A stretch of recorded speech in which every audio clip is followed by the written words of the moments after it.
everyone, welcome to Championship Sunday of Corrupted Cup. I'm your host, Lemmy Kiwi, again, I know. And your final weekend's analysts are right by me, the very loved and wise Admirable, and the very actually very nice Keen is here today. Admirable, you know, he's nice, you're not so much, but we have 32 players, and the competition is getting really tight.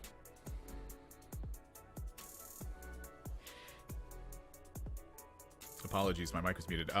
The competition's going to continue to get tighter as these tournaments progress. In addition to that, the scene is also getting a lot tougher as well. We have so many new names that have been putting in so much effort into set 8 for Monsters Attack for the competition, and it really wasn't like this a lot in set 7. I think a lot of players found inspiration in set 7 from seeing players consistently perform and having the breakout performances we did. Shout out to Raimplosion in that one. But for set 8 here, it feels like it is getting tougher and tougher, but the top names continue to have their stay in the tournament competitions. I mean, Dish Soap, our winner from yesterday, is exact proof of that. Keen, I mean, speaking of the meta, this is very tough. As Admirable said, we talked about that skill expression. I feel like today is a true masterclass of execution. Yeah, the only top name missing among the consistents is obviously me. Aside from me, yesterday we did see, very surprising to me that Robin dropped out, but in general it was very impressive to see most of the big names really pushed on to the second day. Or excuse me, this would be the fourth day at this point. And I think that's really a testament to their skill and their consistency, despite what they might call this being, you know, a bit of a bingo patch. At the end of the day, if it is, like, if you think of it as a bingo patch, you think that there is more RNG involved. That sometimes means, like, hey, you're on the same level in terms of RNG, and so some of the little nuances in terms of positioning, in terms of econ management, in terms of understanding, hey, this board's gonna be slightly stronger at level 6 than that board. Those things can really make a huge difference, and I think that's one of the reasons we saw players like Dishsoap really push out to the top yesterday. And it's all about manipulating those odds and setting yourself up for success, whether it's racing to Samira using Underground or whatnot. But let's kind of preview this entire thing for everyone who didn't catch yesterday. You're watching Corrupted Cup, by the way, everyone. Here's a visual thing for people who like looking at things. We've got a long journey through set 8, filled with a bunch of opportunities for our players to climb up and prove they are the best. Last month we had Defender Cup, where Cottontail was our ultimate champion, and qualifying to the mid-set finale with him are Dish Soap, also our winner from yesterday, pretty consistent guy, Robin Songs, who officially unfortunately didn't make it to today, and Zhao Dan Dan, who I believe is still competing today. And this weekend we're sending 4 more people to that mid-set finale. And of course, qualifier points, so even if you don't get those spots, qualifier points are really important to give 24 other players a chance at the mid-set finale. And paving your way to the regional finals is the #1 goal of all of our players, to fight for a chance to represent North America at the Monsters Attack World Championship. And getting to the mid-set finale is only one of the paths our players can take on that journey. So let's focus back in on Corrupted Cup. You're watching our second broadcast day, and it's actually our 4th day. A lot of players started off on Corrupted Cup 128 a week ago on day 1. And after a ton of games, only 64 made it to the final weekend, aka day 3, which was yesterday. Check out the VOD if you didn't catch all that action. And after a bunch of games, we only kept our favorite 32 players, the best placing ones, not just favorites, but for today's Championship Sunday. And being at the top of your game yesterday was also very important. It's not just about getting the spot and coasting after that. Our players got bonus points based off of placings. You can see it in the middle of your screen at the bottom. 3 points for being in the top 4, 2 points for being in the top 8, 1 point for being the best of the 12, and no extra points for the rest of the top 32. But that's okay. There's still tons of time and opportunities to catch up. And you're looking at the right side of your screen where we're on Championship Sunday, aka day 4, where we have different cutoff points than the usual 6 games that every other day had. The 32 players of today will play 5 games before we start cutting people off. They're reseeded as usual. From the 32 players, after 5 games, only 16 of them move on. And from those 16, they play a single game of clutch or kick, where throughout all the points they've tallied up through the day, we're only keeping the final 8. And from the best 8 players of this entire tournament, they will play in a final lobby. And the top 4 will cash in their ticket to the mid-set finale. And that's all great and all, but we ain't paying the bills with points and no mid-set finale ticket. Let's talk about the bread. The prize pool is massive. It gets better every time. $12,500 with $3,500 going to first, $2,500 for second, $1,750 for third, fourth gets $1,250, and all the way down to 12th place even gets a piece of the prize pool.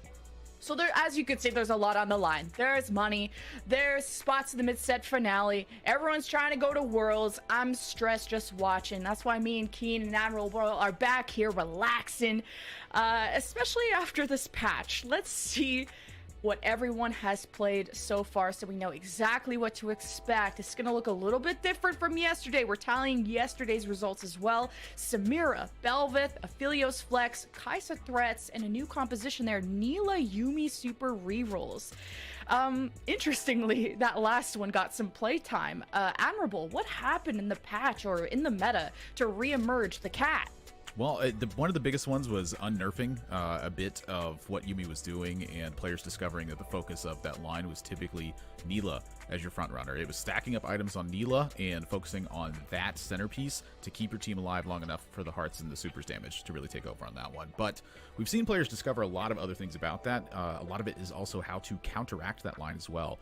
I don't think that the ceiling on it is super high, and I think the floor on it is pretty low. So it's a composition you typically don't want to play if you're contested with, and since with the discovery of some ways to punish that line, it performs okay, but the opportunity, I think, is pretty narrow on it. To me, one of the biggest ones I see is that players have started to understand the AD lines a little bit better and how strong of a cap Aphelios can be. And when you see that week 1 to day 3 performance, that trend continues to follow through as well. There's lots of ways to play these AD front lines, but typically they're the ones that are going to dominate, with some AP lines being more opportunistic when they come up. You have to recognize when they're there in order to play them, and that's why you're seeing this Aphelios line tend to be this big cap, and Samira kind of being the default a lot of players are taking. It's not difficult to get to this spot, but it's not going to be super strong if everyone in the lobby is contesting you. Maybe you have to take some detours instead. And it's cool to see those play styles, those detours of if everyone's contesting one thing, what are your other options? And Keen, when we look at AP, obviously AD is dominating, but when it comes to a lot of the top 4 comps we saw on broadcast, felt like a lot of LeBlanc reroll. Barely saw any Viego. Misfortune, not so much. So what do you think about the state of AP? Yeah, yesterday Dish Soap mentioned what he calls bingo comps, and basically what he's saying is there are certain lines that are, in his opinion, unplayable unless you hit the right augment. I don't know if it's necessarily unplayable, but definitely there are a lot of lines that are way better if you can hit, like, say, a good carry augment for them, or you hit a really good, just regular augments for them. Stuff like Recon does much better if you can find a Recon spat, you find Phony Frontline. Stuff like Anima Squad, you really want to be able to get up to 7, so unless you have the spat early, it can be difficult. And, you know, it just kind of depends on the lobbies. I think players need to be open to play those lines when they are offered the augments early, because that could help you get out of the Samira lottery. Otherwise, you are throwing your name into the hat, and you're rolling on 7, if you're lucky, maybe on 8, to be able to find 3 Samiras, which sometimes can be very difficult. We had games yesterday where all 12 were out of the pool by as early as stage 4 too, and if that's happening, that's going to be very difficult for you to really place high. And so that's basically the main reason the Samira line is not showing as high of the stats. But don't be fooled by that graphic entirely. Belveth, Aphelios, it just means that people are playing other carries. Samira is still the dominant line of this patch, so long as you are able to hit. But again, you need to be able to understand what are the other outs, and it'll be good to see today if players have been able to adapt yesterday and say, okay, I can't just blind play Samira every game, or that's going to lead to my doom. Hopefully they're able to study the VODs a little bit and say, okay, these are some spots I can also pivot to if I am offered the opportunity. It's so funny, in a lot of our winners interviews, we always hear the word, oh, I just high rolled. But really the key to being so skillful in this meta is recognizing the line, or at least being able to flex out of it. You don't want to be that one trick pony. But look at how everyone else did. Remember, our best performers from yesterday, they got those extra points. You're seeing what that looks like on your screen. Dish Soap, our winner from yesterday, will start off with 3 points, along with Sox, Judu, and Setsuko racked up a ton of first place. Setsuko had an incredible performance yesterday. And Garrett, DQA, Phoenix, Lil Top, Spetham, Asa, Voidson, Replay all start with bonus points as well. Nobody else, everyone else is stuck at 0. But that's really okay, right, Admirable? Like, how worried are you to not have those extra points? How much of a buffer does that create for your game one? Well, we've yet to see it really play a huge role in tournament outcomes so far, but again, it really boils down to kind of that centerpiece of TFT where it's all about opportunities, and when these little things have impact, they tend to have high impact. So are we going to see that here today? That's really the benefit you're chasing down in day number one once you get to that comfortable spot. But it pretty much just summarizes in my head TFT to a nutshell. It's taking all these opportunities, it's making sure you're dotting all your I's and crosses all your T's, not because that they're going to matter, it's just that when they do, they matter a lot. Well, we get to zoom in on Lobby B, which features Sox, DQA, Asa, Baymax, Eniko, K, Andrew, Casey, and Robbie Van Kenobi. Quickly, Keen, who are you excited about? In this lobby, I'm excited to watch Asa play. I've always been a big fan of him. I think he's a really phenomenal player. And I'm glad to see he's turning around a bit, despite saying lately that he doesn't feel super comfortable on this set, or patch even. We'll see how comfortable he feels on first carousel. Game one is ready. Take it away. Well, hot dog, game number one of day number 4. We're going to start with a little bit of pause, make sure everything is equally balanced, and then we're dotting all our I's and crossing all of our T's right now. So you mentioned Asa on this one and kind of that tad bit of a struggle that he had Keen in this one, and I'm kind of curious your idea of kind of the bonus points coming into this one. I know that we've talked a little bit about this and how you have had bonus points coming into a day, and that's hugely affected your gameplay in some manners.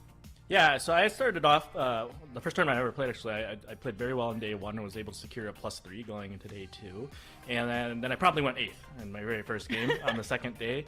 And, you know, for me mentally at least, I was like, okay, that really sucked. But at least I had the +3 points, so it's basically I got a 5th, which is not the end of the world. You know, it's not great, but I think it really helps with your mental. For players like Setsuko, who might be a bit more prone to tilting, having the extra points might help keep his mental steady, especially on a day where it could be all the way up to 7 games. You really don't want to be tilting early. You want to make sure you're staying steady. You really want to make sure you can keep calm, and I think those extra points can really play a big factor in that, even if they don't always affect the placements at the end of the day. But definitely, you're never complaining with a +3 start. You know, be rewarded for what you did yesterday, and you know, keep up the TFT for today.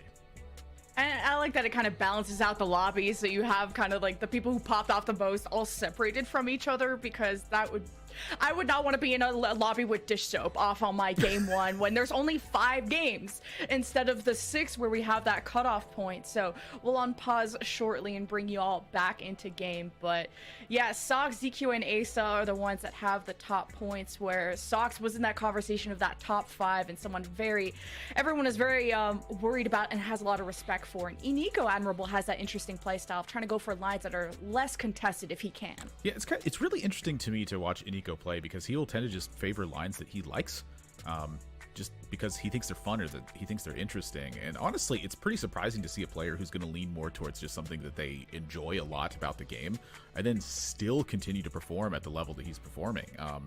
That feels like it's pretty uncommon in a lot of games, and just in pretty much any of them in competition in general. You typically have to go after the strongest thing that you can do.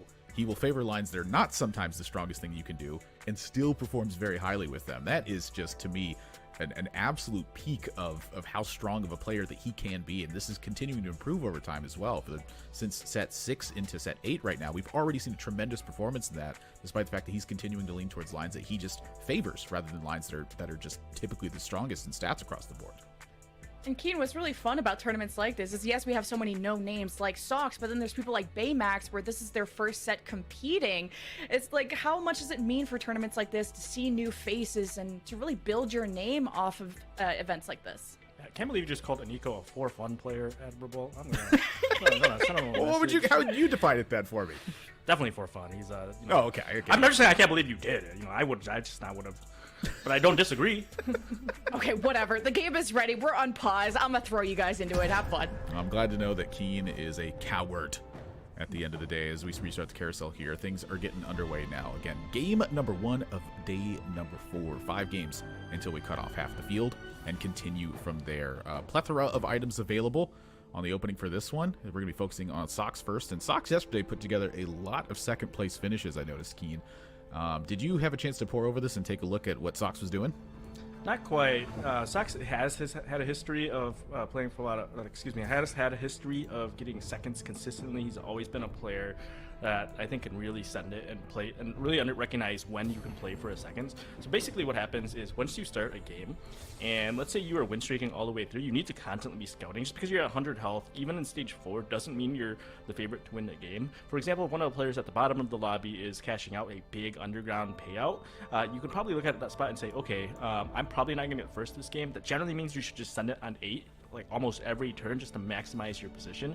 A lot of times I see people really greed and trying to take 9 when they're not in a spot to contest for first anyway. And if you're not in a spot to contest for a first, then why are you greeting econ? And that's something I think Sox really understands super well. I would definitely agree with that as well. You know, his play has always tended to be very much about right here, right now, but at the same time being able to recognize when enough is enough. And that's a really difficult thing, I think, to analyze in pretty much any strategy game, is that you don't have to be doing everything. You have to be doing enough, and that marker for enough is just stronger than the rest of the players. You can't always reach that bar, so Sox, I think, is very strong at identifying where that bar actually is and how he gets to that point. He tends to, I think, spend his gold very efficiently, and as you said, recognize those moments extremely well. So I'm excited that we get to zoom on him to start with, as he's got a Blade Cloak start, which I would call less than ideal at this point, as there are 3 very different augments that he's offered on gold here as well. Yeah, I actually would not be surprised if he takes... Like, Metabolic's extremely good here, and if he takes Metabolic, I would not be surprised to see him lean towards a Draven angle. I actually asked him once why he started Sword. I don't know if he intentionally started Sword here. He does end up re-rolling it and taking the gold. This is one of the strongest augments you can get right now, just because it's giving you such a huge gold influx at the beginning. You can make 20 pretty easily on stage 1, or you can push tempo and still make 10 at level 4. With the leveling, he could still play the Draven line with the double sword. But the double sword's definitely a little awkward early. It can be a little difficult to slam. People are not favoring Deathblade that much right now. And the Bloodthirster in this spot, people also aren't favoring over, say, a Gunblade. You really don't want to be killing that component. So I would not be surprised to see him just sit on these components for now. But Sox does love slamming, and I am always surprised when he chooses to slam an item that I would not. So we'll see if he does, and it does seem like he is sitting on the components. Yeah, I would be a bit surprised to see a Deathblade slam as well. I think that this is an item that you settle on rather than one that you're aiming for.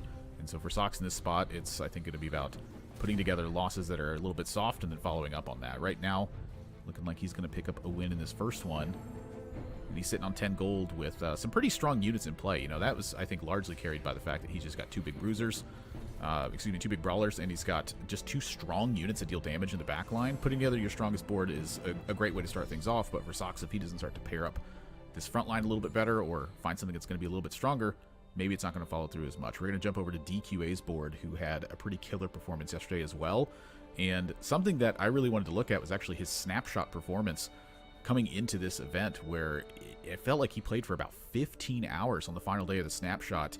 And he had some high highs and some low lows, but was able to find himself in that qualification spot to make it through automatically to day number 3 for Corrupted Cup. Yeah, he's somebody who had to shift a bit of his time and focus as he's really getting into the thick of college. And so it's really impressive to see somebody who isn't playing as much as he used to be able to still perform at such a high level. And he's gets roared here with a nice underground on a 2-2. It's not quite as good as KC, who we saw had a 2-1 underground, but 2-2 underground, most people would agree this is about as late as you really want to be teching in underground. I think these days you can actually tech it in a bit later if you're lucky and able to hit 4, just because 4 underground is so strong and it's so easy to make perfect intervals with it. But we'll see. He already has the Sona. Would not be surprised to see him be able to attack into the 4 underground in a little bit here and really push for a 3 cash out, which would really stabilize his position. DQA, a 2-time performer at a world championship at this point, and with not putting in a ton of time into the game right now, as you said, just focused on a lot of the real life progression there, still able to have some pretty killer performances for this one. For Baymax, this board is looking a little bit interesting right now. I think that with the Bramble and a tier start, I'm feeling a little bit lost on the direction here. You know, strong frontline item, a tier open at this point, but where do you really want to go from a spot like this? Is this open to you more looking to Krugs and trying to figure out where your items are going? Having Bramble's great. You can really stick it on any front line, but I believe he just got a 50 AP admin on combat start. I couldn't really tell for sure if that's the one he took, but if it is, you could really play AP from this spot. 50 AP just to start a fight is an insane amount of AP, especially when you have the tier. You've got some healing and Thrill of the Hunt. This could very easily be a LeBlanc line, especially when you're already win streaking. I think that's one of the things that I prefer when I'm playing these AP lines, is it feels like I would rather be tempoing, and I'd rather have combat augments and he's in both positions right now. So definitely could lean towards that LeBlanc that we saw plenty of people pilot yesterday. Doesn't necessarily win games all the time, but it can be a consistent top 4 if you're able to have a good line for it early. Feels like that's a big part of today, is accumulating those early points, because the points are going to roll over as we head towards the end of the day as well. It's not just about 1st or 8th at this point. It's about finding yourself consistently near the top. It's confirmed that he did take admin's gain at 50 AP at the start of combat. So that line definitely feels open. It is a lot of AP if you have LeBlanc and you have Soraka in play. You can just kind of blast down some of your opponent's boards before they really get online. You crack that front line and suddenly you're chipping away at the back. Yeah, he can still pivot for this one. He can still pivot out, but just one of the big things about that comp is having an early LeBlanc just saves so much health. It can really, you can even win on streak a lot early as long as you have the early LeBlanc in, and he does. And we're kicking over to K. Andrew here, who is sitting on a Last Whisper and a Sunfire. I would assume he's going to slam that here. Yeah, Kendrick's spot's looking fantastic here. You have Phony frontline in the opening. You have defenders to back up the armor on this. They live longer. You've got a Last Whisper prepared, and you have a strong item that you can slam. Now, if you don't slam this item, what that says is you're looking at the lobby and saying, I don't think I need to play this right now. Which that can be a bold move. It's something to consider. I'm going to tend to play it in these spots right now, though, because we're looking at a potential 5-win streak here with a very strong opening. Yeah, not slamming the Sunfire there. You say bold. I would have said something a little harsher. But fortunately, I don't have to say that harsh thing because he did slam the Sunfire. I think the only time you can save the Sunfire is if you know you're going mech. But if you are sitting at this spot and you're thinking, I'm going to play mech, then again, I have some harsh words for you. But fortunately, I do not need to use the harsh words on our buddy here. Slams the Sunfire. He is going to streak, and he's now looking to play for that 5 streak. With Baymax here, so and Sox, we got 3 players. It's very likely they run into each other, but I have seen games where 3 players just somehow avoid each other, and all 3 are streaking into neutrals. It's very unlikely, but we should see a couple of them lose their streak here.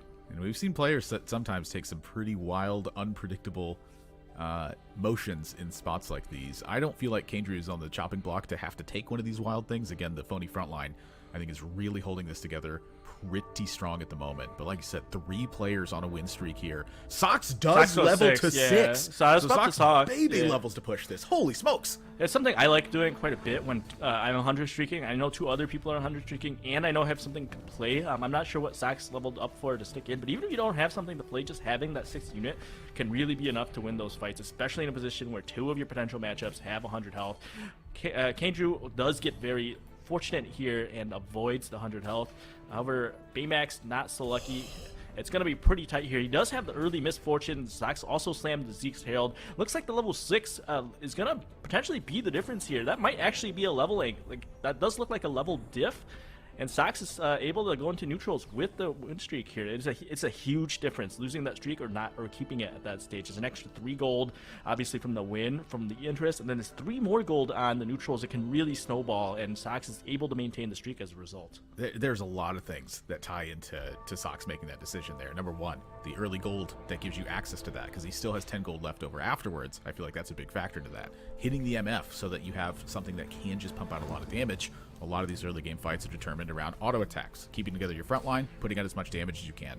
When you get amplified by that as a tome drops for Ace's board here, I feel like that heavily influences a lot of what Sox did there. So we'll see how that comes together and how big of a difference that can have. Ace getting dropped a tome here with a pair of tears, a spatula, and a rod. This is a very unusual spot, and frankly, this feels incredibly difficult to pilot from here unless you're just going to default on your laser core emblem and go all in from that spot. Double tier is not what you want to see here. You almost always just end up slamming a blue buff. You know, at the end of the game, it's fine on a Mordekaiser. It's fine on Zoe. There are definitely units that can hold it, but that means your main units, you know, the Zeds, the Sejuanis, are not going to have as many items. I'll also say real quick with the Sox level thing, the thing that you forgot, Admiral, the most important reason he did there is it's very funny to go level 6 and just punish somebody on that turn. And that's Sox's number 1 concern in tournament play is comedy. Yes, you go 6, and then you watch the other guy just feel very bad about himself, and I think that is about as important a reason as you could have for any move in TFT. Asa is not going to be playing any items here this round. Is on a 4-loss streak. Perhaps it's contributing to it. The 3-2 augment as well can open up some ideas. Perhaps he's thinking about hero augments and how that's going to inflect things as well. And just, my gosh, it is... this is I feel lost staring at Ace's board. I'm not even the one playing the game from Ace's spot right now. Imagine how he feels here. You just saw Sejuani in the shop. Corpse formation is quite good. He does end up passing it. So Spirit Exile, he just rolls for Spirit Exile. It's one of the best augments you can potentially get for playing Spirit or Laser Corp. He has a free tome off Krugs, which is definitely a fair balance thing that we all love, and it's very good. So I mean, he's gonna hit 6, 7, 8, 9, whatever number of laser cores you want fairly early here. He just needs to sit a little bit until he can fit a few more traits in, so that it increases the likelihood that he can get laser core off of this tome. But he does roll it down here. He's pretty deep. Yeah, he's sitting on a good amount of pairs. Getting that in, just laser coring a 2-star Cho'Gath should be enough to help him stabilize. Sitting on 5 laser core, he's got some good backline damage on this Belvath hit. He's got a Nico's Help that he can use. It's an awkward spot, but it's certainly not one that anybody would say is bad. You got a Nico's, you got a free tome, you have another spat. Items are definitely unfortunate. Maybe he gets lucky, gets to a Reforger somehow. But end of the day, blue buff on a Belvath could be okay. Belvath on or blue buff on this Rocket. He does choose to hold it though. He might be leaning towards building, say, Redemption plus Hodge or something of that nature instead in a little bit. Your board's strong enough that can lean you towards greeting with your items a bit more and trying to find better stuff. I know that can definitely be a weakness for some players, myself included on that one, since I've kind of learned the idea of where your items can go and what you can do with them. How much value you get out of them can be a big impact this one, but we've seen it time and time again that taking more greedy lines at times can have much bigger payoffs. So really tough spot for Asa, I think, where his item economy is concerned. We'll see how that plays out a little bit later. KC, meanwhile, taken a 1 loss here on the previous round, healthy amount of gold, but when you have a Recon emblem with a Kaisa carry augment, I feel like that your build is pretty set in stone here. Yeah, this is if he pivots out of Recon, I'd be very happy, just because it'd be like I'd just be like, what led to this decision? But because he has the Recon emblem, has the Kaisa, he's just going to go down this Recon line. We also saw that he had a 2-1 underground, so it seems he took the first cash out, just took probably the 10 gold.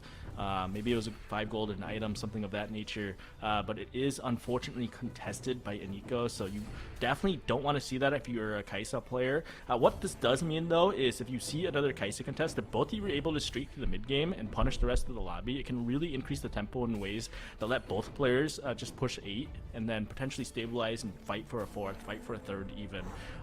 It's not impossible for both the top 4. It's just very difficult from this spot. You definitely are more likely to push tempo than to reroll.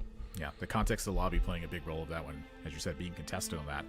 We saw that Aniko had preparation as well to go along with the 2-star Kaisa, so I imagine his board just kind of naturally gets strong. You're going to have preparation across a lot of units that are very powerful early if you can 2-star them, and then figure out whether or not you're supposed to reroll that or coast that into level 8 and push that tempo a little bit harder. Punishing other players in the lobby can have that ripple effect where players don't have the time that they want, so they have to spend their gold getting stronger right here and right now. We can see how of an effect that will have. Right now, Sock's sitting near the top of the lobby, at the top of the lobby, excuse me.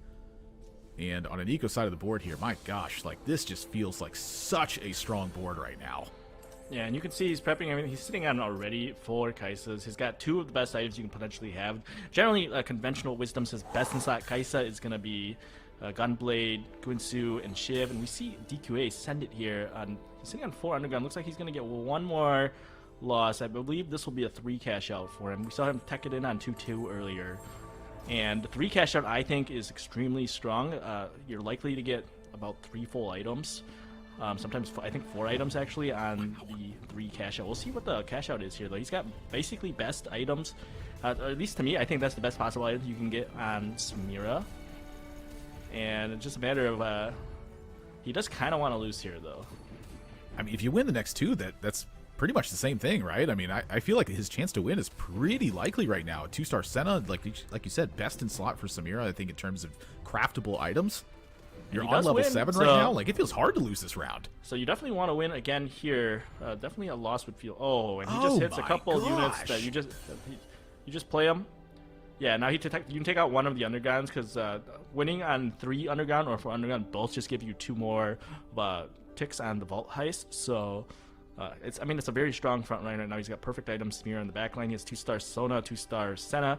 He should get a good cash out here. Then you can see him sell the Senna next turn and be up at 30 gold pretty easily. He can sell the set if he really wants to. Probably just going to sit on that for a little bit as a decent frontliner. You don't really see naked set without the mech too often, but it's not a bad unit just to stick in as a frontliner. I mean, we're talking this is 3-6 with a big 4-cost 2-star on your front line. I'll take it. Yeah, but you do see it melt pretty quickly here because unfortunately it is not that good. He does go against Asa though, who we know has infinite numbers of recon. We did see him pop the tome, and it looks like he was able to get a laser core emblem out of the tome. So Asa is sitting just on a +1 laser core for fun. My goodness, that's 2 smears in that shot. Crazy. Robovan not have a chance to take those? Oh boy. Well, that's your second carry is now pretty much online at this point. You got a gold collector, just a lot of numbers that are stacked onto that. Gets a lot weaker as the game progresses, but still a lot of AD related numbers on the gold collector there. Finds a bow as well, finds an anima visage. So you got frontline supplement, you got backline supplement, and you're already pretty loaded on where your stage 4 is going to be right now. Like, does DQA find himself ever rolling here for the rest of this level 7? I will say, in terms of 3 cash outs, that would not be one of my favorite cash outs. I don't think it's bad by any means, but it's certainly not the best cash out you could have had. And another tier for Asa, certainly not what you want to see. I would be very upset seeing triple tier on my bench. He does need to start slamming some of these components at this point. You can go Shiv, Hodge, and have an extra tier. It's probably best to just slam the blue buff to clear them and play around the rod and the glove instead. Oh, it's so tough to do. It's like I still feel lost in this board. The extra tier here is just like so bad on this one. I think Asa once again is going to look at this round and say, I think that seeing my augment is maybe going to mold this a little bit better right now. You know, the fact that he's got the +2 on laser core and neither one of them being the heart, the silver variant of it, means that you have to have 9 units on the board in order to go 9 laser core.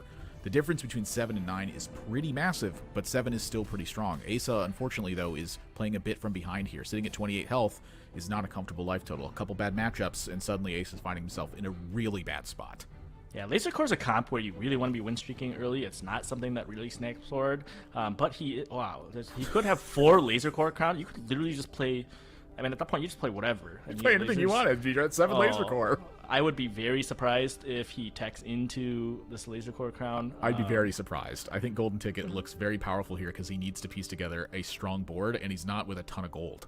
But it'd be very funny to take the laser core crown. I think you could actually go high roller here, and you have Nico's. Maybe you can high roll, especially it's uncontested Zed, I believe. Potentially you can hit Zed3 off of high roller, off of that extra Nico's help, and he does take the high roller. He's in a really weird spot where you really can't roll. He can't really level either. It might just be a sack 2. So he does choose to use the dice here. Not the best. Oh, he hit 0 Zeds on the dice. That is a tilter. Well, I don't think he's over just yet. I think he's looking for strength in a spot like that. Like, he just wants to find 2-star stuff. So no Sedges, yeah, that's a bit of a disappointment. But this board is not weak, I'd say, by any means. It's just, I think it's pretty volatile. Like, if your front line gets cracked right away, you're in a pretty bad spot. And this being a prismatic means that he needs the power right here and right now. So he loses a match to an egg. That is a very bad sign for what I had just said, where it's like, the board's not necessarily weak. When you lose to an egg after that, that is a very bad sign. It's pretty weak. I mean, he's just, like, he used 2 dice and he made Senna 2, which does basically nothing, because in the laser core comp, it's all about frontline, and my man hit Senna 2 and an extra Renekton. So very unlucky for Asa there. Not the best dice rolls. We'll pour one out for him. Robovan Kenobi here, sitting with the Mirror Image and a Woodland Charm. This feels like a lot of extra stuff that you're getting into play here for Robovan Kenobi. And I'll tell you what, sitting on a Belveth 2, you're like, AP, AD, doesn't matter. Belveth 2, it's in play. Let's pair it up and let's make another one. 3 Belveth 2-star are going to be sitting in play. Only one of them gets to carry items, though.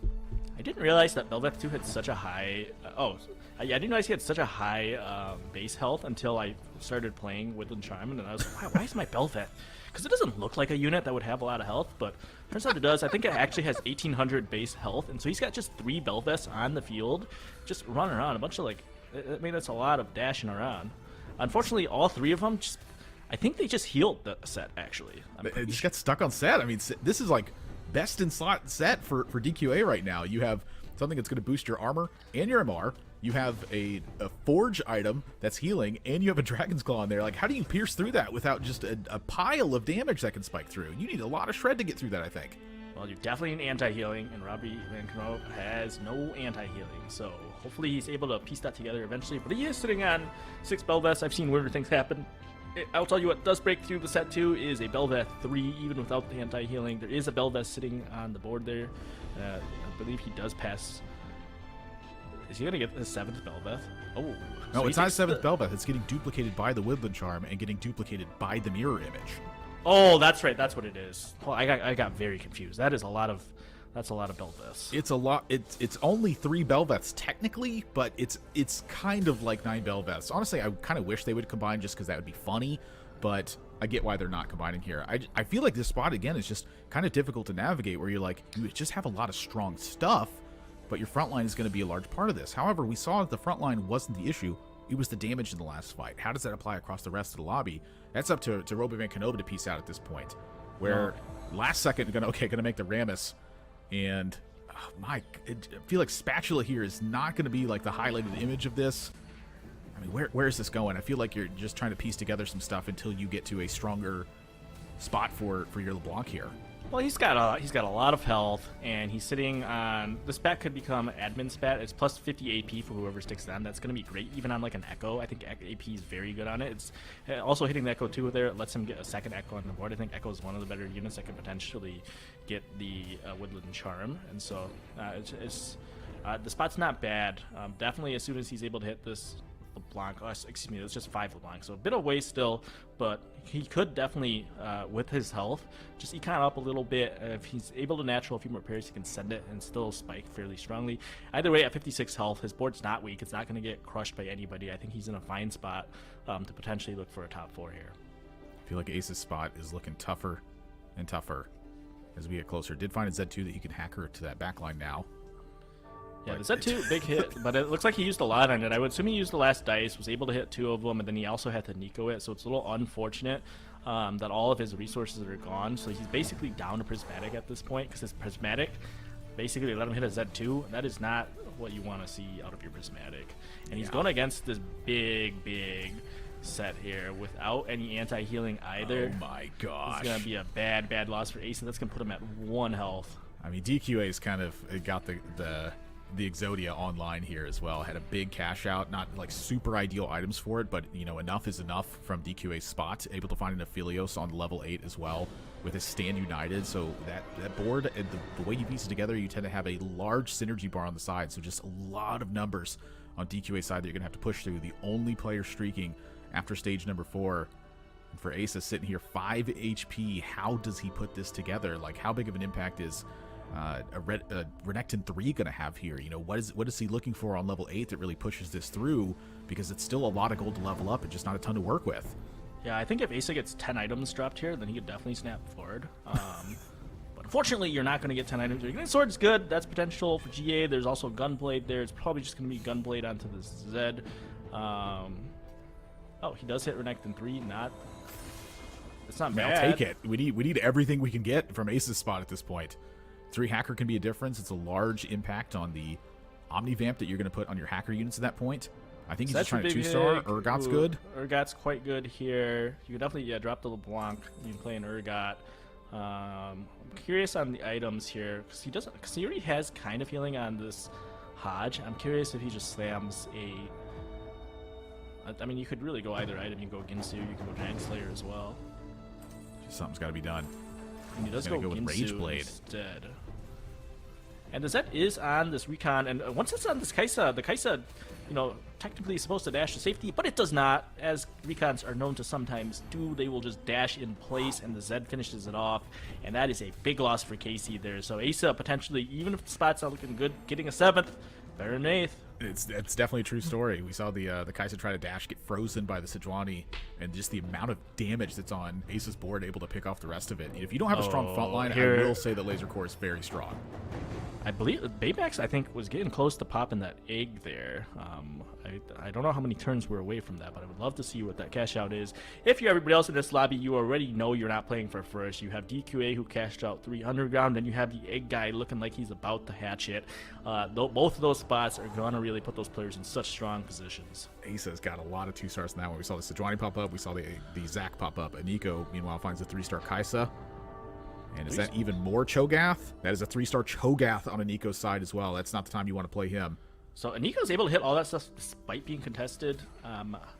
Very, people, we talk about people we run into that high roll a lot. I know Aniko thinks that I'm a high roller. It seems Aniko's a high roller.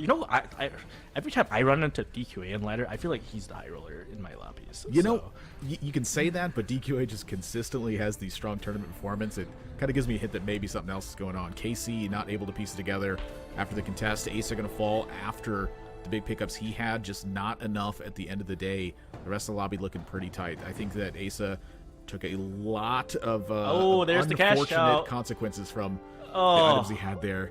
The egg is looking pretty strong here, though. You have like a free carry set up. You get an extra unit in play. Baymax is looking pretty fantastic from this spot, if you ask me. You get the Tactician's Crown in there. I will say for Asa, though, in that spot, getting a 7th is basically like getting a 1st because it's not an 8th. And you are quite happy with that. We should talk to the admins after this and tell them that Asa should be awarded 8 points for that performance. I think everybody would agree with me. That is a first. Kandrew, meanwhile, that's a pretty stacked bench that they're working on. Oh, the Zed's right on the Soraka, and the Soraka will go down. The Zed is mowing down the second unit in the front line. Before it switches to the front line, gets stuck a little bit there. The Fiddle pops off. Oh. Block's still dealing a lot of damage in this one. The extra sigils. It looked to me like it killed 1 or 2 extra units so far. Oh my gosh! Good. Oh, wow. So the block cleans up. He's still sitting on 65 HP as well. He's sitting in first place. This is a great spot for Baymax to be in. Sox is taking a couple bad losses here now, down to 9 HP. Next on the chopping board. Nico going to find a Mordekaiser holding on to a blue buff. You're getting a glimpse of the items here and what a difference it can be. And DQA, I feel like, has put together a lot of items thanks to the cash out, as well as, thanks to just where he's been in this spot the whole time. I feel like this maybe is not displaying everything that's online right now. Probably a lot of items sitting on bench for some of the players, as we saw from the previous spot. Sox, though, pretty much all in on this ribbon. His items are very funny. It's like the most Sox items you can possibly get. Is having a Zeke sub just like F it, double Shojin, Bloodthirster on your ribbon, why not? You want to describe that a bit more, the most Sox items you could have? It's a lot of items that most people are not going to slam. Things like Zeke's aren't super favored at this moment. Things, like Bloodthirster, people don't really favorite. Obviously, he's probably just stuck in a situation. It's just unfortunate you're playing an AP line and then you get 0 rods over the course of your game. That's what we call a Mort Dog diff. But, he's sitting on this Ribbon 3. It has the carry Ribbon augment, so it's going to be quite difficult for takedown. Having Bloodthirster is quite good if you do end up hitting the Ribbon 3, and he does. He's sitting on this Vein 3 as well. He has an MF2. It does seem like, he's sitting on low health, but his board's actually quite strong. He also has a Prismatic Veil, which gives him immunity to CC for 20 seconds. So these high damage units are just going to be allowed to just fire off. Nico here, despite finding these 3-star units, he's been struggling in the last couple matchups here. I feel like Sock's a little bit bailed out by the fact he goes up against Baymax while Baymax is saving for level 9. But Nico sitting at 7 health here. We're talking, this is a contested Kaisa that I don't want to say hit super early, but you hit pretty close to on curve in that one. That was right after the start of stage 5 all these units got put together.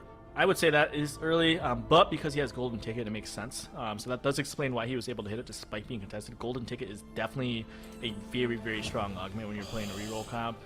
And he does get his Rammus lifted up, so that lets Bel'Veth just go straight on the backline and cut through the left side of the backboard. But it is now stuck again on this Rammus. We'll see if that's enough. This Rammus is taking a while to go down. There's no Last Whisper on this Bel'Veth either. And that is going to be tight. Wow. Right down to 1 health. That's going to be the difference. That sticks to Nico into the top 4 as Sox also goes down there. Woo! Game of inches, TFT. I mean, that is super close on that one. That is like, you look at Nico's board, there's no healing that's onto the Kaisa at that point. So Sox going -7, Kandrew going 5th in that spot. And Baymax still able to save the gold here, comfortably going to level 9 right now. I feel like Baymax, DQA, those are the targets for the top 2. Robovan Kenobi trying to out-tempo this, and Nico hanging on barely in this one. I feel like that is a lot of breathing room for Nico in this lobby. He's coming in today with no bonus points, so your early top 4s, I think, are very important for your performance this day.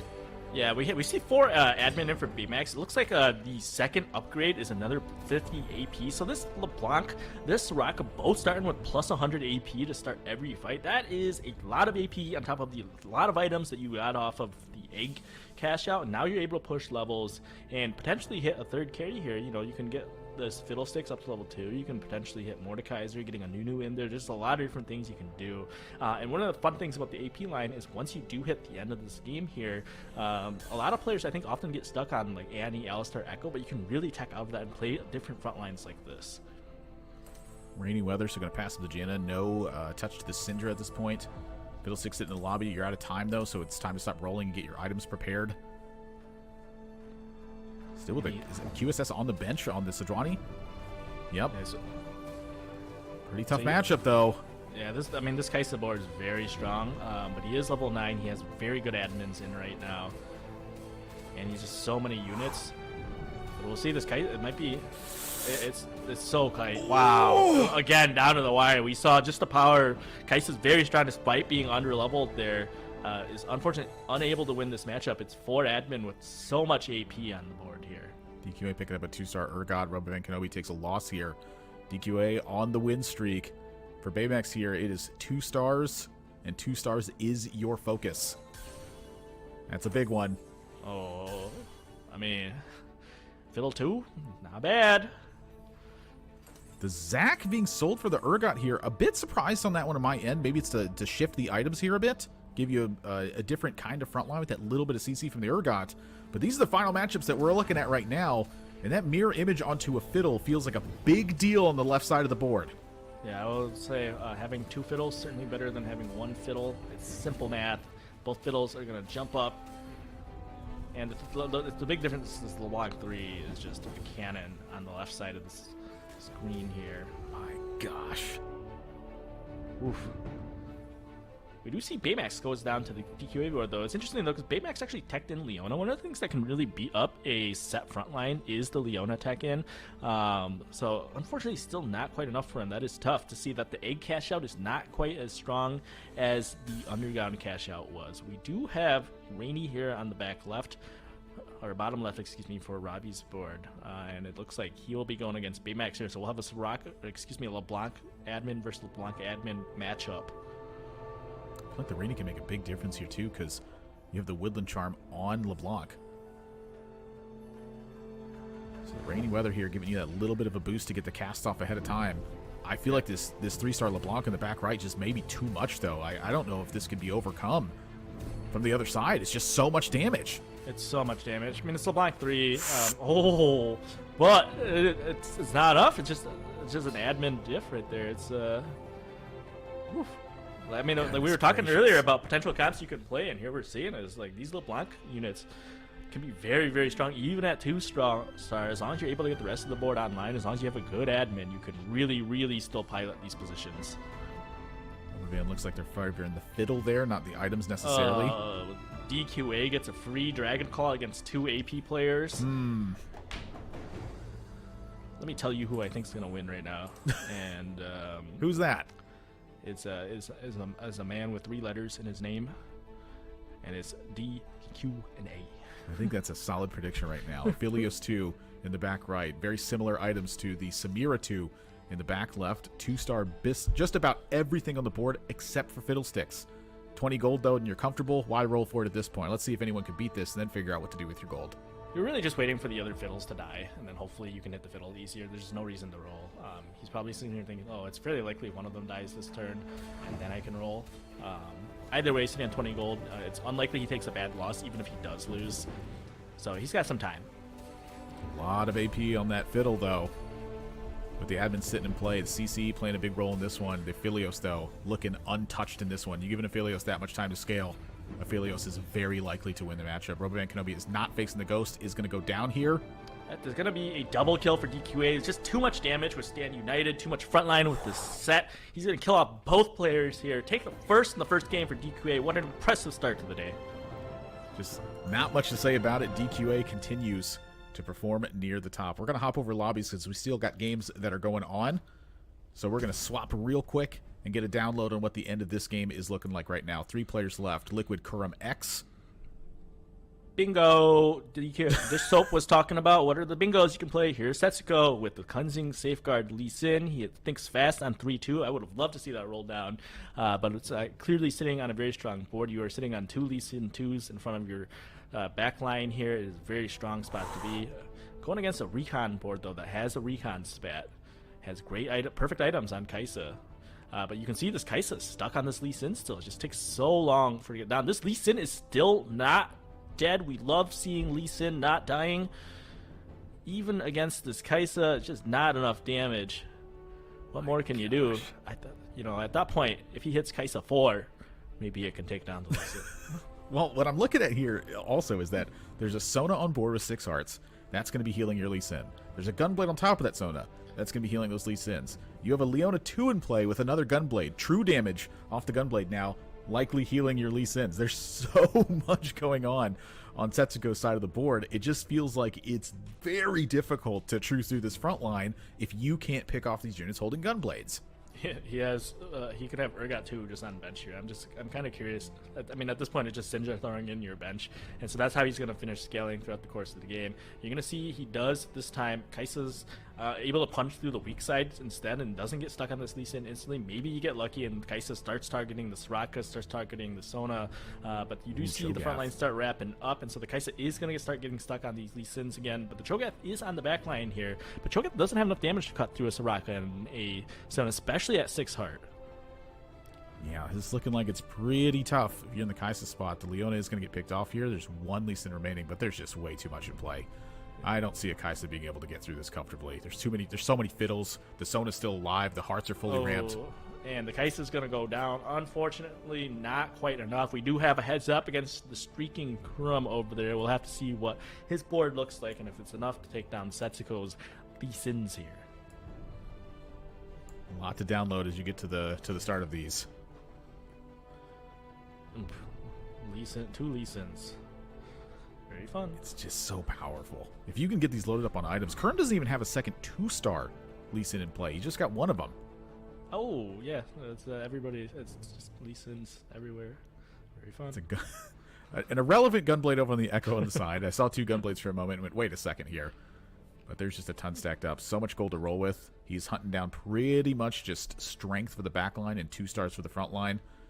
A ton of gold to do it with, but you know what? This is not a bad bench to be tossing in right now. Yeah, at this point, you're thinking, how do I get much stronger? Unfortunately, he's against a mirror matchup, so it's going to be difficult to hit the Soraka 3. He does have 6 of them. At this point, looking at Setsuko's bench, it's impossible to hit Urgot 3. It's impossible to hit Fiddle 3. There's just not enough units in the pool. There is the outside chance you can hit the Soraka 3 still, though I believe it is rather unlikely. I think it's also difficult because Setsuko having the Leona 2 in play means that he has an out to chew through this front line at this point. And so you're seeing everything start to collapse. And Liquid Kurum are going to be taking a pretty big loss here. The current Soraka is still up. I think the Soraka might actually clean up here with the scaling on hearts. It's difficult with the overtime here, yeah. and it does clean up in overtime. The Soraka is going to be a little bit better. I think in this matchup, when it is a mirror, the Soraka is usually the big difference because neither team's going to be able to chew through the Lee Sin in time, and then overtime hits, and Soraka's 3rd cast will just clear 3 units instantly at that point of the fight because Heart has been stacking for so long. He did skip over a Soraka there. I think Setsuko might have also had some on the bench, so maybe a 3-star was impossible as well. He might be able to hit a second 2-star Lee Sin. He has a second. I mean, it's a lot of Syndras here. It's another Fiddle. There's another Syndra, or excuse me, Soraka. He didn't pick up the one earlier though, so. Goodness gracious! It's crazy that Syndra is strong enough in this particular lineup that you can just stack your bench with 2-star legendaries and go, yeah. Oh, so he chucks in the Soraka first. It does help with the heart stacking, but you would definitely like to see the Fiddle or the Urgot come in first. This time, the Lee Sin's right in front of the Soraka here. I'm wondering if they're able to get on it and really start pressuring it, especially with the Sunfire on it. This Lee Sin should be able to just punch through the Soraka this time. I think Kurum does lose the fight this time around. Just a little bit of positioning difference, making sure that Soraka isn't up. And yeah, we did see last time that it is possible given positioning, but this time Kurum was focused on rolling and was not quite able to adjust his board and really look at what Setsuko was doing on the other side. So we're going into stage 7. That is 8 Sorakas now, and so Kurum is one away. That is going to be the win con here if he's able to hit it. It seems like Setsuko isn't holding yet. You can see Kurum isn't buying it instantly. He doesn't want to give that information away. He doesn't want Setsuko to know how close he is. A little sneaky. Curious if you're taking in more Urgots this fight as well. Maybe you get a little extra gold. Champion Duplicator would be an enormous drop here. Oh, if he gets a Duplicator, this game is not balanced. But there's no way he gets a Duplicator here. Don't say there's no way. That's kind of how you will it into existence is when you say stuff like that. There's just no way. All right. Actually, no way. I'm glad that you finally come to the conclusion on it. He has a lot of gold, though. Can he hit it? Quick roll here for Kurum. He's going to skip the Syndra. Says, why would I do that? My opponent's holding 3 of these as well. Yeah, pretty much impossible. You're just rolling for Soraka at this point. Pretty soon he's going to look at the other board. Yes, you saw the Syndra. Oh my gosh. Contested. He hits it. Oh, Setsuko is not happy about that. That's gonna do it. There's nothing you can do against Soraka 3. It's just positioning at this point. He just needs to keep it safe. You could have perfect positioning here, and I don't think it matters against the Soraka 3. Oh, I was talking about from Kurum's point of view. You just keep it from getting picked off at the start of the fight. Oh, I don't even think it can get picked off. It's sitting on Gunblade. It's gonna have Ascension, but yeah, he just has a bunch of units in front of it. I think anything that attacks it would just feed it mana, honestly, and maybe I'm wrong, but I really don't see, especially with Ascension coming online here. The third cast should be quite potent. Let's go ahead and throw in the Shiv. But yeah, there's just not a way to break through this. It's way too much on Kurum's side of the board. It shows you how strong these compositions can get towards the end, though. It's not always a race for Samira. It's a race for the best that you can get. Liquid Kurum X with the Soraka 3 at the end to overcome a mirrored heads-up finish in the other lobby that we jumped to in this one. I'm getting some similar vibes to yesterday where we started out with a lot of crazy strong comps at the start of the day. I got whiplash. I remember game 1, we went to another lobby and there's just like a beefiest Leona 3 I've ever seen in my life. And I wish we got to see that lobby, because where do you get the gold for that? Along with where do you get a gold for Soraka 3? But congratulations to Kurum X, top of lobby D. And zooming back to lobby B, we had DQA. I know there was a lot of kills happening at once, but to clarify, DQA first place with the Samira, Baymax second with the 4 admin, Robbie Van Knob in third place with the LeBlanc 3, and Iniko with the recons. I think what was so interesting was Asa. You guys talked at length of Asa's kind of the weakness of the laser core board that he had, and the tough decision that he had on that prismatic augment of, do you send it Exodia laser core 9, or how do you strengthen this board? And you guys pointed out that he would rather go for the dice roll to strengthen his board. But that's where I just think about the laser core viability in general. Admirable, after the patch, it feels like it fell off a cliff, both in our stats and in most boards that we saw. And we saw that Ace's board coming in 7th kind of was proof of that. What was the impact of the changes of laser core? From the procking of laser core always happening to the threshold changes, why is laser core so bad right now? Or at least feels weaker. Yeah, it definitely is a lot weaker, and that's because they changed the numbers on it. I think it was overperforming in the previous patch when you had the 3, 6, and 9 threshold markers for it. And they toned down that damage and they redistributed the threshold marks to be 3, 5, 7, and 9. So 3 and 5 laser core, those are pretty much tempo, or if it's in play sort of thing. The 7 laser core is, I think, the baseline target for that. At 7, it's doing a pretty reasonable amount of damage. But we're looking at 7 laser core, playing from behind, and getting kind of griefed on your items there. It was like, I don't even know how many tiers he dropped in that game, both in terms of the gameplay and in real life at that point when you see those items. But the items were a terrible distribution for Ace in that game, and it was kind of like Keen said, cobbling together 7th there is kind of a miracle run, honestly. Just the items were so bad for where his setup was that there's not really a point of agency that he has, I feel like, at that moment. And I remember hearing that the progging of the laser core, now that it's always happening, sometimes it gets stuck on tanks longer, and then your backline carry laser cores like Ashes or don't do enough damage. And I know the progging has kind of redistributed the damage in a not so lovely way, but we have lovely standings to show y'all of how everyone else is doing, because we have other lobbies playing at once. Wage and Iverson having a great start to his day. The first place of A, Garrett not so much. DQA top of B. Casey, you saw it, didn't work out. Buzzy Boo with another first place, had an amazing performance yesterday, is at the top of C, and Voidson will have to think about game 2 and reformulating those strats. As you saw Kurum X, of course, at the top of D. We got to see the end of that. Setsuko with a close second. He had so many first places yesterday and had those extra points to help. And Sully TFT will hope for a bounce back after that. I'm curious to know the compositions of our lobby winners once that's ready, if it's just 5 flavors of Samira. But Wage and Iverson with the Recon Velvet, that's really fun. DQA with some Mech Samira flavor with the Philios as well. You have Buzzy Boo with a Spread Shot Vayne. I heard that's one of the most powerful augments for Vayne, or at least around those recons. And Kurum X with the Soraka Lee Sin carry. Admirable, just looking at these lobby winners, any reaction that you're having? We don't usually see a lot of Mech Samira, but what else stands out? Well, DQA had the big cash out, so that was kind of the win condition there. Put together the strongest board. Recon Belfast, I know that one's very strong.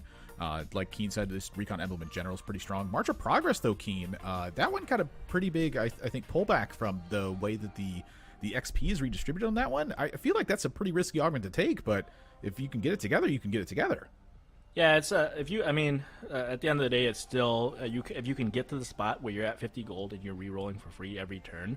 One of the issues with the March of Progress is it's really difficult, I find, if you are playing from behind, you can have too little health, and it's really hard to know when you should all in. But if you're able to keep a steady health in the early stages, get to the point where you do hit level 7 naturally, and you do have 50 gold, and you start re-rolling for the 3 stars, that's when it becomes particularly strong. You do notice in these lobbies, though, we did have 3 prismatic lobbies. That's one of the main reasons you saw such an enormous power in all of the boards. The first game we saw, like, for Nico's board to go 4th. That's just a result of Prismatic. And Kurum's lobby there, we just saw he was able to hit Soraka 3. Again, Prismatics really make a huge difference in terms of strength of the board. It just really increases the caps. And I want to check in with our insider, our analyst Crone, because you got to watch Lobby D more in detail to see how Kurum X got to that pointer. How were the comps in general in that lobby? Yeah, that was actually a really interesting lobby. Glad that the broadcast got to see the tail end of it. Firstly, I want to give props to Kurum, because Kurum yesterday had a really uncomfy start with an AP kind of line tier opener, and today he's able to kind of bust that out into a first. It was a lobby of 3 Lee Sin cleansing safeguard augments, and kind of at the end of yesterday, Dishsoap said, yeah, there's 8 to 10 lines that are viable outside the Samira, and obviously the Lee Sin one, he actually pointed out, is the obvious one. It is. 2 players actually went 1 and 2 holding hands, right? Kerm and Setsuko both playing those compositions. But I think the interesting thing is that broadcast didn't get a chance to see is that Lil Top went 5th place with a Philios 2 set to fully itemized like frontline, and that's a composition that, if I remember the stats at top of day, Philios 2 flex was 71.4% top 4 rate and 32% win rate. So for that composition to get bought 4 and lose to a Kaisa reroll that went 3rd, and then 2 Lee Sin cleansing safeguard players, 1 and 2 holding hands, I don't know. That's kind of crazy. That's kind of crazy stat there to happen. Admirable. You're thoughts here. I mean, cleansing safeguard is very good, but my God, is it really that good? Like Aphelios, so. What were the do you know the items on the Aphelios 2 there? Like was it like thrown Whisper, together with? Okay, Last Whisper, Gunblade, Jeweled Gauntlet was the 3rd one for Aphelios, so it's a little sus. But the set 2 mech items were Warmugs, Redemption, and Protector's Vow. It's like overall solid items, right? Yeah. What? My goodness. I mean, Keen. I mean, I don't think the set line is that particularly good, especially with Aphelios. Aphelios likes having a bunch of like Aegis in it because it protects in really well with Alistar. If Alistar in, especially in a lobby of 3 cleansing safeguard players, then you probably want to be playing towards an Aegis front line. I didn't see the line that led to it, but I think in that lobby he would have had a lot more success if he wasn't playing mech.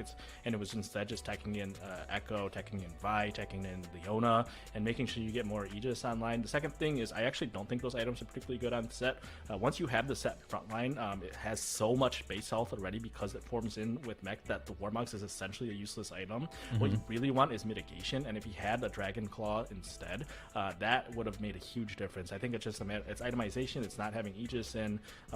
Again, without seeing his spot, I don't want to like flame him, but I think I think the correct line would have been to lean towards a more varied front line and really play for the lobby, which he should have done from the get-go. As soon as you see 3 cleansing safeguards in the lobby, you have to know that Aegis is extremely strong. You have to be leaning towards it. Especially, you should have known that they are streaking early.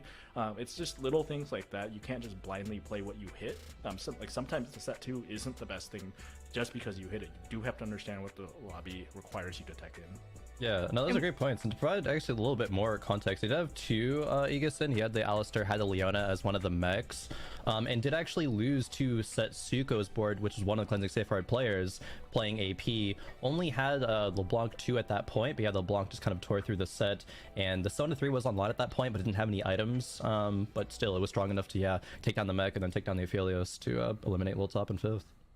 And before we go to the break, I remember like yesterday we talked about the importance of Guard Breaker and how it was like this must-build item back when mechs and all that were ravaging the meta, and now that mechs have been toned back, Guard Breaker was like a thought of 3rd item, and now there's more flexibility around before that being a must-build. But maybe that's an important consideration when looking at your lobby, tailoring those items. Can you make a Guard Breaker? Because it seems like one of those extra edges you could have gotten maybe against those Lee Sin safeguard players. But that's only game 1. And an exciting one at that with the different comps we've seen already. We're going to throw it to a break. When we get back, we'll have game 2 ready.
Hey everyone, we got game 2 of Corrupted Cup coming up, but I have my 2 second most favorite people. Just kidding. Boop and Crowan.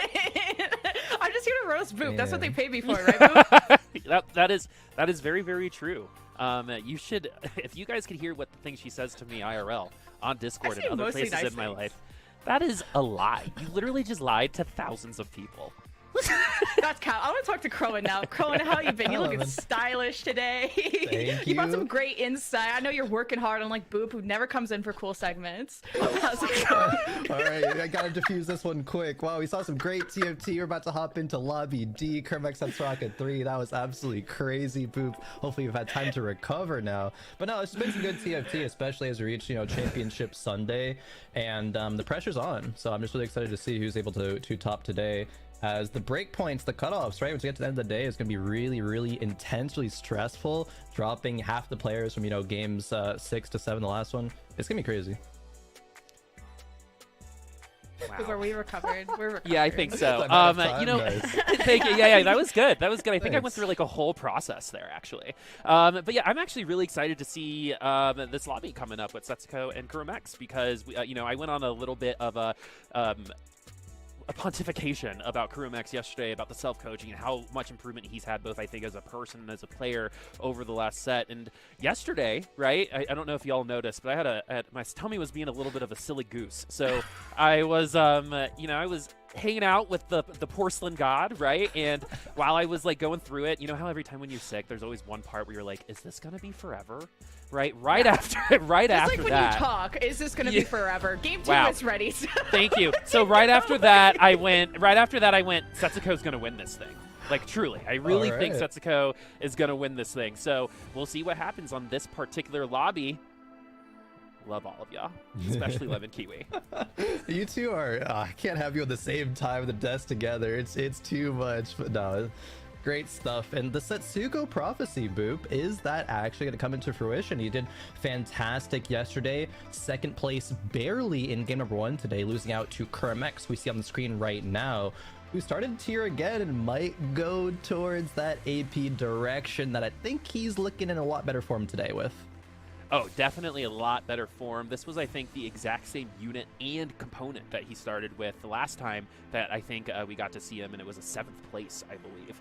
So we'll see if that's going to continue to be the case, but so much better form today already, has those 8 points going, 4th place overall. But going, through this early game, right? I think a lot of times we kind of get lockstep in this early game, and it's like more like a choreographed dance where we kind of do the same thing. What are some little things that you can do in the early game that might help you a little bit later? They might not be like game changing, but maybe even some house cleaning type things that could be beneficial to you as a player in the early game. Little things in the early game. I mean, making sure you're scout, right? Even when as soon as the first augment choice comes through, you might have lines that are very, very great if they're uncontested, but if they're contested, you're going 8th. Cleansing Safeguard is not that kind of thing, but say maybe like Rising Spellforce for Ezreal, you don't want to play that one contested if that's offered to you on a 2-1. So making sure you do diligence in scouting, slamming items, right? Even with Kuromex here having the 2 tiers, and I believe it's a chain vest behind one of the tiers there, you can slam a Protector's Vow if you have like a tanky frontline, not feel bad about that. It's going to get value throughout the whole course of the game, or Ezreal comes through there, blue buff could be a decision point, as I do see what the 2-1 augment is, and it is a gold augment. Boop, we never see your augments or prismatics. It's always going to be gold or silver, it feels like. Yeah, we've casted together when prismatics have been available. I think we've only casted like a total of 2 Yeah. So maybe things will happen. Also, Ace is probably having a really hard time looking at that laser core crest if he's watching the stream. Oh, true. Unfortunately, man, what an awful low roll that was for Ace. It just sucks when really good players get given up situations like that, right? And sometimes definitely. it's just hard to leave. But we're going to go with Jeweled Lotus this time around, so we're going to crit those casts. Yeah, Jeweled Lotus is a fantastic kind of standard augment to pick. You're never going to be unhappy about that. You can still go both AD and AP direction, but Kuromex has to choose a direction right now because there's not a lot of things that line up really well together right now. Is going to end up playing the 2 Spellslinger and a Jinx, but really just keeping his options open right now and not having enough on the bench to sell to 10. Does end up selling the blue buff, however, so he does want to go in AP direction, kind of maybe similar to last game. I don't think we're going to see another Soraka 3 probably, unless he Giga High rolls, but Kurm is definitely, again, a lot more comfortable with this line of play. Yeah, it definitely looks like it so far. This is already different than the last go-round, in my opinion, in terms of just, it's a better augment, I think, choice for where we already are. True. So we're going to be able to commit a little bit sooner, and identifying your spots from a point that you've already committed from can be easier for some people. And I think for Kurum, that is going to be the case. And as we get some Jinxes throwing toothpicks at each other, Sully's going to take that L there, so we know who won the first round and the second. So at this point, right, something that a lot of people like to avoid in TFT is the police siren. Win, loss, right? So if you're on the loss streak, right, what is like the best way to lose?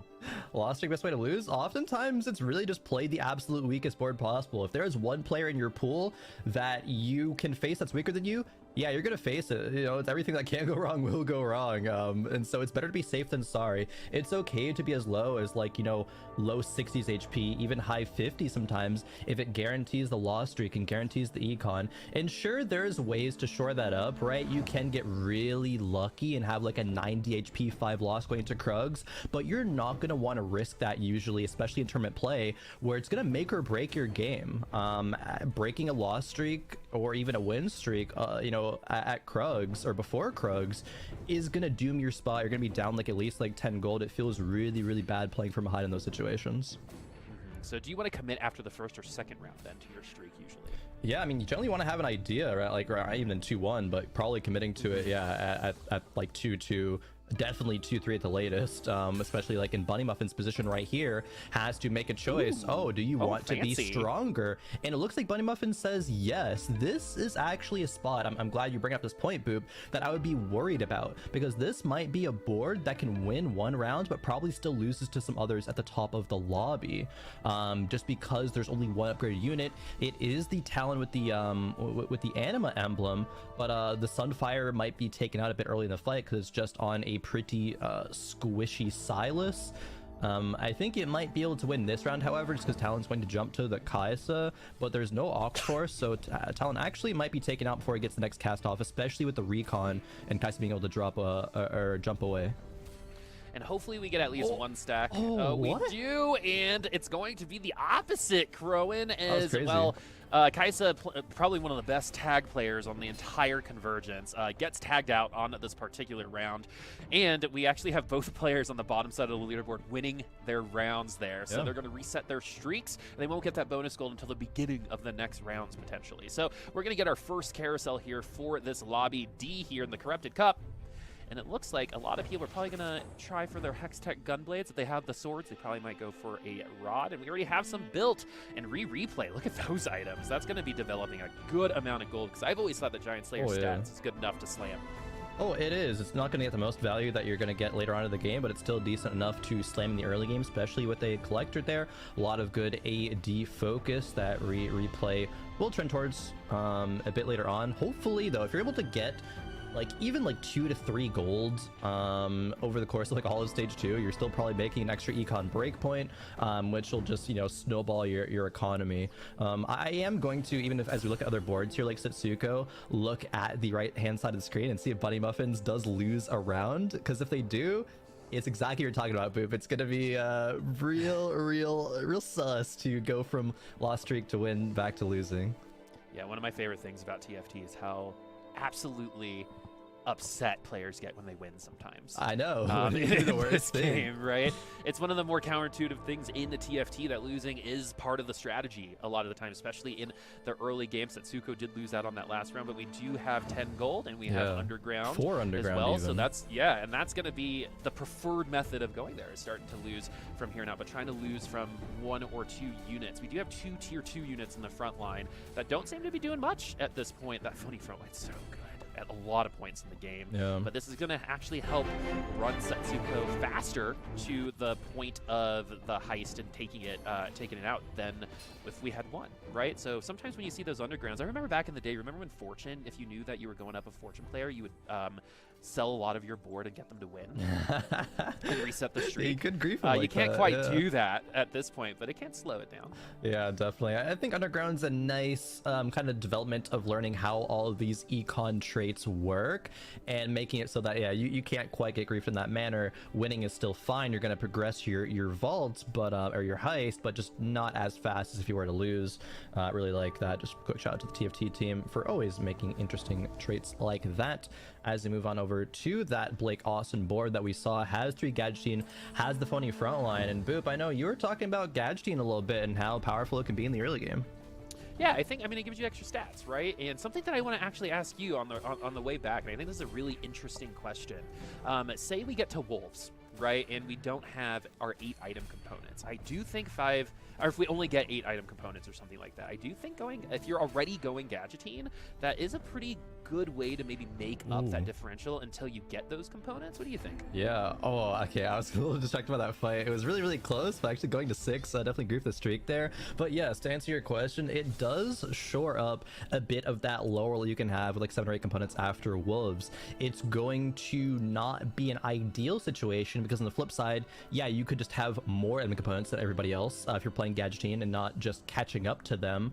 But it is going to be a lot of power that you're otherwise lacking. The big question there is, how are you going to transition out of Gadgeting if you are? Because usually you will, but there is the conversation of, oh, maybe there are 5 Gadgeting boards that can work out in the late game if you're able to find your Nunu.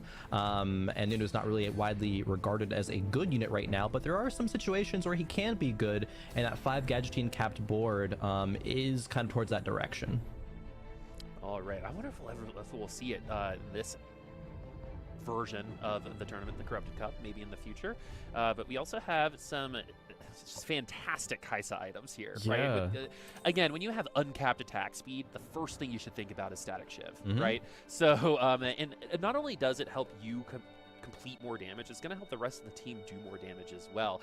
Because sometimes, even in the early game, the mid game, and the late game, this is about death by 1,000 paper cuts sometimes, right? Yep. And that little inches of damage that you do by the end of the round will add up and potentially win you out. I think a lot of Zoe players who like that admin trait that gives you 10 ability power every time you cast know exactly what I'm talking about, right? It's a comp that almost looks like it's losing until it's not.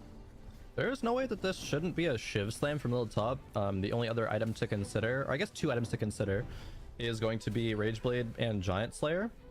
But Shiv is generally more priority than the rest of those, and it might not have actually made a difference here if you get an extra unit. Maybe that's why the choice to slam wasn't quite there. But either way, Lil Top is very, very rich. Going to be pre-leveled up to 6 at 3-1. So 3-2 will hit. Maybe you'll roll, just try to stabilize a little bit. 71 HP isn't terribly low, however, so shouldn't be too concerned. The other thing to be concerned about is if there's going to be another player contesting the Kaisa line. It is very good if you play it uncontested, but as soon as one other player goes it's looking kind of doomed. As Sunfire is going to be an instant slam with the second augment choice, also a gold augment, and no hero augment yet. Boop. No hero augments as well. And so we are going to slam the Shiv. Curious again, I mean, we could have just slammed it last time, but I guess we're going to lose.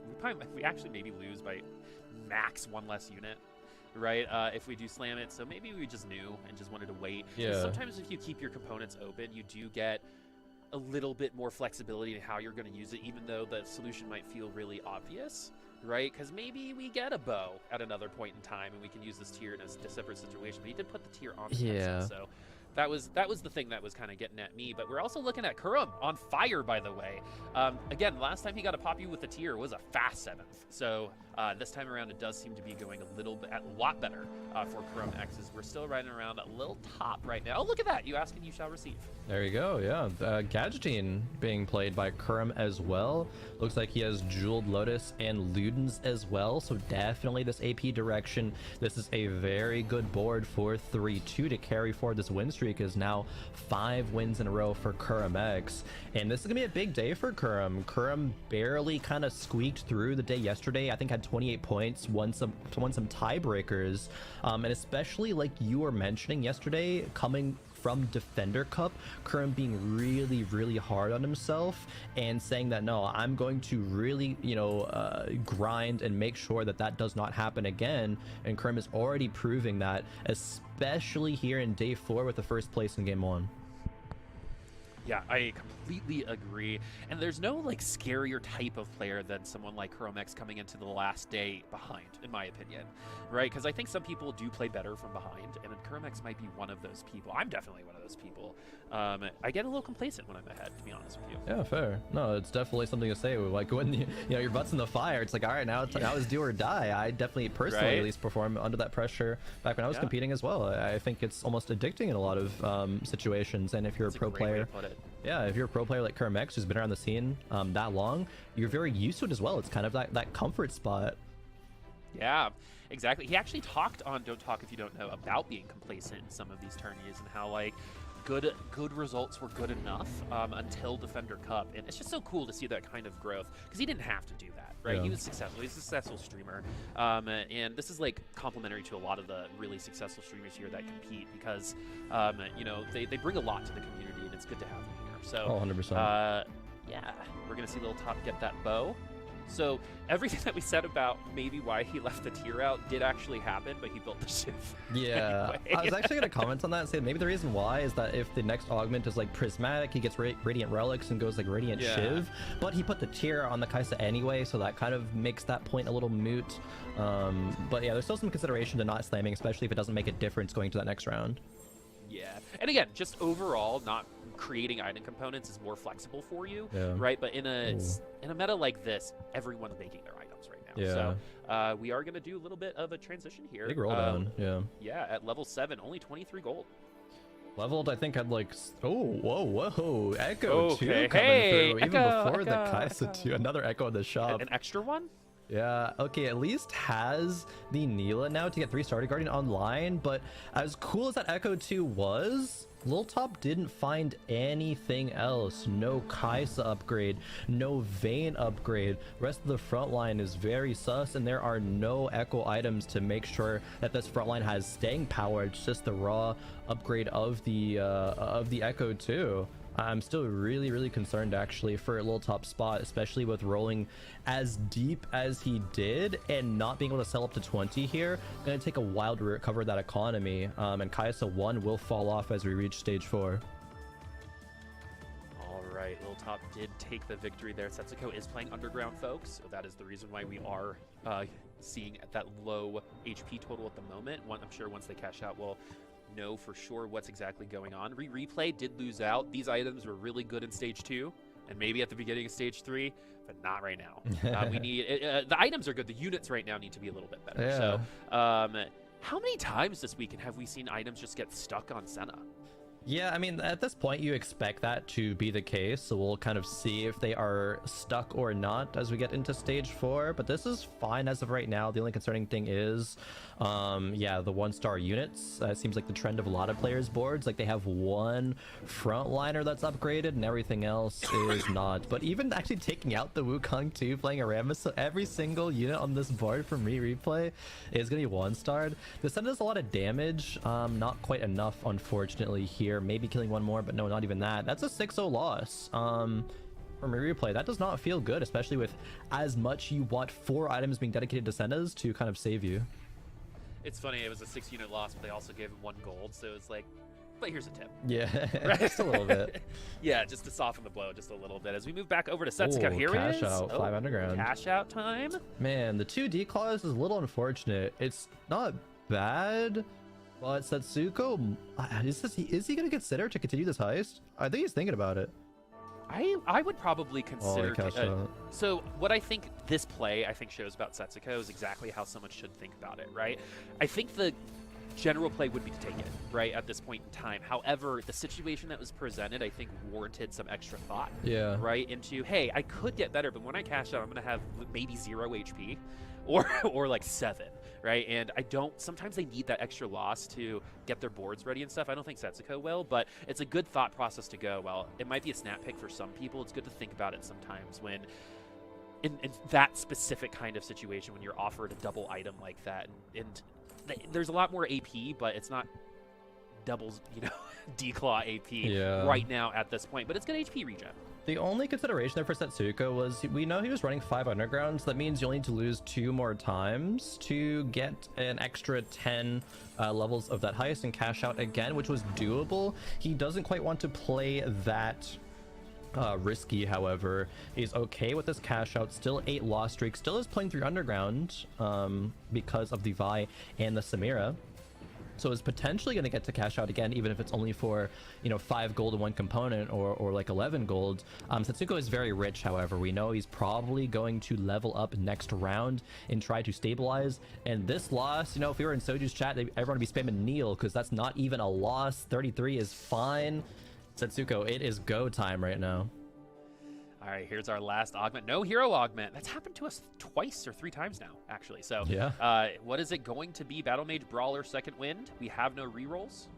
And it is going to be Second Wind, which is going to be really nice for this kind of comp, especially if you're able to get the Second Wind heal while you're Zonya'd on the Bel'Veth. That's just super trolly and makes you feel really good about yourself. Oh, the roll down comes through. Boop Setsuko has a lot on the bench, is thinking about every single decision, and it is going to be selling the Samira with the vest, selling the bench Samira as well, finding a LeBlanc too, but the items for the carry, where are they at? This is 4 fully itemized, 4 full items that are tank, and then components that are left over are a belt, a cloak, and a vest. There is only the Zonias and blue buff that are complete items for a carry at this point. Wow, we're gonna take a 2-round pivot here. As well, maybe 3 rounds if you really think about it, right? Yeah. This Animus squad too is very strong. This point in time, you got the hat for Misfortune, and that Zac is also very, very strong too. When it gets those stacks, a little bit of extra HP sometimes is enough. But the person that has been dealing with Zac the best so far is LeBlanc. The Zonias did go through. They sold the they sold the Bel'Veth right before the round started, and got all of the items off. Setsuko's so good at the game, dude. Right? I could talk about, I could play by play, right? But like, really, what we just saw is like a really powerful brain at work. Oh, right? for sure. Like, he went through so many scenarios in his head and ended up on the right one right before the round started. Put items on as like the round was starting, right? And still won. That's amazing. Yeah, that is textbook how you should be approaching that round, but it takes a great TFT player to do so, right? You gotta take time thinking about your augment choice, thinking about your roll down, what units you're selling on your board, how you're gonna place them on, right? Finding the LeBlanc upgrade. There wasn't even 2 admin in at that point, but he said, yes, that LeBlanc is going to be what I need. The Cho'Gath 2 is gonna be a good enough front line. Let me sell my Vi, let me sell my other tank as well. And Setsuko barely won the round with every single little thing coming together there. It's really beautiful to see TFT at work from a player like Setsuko, and he's going to carry it forward once again, carry this win streak through. 33 HP is not enough, so every single win counts if we're thinking about contesting a lobby win yet again, because I'm sure Setsuko is a little bit upset after last game, losing to Kurum, hitting that Soraka 3, finding the last one in the pool. He's here for vengeance. Yeah, and Setsuko is literally one of the scariest players that you could come in contact with in a tournament, on the ladder, right? And I think a little bit of pressure was taken off today, and I think that's kind of unleashed the tournament so far. I mean, started off with 2 firsts yesterday, along with Dish Soap. So already having a good tournament and continuing to have arguably one of his best since like the 2nd set, or 3rd set right now. Looking at the rest of the items, it's really interesting to see always Hextech Gunblades everywhere. Oh, there's how many? 3 of them? Yep. Yeah, and it's probably not going to be, and maybe it won't even be the last 3. Someone might pick it up later. But I think so, yeah. We talked about the Hextech Gunblade versus Bloodthirster, but are there any like units that are just better at using it than others, right? Because there's got to be a tier list for Hextech Gunblade units at this point. The Gunblade, I mean, Samira is going to be fantastic. Misfortune as well, because she hits so many units at once. She's going to be healing up the front line at a faster rate than most other carries. Bel'Veth utilizes it, I think, fantastically as well. Those 3 definitely jump out. Kaisa as well. I don't know how I forgot about Kaisa. Kaisa one's actually maybe the most impactful at making sure the tanky like Rammus or Cho'Gath are going to be staying alive that much longer. Heals herself if she splashed with any kind of ambient AoE damage. There's so many units that actually utilize it so well. All right, we're going to see it right here with the Kaisa. look at how good it went. We are already getting into the backline, but Misfortune trying to make some things change, but she goes down just in the nick of time. Fiddlesticks Recon, I remember the first time I played it, he was really good at ulting away from the enemy team, but it is really good if you're able to get the ult onto the people that you need to. But it is really funny when it's like just Fiddle and someone else and he runs away. Yeah. Right? Then ults and comes back. So, all right, here we go. We still have some AP here. AP already making a little bit more of a name for themselves so far today. I think a lot of people noticed that Samira was super contested, right? And so sometimes I don't like playing contested, and sometimes I'll just take that, you know, maybe tier, like A tier comp and try to run it and cap it out as hard as I can before the Samiras do. Yeah, Bunny Muffins is in a rough spot though. You know, playing the off-meta kind of picks means you probably have to approach them from a position of being ahead. Bunny Muffins did not do that, however, and I think a little bit of it does come back to what we were talking about in the early game, making that decision to try to win streak, and I actually could be wrong, but I don't think Bunny Muffins did end up win streaking there. Is still losing at this point in the game because he's stuck on Misfortune 1, Vayne 1, Jinx. Sure, the Vayne and Jinx aren't itemized. The Misfortune is the big one, but someone else hit Misfortune 2 in this lobby already. So even when people are playing those non-typical lines like the Samira, the Aphelios, they're still getting contested. Finally, Bunny Muffins has hit the Misfortune 2, so maybe they'll be able to scrape a placement above an 8th. That is a big maybe, Crowan. Yeah, it a is very, very a tall big order, maybe. for sure. If it was, 4 patches ago, we might win the lobby, right? but right now, it's going to be yeah, but right now it's going to be a little bit tougher. All right, so let's see what we're going to get here. We're riding along Yalu, baby. That does not roll off the tongue. They actually really do like the name for some reason. And so we're going to see our anvil. We're going to crack it. All right. Maybe a Zephyr. I mean, Ionic. Zephyr could be, yeah, Zephyr could come through. BT probably not gonna be the case. It's either Ionic, which will be valuable as soon as a Fiddle is found. And I actually went on the bench already, so there we go. That's gonna be pretty powerful. There's the Slam. And this is a preparation board. Yalu has made a lot out of a little, it seems, right now. Sure, the frontline is upgraded. Sejuani 2 is fantastic. Same with Echo 2. But these backliners, once again, are 1-star, the Urgot, the Aphelios, which are the big ones. Yalu has a lot of HP and a decent amount of gold to think about going level 9. And then finding Aphelios 2 and potentially winning the lobby off of just being in a great spot. I'm honestly still like thinking about Setsuko's role. Yeah, it was really good. It's worth thinking about more. There's something so beautiful about when TFT works like that. It's almost like a great back crack or something like that, right? It just like relaxes the whole body. It's cool. Other things that I want to mention too, Kermax hasn't lost since the last time that we checked in on him, and that's again from the same start that we had on a 7th place before with better augments and better items. Look at where we're all right now, right? Of course that would be the case for everyone, but what Kiram has been able to do is kind of remove himself from the last poor performance and push himself again, because remember, we won the last lobby and we're almost double the HP of 3rd place, so the top 4 here seems very more than likely than not, I would say. So yeah. Is the rest of the lobby going to catch up to Kurum, who doesn't seem like he has actually lost any type of momentum whatsoever so far? That's going to be the question for the rest of the lobby to answer. 7 Anima Squad right now. This is another question that we need answered. Is this going to be good enough to survive past stage 5? Because we only have 1 life remaining, and it's all pretty much going down to Misfortune. Misfortune, she's going to be able to get another cast off. It is not targeting LeBlanc, however, but I think that's okay. LeBlanc cannot tear through everything in time, especially when the Zac blobs come out. Extra front line to tank with. Zhonya's already procced. Misfortune, however, it does get really, really close there towards the end. A couple more of those sigils coming out from LeBlanc, and she would have been taken out. Sully, 5 lost streak, drops to 1 HP. Yeah, what's up? It reminds me of, those like 1940s videos of like kids watching nuclear explosions. Right. That's what Misfortune did just then. Yeah. Right? Yeah, she had her glasses on. It's like, I want to see what the fuss is about. And then almost got atomic bombed there, unfortunately. So Kurum, again, in 2nd place on fire, creeping towards that #1 spot. 7 Anima Squad is, again, creeping towards a higher spot as well, but a bad matchup is going to be the end of it. Setsuko, though, now with only just 5 HP and a Soraka, is that going to be enough to push us past a 6th or 7th place? This is an elimination round. It is an elimination round. It could be elimination round for both of the 7 Anima Squad players, actually. Sully and Bunny Muffins towards the bottom. Miss Fortune has a lot of work to do on the next cast. The thing is, she doesn't have any healing, and no, it is not going to be enough. The Soraka is still alive, as well as the front line. Sully goes out in 8th, and actually Lil Top does drop out in 7th. Wow, I think maybe the worst result so far for Lil Top, doing a little bot 4 instead. Lil Bot. Lil bot. That actually has legs for a lot of things. Yeah, I guess so. Don't we call each other bots all the time? Anyway. Okay, so he's gone. Sully's gone. Yep. Setsuko's not gone.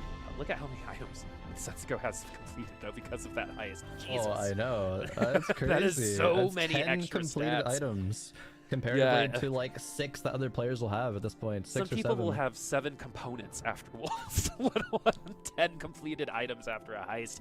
Now this is interesting. All right, we have Last Stand online right now for this board, Yeah. and if there are a couple units that really benefit from Last Stand, it's those 2 carries in the corner. It's the Belveth and the Samira, who has a Bloodthirster, which is very interesting. I actually really like the tech that Replay is doing right now. Actually did just drop out of 4 Aegis and is only playing 3, but there is a lot of AP players in this lobby, at least 3 from what I remember, so it's going to do a lot of work. Especially comes it's a lot of value because the Belveth doesn't have a gunplay, doesn't have any healing, and the Samira only has BT to save herself. So we really need to be really need to be thinking about all the damage mitigation that you can get as Belveth dashes around the whole board and is going to be dashing towards safety away from Misfortune. So yes, Bunny Muffins is going to fall, so we have confirmation that both the 7 Anima players, both going bottom 4. Setsuko, however, takes a huge loss and joins them. We have our top 4. I'm gonna stop complimenting people. Yeah, you're this like, is oh, the second Setsuko's time gonna in 2 win days. the tournament. this I was thinking about it, and now He still got can. first. He still can. for sure. Yeah, he still can. All right, but I don't know. Kurum's playing out of his mind. He had a champion duplicator just chilling at 60 HP, has not lost, but still there. Galio Baby also at 64, right? So I think we're going to get something that we only get a couple, like maybe like 20, 30% of the time, which is a full-on like 1v1 in Stage 6 and Stage 7 between Galio Baby and Kurum X. Let's see if Blake Austin or Replay are going to be able to break through. Here's Galio Baby against Blake Austin. Potential elimination match. Seems like the other one will be an elimination match as well. We have Ox4 Sedge, and we do have a Nunu trying to say hello to the back line, but it's really all about that Aphelios, but only an Aphelios one. Yeah, this Nunu one with no items. He's just kind of there distracting maybe a little bit of that knock-up CC. But this is such a strong board from Giallo, and this is why even in Aphelios 1 kind of composition can be better than Samira 2. That's why those win rates from Aphelios compositions are just so dang good. Blake Austin, sure, you got a top 4. That is great, but yeah, like you're alluding to, it might end up being a long 1v1 with Giallo and Kermex. And those are, at least personally, some of the most exciting TFT to watch if it's like round after round of going back and forth and back and forth. And then you get Shrouds and Zephyrs involved, right? And then you really, it's a different kind of game at that point, right? Because you're not competing for units anymore. You get everything you need. However, Kurum did lose that last round against Replay. So Replay on that last stand.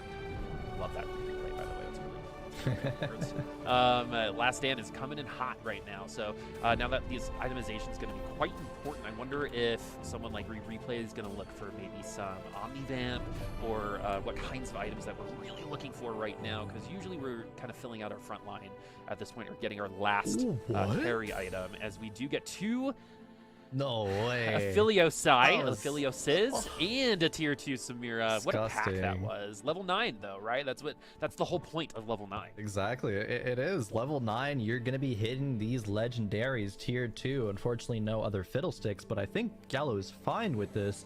64 HP on a win streak, making his Act 2 kind of for fun. Even has better itemization now for the Aphelios as well, with the IE coming through. Can place a Hodge on another unit like a Samira. Oh, it does go on the Fiddlesticks actually instead of the Samira. That's fine, because Fiddle 2 will come through. It's only a matter of time with how healthy Gallo is. Oh man, that ultimate from Aphelios there just destroyed Kurum's backline. But we do have a Soraka still alive here, and Soraka is someone that does have a good bit of comeback potential, but we're not going to see it just then. It was a little too far behind. Oh, replay, I think, surviving as well. Yeah. So Galio Baby and Kurum now slipping and sliding a little bit. This was the biggest threat for Kurum, was I think the game lasting too long. Based on the comp that he is playing, AP does seem to kind of fall off a little bit faster near the end of the game than AD does. Yeah. AD doesn't really fall off. So Galio Baby and replay doing a little bit more with their short shots, I believe, than Kurum is with the AP. But going this AP line for Kurum, which didn't look like he was comfortable with yesterday. Totally different player today. Definitely totally different player. Studied up maybe some, looked at the VODs. I know a lot of going from day 3 to day 4 of a competition, just VOD reviewing, be like, okay, what could I have done better in that situation? Actually goes a really long way. But it might be like you say, and it's not enough to win the lobby. AP is kind of more challenging to scale. It depends on a good admin. It depends on finding a lot of times like that 3-star LeBlanc, maybe a Soraka 2. We'll have to do a lot of heavy lifting to, you know, combined with a lot of legendaries on the board as well. But Giallo might be sending replay out in this game. And yes, Kurum's HP lead allows him to get a top 2 as a valiant effort from replay with the Belveth kind of flex board there. It was really well played, but unfortunately does only net in a third. He was a little too far behind, and I think that Galio Baby ended up kind of superseding that comp. And so we do have Kurum and Galio Baby going heads up. Urgot 2 now for Galio. What the? Oh yeah, it doesn't actually seem like Kurum has improved his board that much. I think 60 HP was just a really good amount of lead that we developed, and once we started losing, we weren't going to win again. And Soraka's really good at getting rid of like units, maybe not winning rounds sometimes, but you know Soraka's probably going to take down 1 or 2 units. So when you are bleeding, it's going to be a little bit slower than an absolute travesty that it could have been. So look at Krumax, maybe with the 3rd best comp at the moment, getting 2nd place, because of a good early game strategy, which he did not have the last time he had this start. Yeah, no, did not have it, but now he does. Gonna be taking a big loss, and that will wrap it up. Giallo Baby having a very dominant victory here in game number 2. Yeah, it was kind of Galio and Kurum, and then once Kurum couldn't cap his board any much more, it was almost like Galio was a coronation there at the end. It was a crazy board from Giallo at the end, but can we also say that Setsuko is having a crazy day? Or sorry, Kuramax is having a awesome day, I should say. 1st and 2nd place. That is crazy. I had Setsuko in my brain because we were all racking our brains in the back room about his cash out. We were like, oh, he's high rolling, he's got underground, he you know, the IEP items at the beginning were like, okay, don't worry, he's gonna get good items from cash out. And then I'll start with you, Boob. The double Dragon's Claw Zonia. Did you think that was the right decision to go for that cash out in the spot that he was in versus extending the heist? Because those items were maybe not great for a non-AP-ish lobby.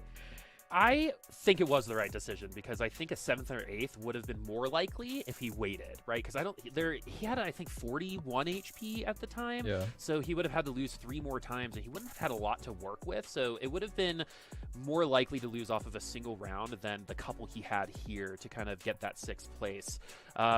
Also, like, if I was inviting that heist to a party, I would hate for 2 Dragon Claws to show up. They were not invited to that party, and they showed up anyway. It was like worst case scenario, but in terms of at least best-ish case scenario, Crowan, I mean, one of the highest performing emblem augments is Anima Squad, and Bunny Muffins got that on the first drop.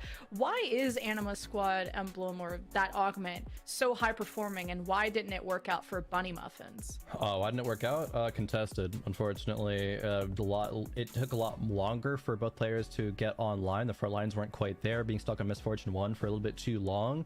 And you're reaching a lobby, you're competing in a lobby. The other players are high rolling, like Kurum and like Yalu as well. Like Yalu, even on Philios 1 is gonna be stronger than those boards. Kurum with a great AP opener is gonna be stronger than those boards. When you're able to reach the uncontested 7 anima cap and actually, you know, utilize that fame buff on whoever you put that emblem on, it's gonna be great, right? It might not win lobbies, but it'll certainly be a lobby threatening kind of composition. Just again, contested, didn't work out here.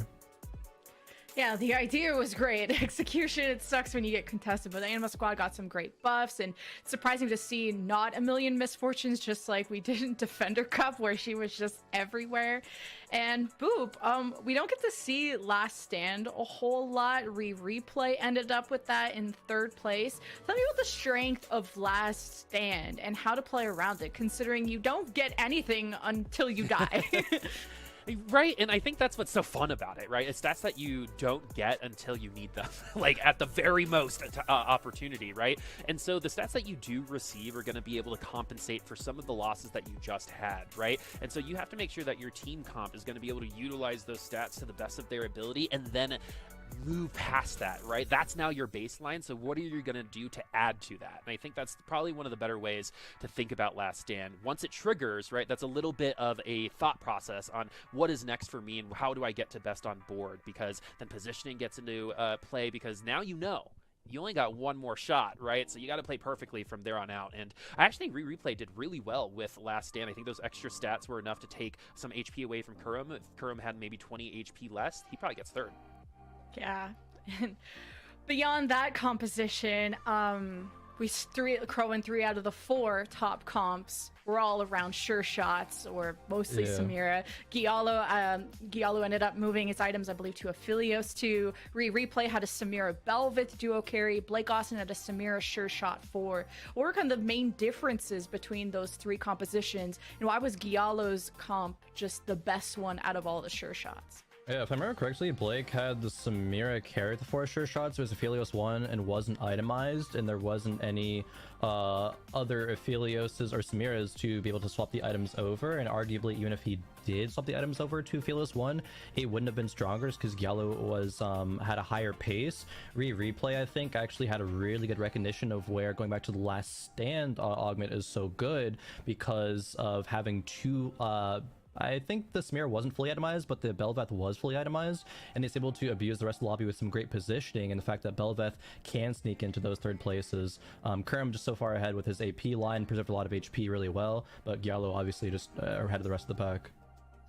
And then you just have Setsuko, who just got more dog. Like his he kind of more dogged himself a little bit. I don't think the cash out was correct to pick there. I'll counter Boop's point there, but yeah. Could have waited. I think that'll be a really good thing to talk about for a lot of people post this cast, to be honest with you, is whether we cash out there. It's safer for sure. Oh, yeah, it is. Yeah, even Admirable and Keen, while I was talking to them, they were kind of split on it too. It was whether do you think you're gonna die, or those items were just truly awful. It's whether the 8th place now or later. Either way, let's look at how everyone else did in the other lobbies, because we're only playing 5 games until we start cutting people off. So Wajan Iverson again, another 1st place. Ooh. Okay. Nico too with the 1st. Buzzy Boo, another 1st place. I almost feel like deja vu from the last screen we saw. And you saw Giallo Baby, of course, at the top of D, with Garrett, Casey with another bot. After a performance from yesterday, that's so surprising to see. Doo, the not so great finish. I tried to avoid the joke. And Sully, TFT also at the bottom. But I'm interested to see the winners' compositions. Boop, I have more restraint than you do. Sorry. Lobby winners, Wajan Iverson with Aphelios Threat Frontline. With a Belveth augment, it looks like a Laser Core Mordekaiser 3. I wish we got to see that from me, Nico. What is he cooking? Nico. All right. Buzzy Boo with Samira Aphelios Legendary Flex. So it looks like a Samira augment. And Giallo, you've witnessed that with the no hero augment, Aphelios Aegis. But more 3 Boop? Who buys that? Like, so how perfect is a Nico's picture for this moment, by the way, right? Like, yep. That's me. Also, I think that's the first maybe laddered or a 7 laser core that we've had. I would love to see it. I I think I've only seen Urgot in the wild, right? Everything else has been on stream, but man, I also think Nico's is an actual star, and is a great representative for this game. So I'm definitely, I don't want to say anything nice because every time they do, they bought 4. But Nico is is genuinely a star, and I think that the community is better for him. And I can't wait till he continues his kind of path of taking off, because I truly believe Nico can be an amazing voice and representative for TFT. And Crowan, I'm so confused. Is Laser Core good or not? I saw Asa go 7th with high roller Laser Core, a Z, and then I see Iniko get Mord 3. What's the deal? You can have Mord 3, sell the whole board, have 1 Laser Core, and still maybe win the game. It's just a Mord 3 diff at that point. When you get tier 3, 3-star legendaries, you're just high rolling out of your mind. I think, the Nico smug face there, that's a high roll face. That's gotta become an emote. Man, that is such a good emote opportunity. It is, actually. An interesting thing that I also caught from the scores as well is there's a lot of consistency, like Wasian going 1-1, Buzzyboo going 1-1, Kerm going 1-2. There is a lot of, if you placed well in the last game, you're placing well in this game. And I think there are 3 players who went 8-8 back-to-back, Garrett, Casey, and Sully. So there is really a lot of catching up to do for all of those players. But hey, it's really hard, especially when players like Wasian, Buzzyboo, and Kerm are really popping off.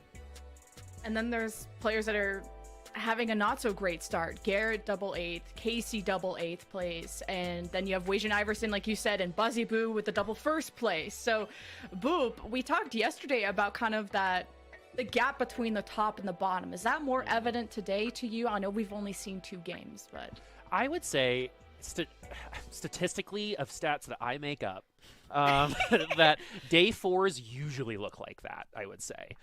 In traditional sports, or flesh sports as some people like to call them, there are many times where the person who's the underdog is ahead after a really long time, but the last quarter or the last 3 minutes, right, is where they'll completely fall apart and the vets will just come and rise up and take over, right? Because when you've been here before, I do believe that's a huge deal and a great advantage. And so, because when you've been here and have gotten 2/8 before, you're going to be better at getting out of that, kind of headspace as well, right? So I think just in general, that is the case when it comes to day 4. I think the dark horses get a little lighter, maybe, as we go on, and the people who have done this and it's their job and they're used to it are going to be the ones who are able to kind of take the gun out of their holster and shoot the quickest, and get ahead of everyone as fast as they can.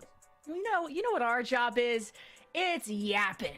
And we've done enough of that. After game 3, which is coming up next, we're going to update you all on the standings and how those bonus points from yesterday have added up and tallied up and created that buffer, or maybe have really truly shot up people to the top of the leaderboard. So we'll see you guys after this for game 3.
It's time for game 3. Oh, Keen, your luscious locks came out. You had it all tied up at the rehearsal. We're all letting our hair down here at the Corrupted Cup. We're going towards the... I'm so sorry. That was insensitive of me, Admirable.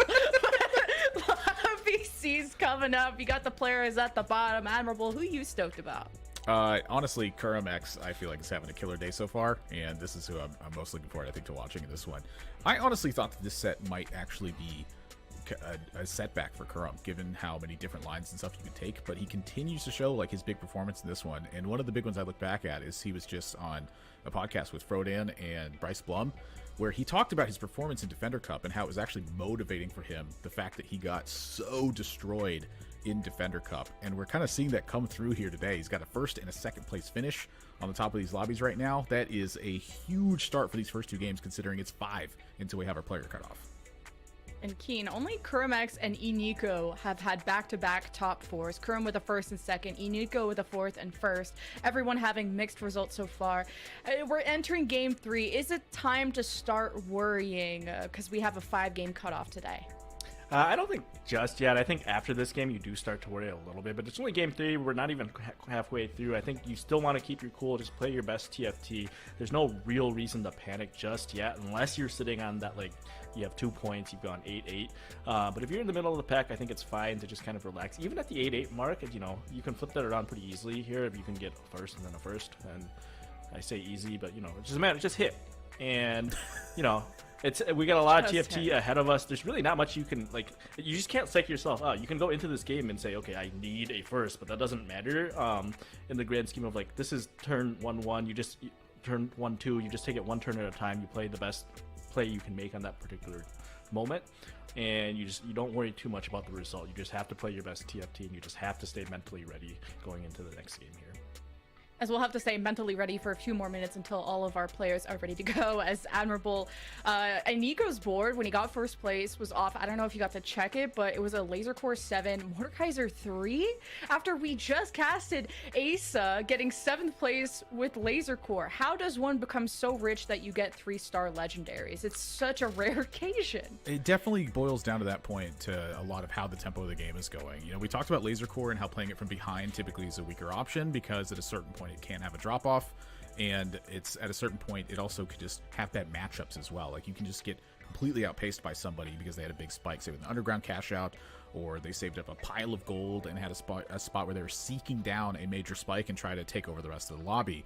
If you're on a win streak with Laser Core instead, it completely changes the way that looks, because you're putting together these big win streaks. You're pressuring the rest of the players in the lobby. So sometimes they have to spend their gold a little bit earlier than they would.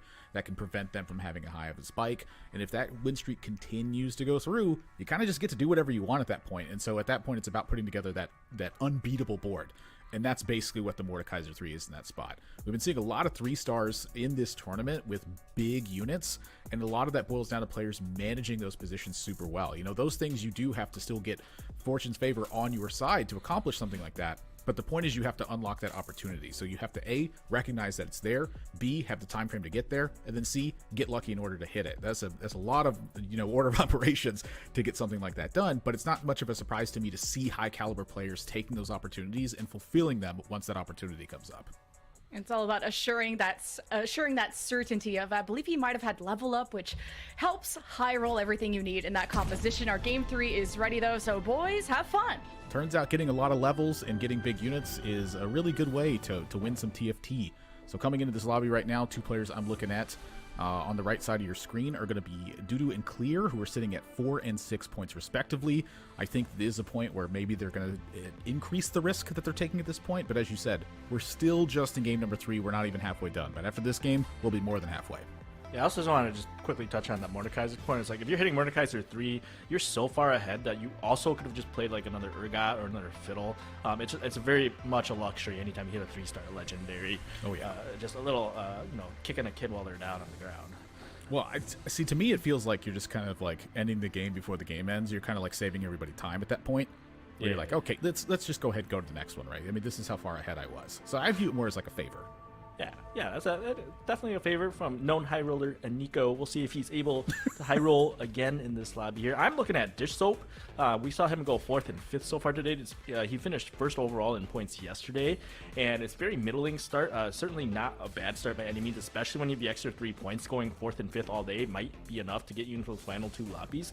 But knowing Dish Soap, he's a player who always is playing for first. He's a very competent player. So, we'll see if he's able to push out some stronger placements than these middle of the pack ones so far. For Liquid, Kurum X, who we're looking at right now, 1st and 2nd place to kick things off. Pair of sure shots on the back line, a Galio waiting to get upgraded. I feel like this is one of those starts that you're pretty happy to have when you got a sword sitting on your bench. Yeah, definitely. Getting the early Nikos is one of the issues with the early Nikos, though, is it does mess with your econ a little bit. Like, I think the best possible start you can get is you get the Nikos, but then you only have 2 item components, so you still get the extra gold. Ooh, 2-2-1 on the hero augments. And we saw Kurum yesterday play Reign of Anger and have a pretty strong performance with it, despite the fact they went 5th. The lobby was incredibly powerful. He's going to roll past it because of the 2-2-1 here, I think. Yeah, I don't think he'll roll past Spirit of the Exile, though. You only really take Reign of Anger when it's 1-1-1. He did roll past Unrelenting, the Vi augment. I think he could have potentially played around that, but it's line some people are more familiar with, especially players who are willing to reroll. Kurum typically is known as a player who's going to push tempo, unlikely to play these reroll lines, and so he does take Spirit of Exile, which really fits what you would expect out of him, somebody that's able to just flex in strong board. Spirit of Exile will let you go up and play around the around the laser core, and that's exactly what he's going to do right now. He already has an early Senna, you have the Yasuo, and he does have the Ashes in the bench as well. I would expect that to be next in. Yeah, it's kind of interesting to me to see that, where you look at this board and it's like, wow, is the brawler really that important to the spot? But you're getting so much natural strength because of the hero augment from Yasuo, giving your team that boost in attack speed. It feels like that kind of favors the laser core side of it as well, but at the same time, it's like you want the front line, but we don't have a 2-star unit in play. Pretty interesting little round here where I feel like the decision is not really necessarily as easy as it looks. Like, I think I would have put in laser core there because it's laser core, but how much better is brawler going to be in that situation? Little things like that can have a huge impact. I don't think in that round it did in particular, though. Yeah, definitely a toss-up. Hard to say which one would have been better there. The laser core does give you a little bit of extra damage, so I think if you're in a spot where you feel like you're going to lose fights, getting a little extra damage and just focusing on one side of the board can often net you an extra kill, and that'll save a bit of health. Again, hard to say if that would have mattered there or not, but as he probably would have taken the loss either way. We do have a Lux augment here. This appears to be Lucent Barrier, which will give a bit of extra shielding and AP to 2 nearest targets. This actually is the carry one on Dudu's side of the board. This is he took Illuminating Singularity. That is surprising.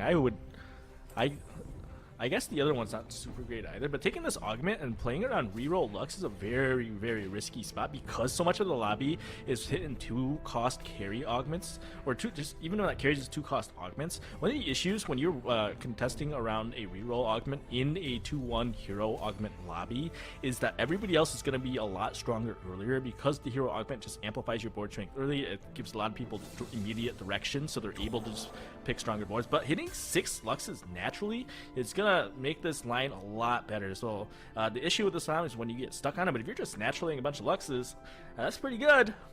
So here, there's 2 things I want to highlight about this, which is number 1, this line was pointed out to me to be very strong by Frodan, who had mentioned that one of the strengths behind this particular carry augment was that nobody's going for Luxes. So you have a ton of Luxes in your shop pretty much all the time. Like, people aren't putting Lux in play even as a 2-star unit. It's just hard to put onto a board that is efficiently operating early on. So it's a lot easier to hit this. And then number 2 is the power spike that this can bring because of just how much damage that Lux's second cast does. The whole goal of it is to try to overwhelm your opponents and then have such a big win streak that you're in a comfortable position to push levels from that spot and force everyone else to have to spend gold in order to stay alive in boards against you. So I think that it's an augment, again, that has one of those low floors, but it does have a high ceiling if you can hit a Lux 3 pretty early on. When I say early on, I'm looking at like 3-1 without having to spend all of your gold in order to do it. Just, she casts so powerfully and so much if you can get her itemized that I think it is a risky play, but something that can certainly have a payoff, especially if you need a big one. Have you ever played a League of Legends game with a Lux support? I played Lux support a lot when I played League of Legends. No, you're one of those guys. So the issue with Lux is sometimes your Lux is not very smart. And it's just like some of your Lux support players who like will just sit in a bush as you're getting 2v1 in lane, and they just don't do anything, right? They're like, they use like 3 E's and they're out of mana, and then they're just useless. And that's the problem with Lux, is like, even if you hit it early, towards the end of the game, sometimes you just get 10-0'd because your Lux just whiffs or it throws it to useless units over and over. So one of the big things is you need to watch for the Lux frontline, because if you have a good frontline, you can keep all the units on the board in place. But if you're not able to keep them in place, or if you're up against a Nunu, you're up against a Bel'Veth, those type of units can really ruin a Lux's day, because they will just keep dashing and moving. If Lux targets them, it just totally whiffs, and then suddenly you have that bush Lux that is in silver and wondering why they're losing even though their KDA is good. You know, I will say though, that's a pretty good representation then in the TFT design of exactly what Lux is doing in League of Legends. Sometimes it's good, but you know, a lot of times it's not. Yeah. Just kind of depends on how the Lux is performing in that one. And Nico, as we jump to this side of the board, this is a Reflector Shield take, and personally, I'm a big fan of Reflector Shield with Annie because of how strong that Omnivamp becomes on this unit once it gets online. Like, the Reflector Shield's going to be poking the units all around it with its early Hextech and an early Warmogs. And a having the shield Annie up and shot? healing is big. Alright, I told you, Nico's known high road. Look at this, just a double Annie shop here, hitting Reflector Shield, and he's got the Warmog and the Gunblade already. Not a bad spot. Certainly, Reflector Shield's taken quite. It feels like every patch they go in and they're like, okay, we need to buff this a little bit more. Would not surprise me if by next patch Reflector Shield also gave you 10 gold every turn. They have to constantly tune it. I think it's in a good spot right now, personally. Is going up against Clear now, who is going for the open spot, is going to favor the gold and look for strengthening the board in later stages right now. So I think Nico is sitting pretty comfortably here. Also at 13 points. So just at this point for Nico, I feel like it's not necessarily about going first. It's about not going in the bottom 2 for these upcoming games that he has, and then finding himself pretty comfortable after game number 5 to move to the top 16. Yeah, this is also going to be we just saw the Camille augment, and that's going to be the Hextech one, which is, I thought, like, the way he was opening and positing it, it looked like he was going to play around a reroll Camille, which I would have loved to see. Unfortunately, it is the more bench support augment. I think the support one's way better, even if you are rerolling. Oh, I think it's better, but it's less fun. Like that, the big AD shield on the other one is so, like, oh, it's very satisfying when you do. You just want to hit the big shield at the end and watch your Camille completely take over everything. Oh yeah, it's very fun. I gotcha. But that's also potentially fun if the Lux doesn't whiff. I think at least it'll be fun for us to watch. I think this is one of these situations where playing Lux sometimes feels very bad, or playing against it can feel very bad if if you get like Giga Faker level Lux. But watching always gonna be fun for us no matter what happens, because it doesn't affect us.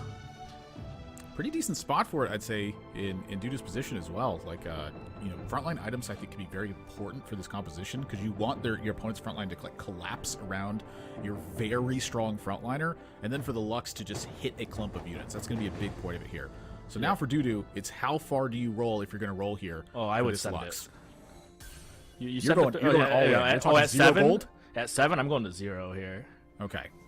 Like you rolled a 30 and see if you hit. Oh, I'm surprised he's stopping here, because it's like you can just save so much more health if you're able to hit here. Otherwise, you're just an awkward spot.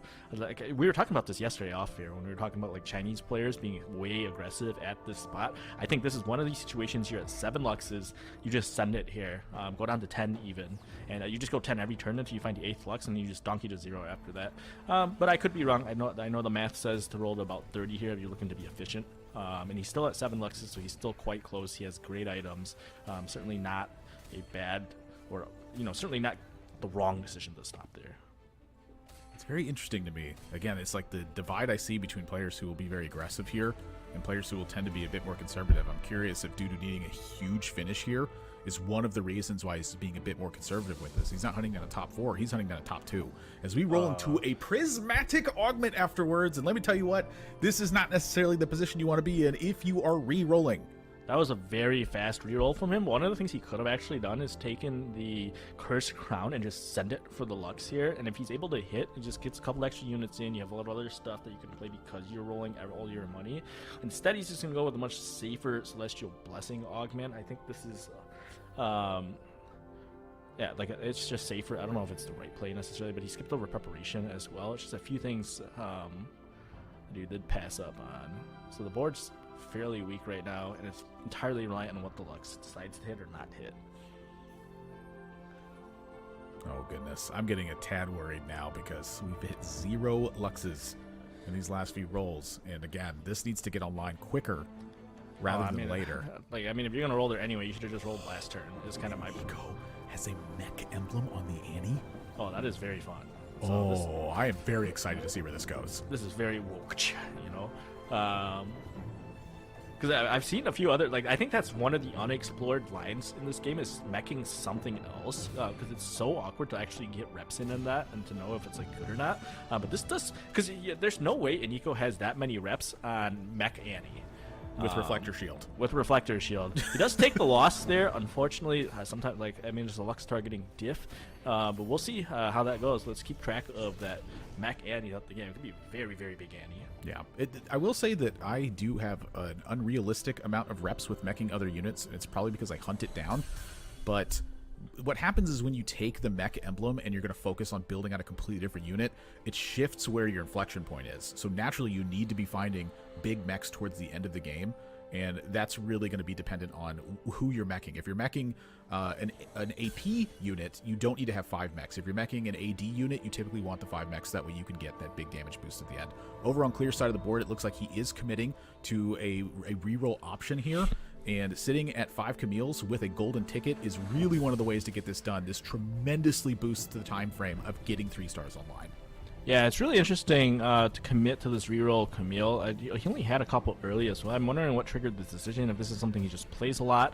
Because there's a lot of spots in this lobby right now that I can't imagine players have too many reps on. Like, I think it's fairly clear watching the Lux reroll earlier that Dudu, like, you know, he probably doesn't have that many games on Lux Carry Augment. We saw Nico playing Mech Annie. That's probably not happening that much often. Even reroll Camille is not something that happens particularly often. And so it's a lot of players playing lines that, you know, they might not be uncomfortable with it necessarily, but they certainly don't have as many reps on it as, say, like a Samira line. And so it'll be interesting to see how they're able to pilot it as the game goes on. Yeah, I think for a clear spot, the golden ticket is easily one of those indicators where you're like, okay, I just got a ton of gold effectively off my rolls. This is a lot easier to get done. I'm seeing Ripple Overdrive with the pair of Thieves gloves over on the side. Very clear what the augment is in that spot. It is a band of Thieves. So you're pushing for tempo and trying to push over the rest of the lobby in a spot like that. Other than that, though, it looks like it is pretty spread out across the board.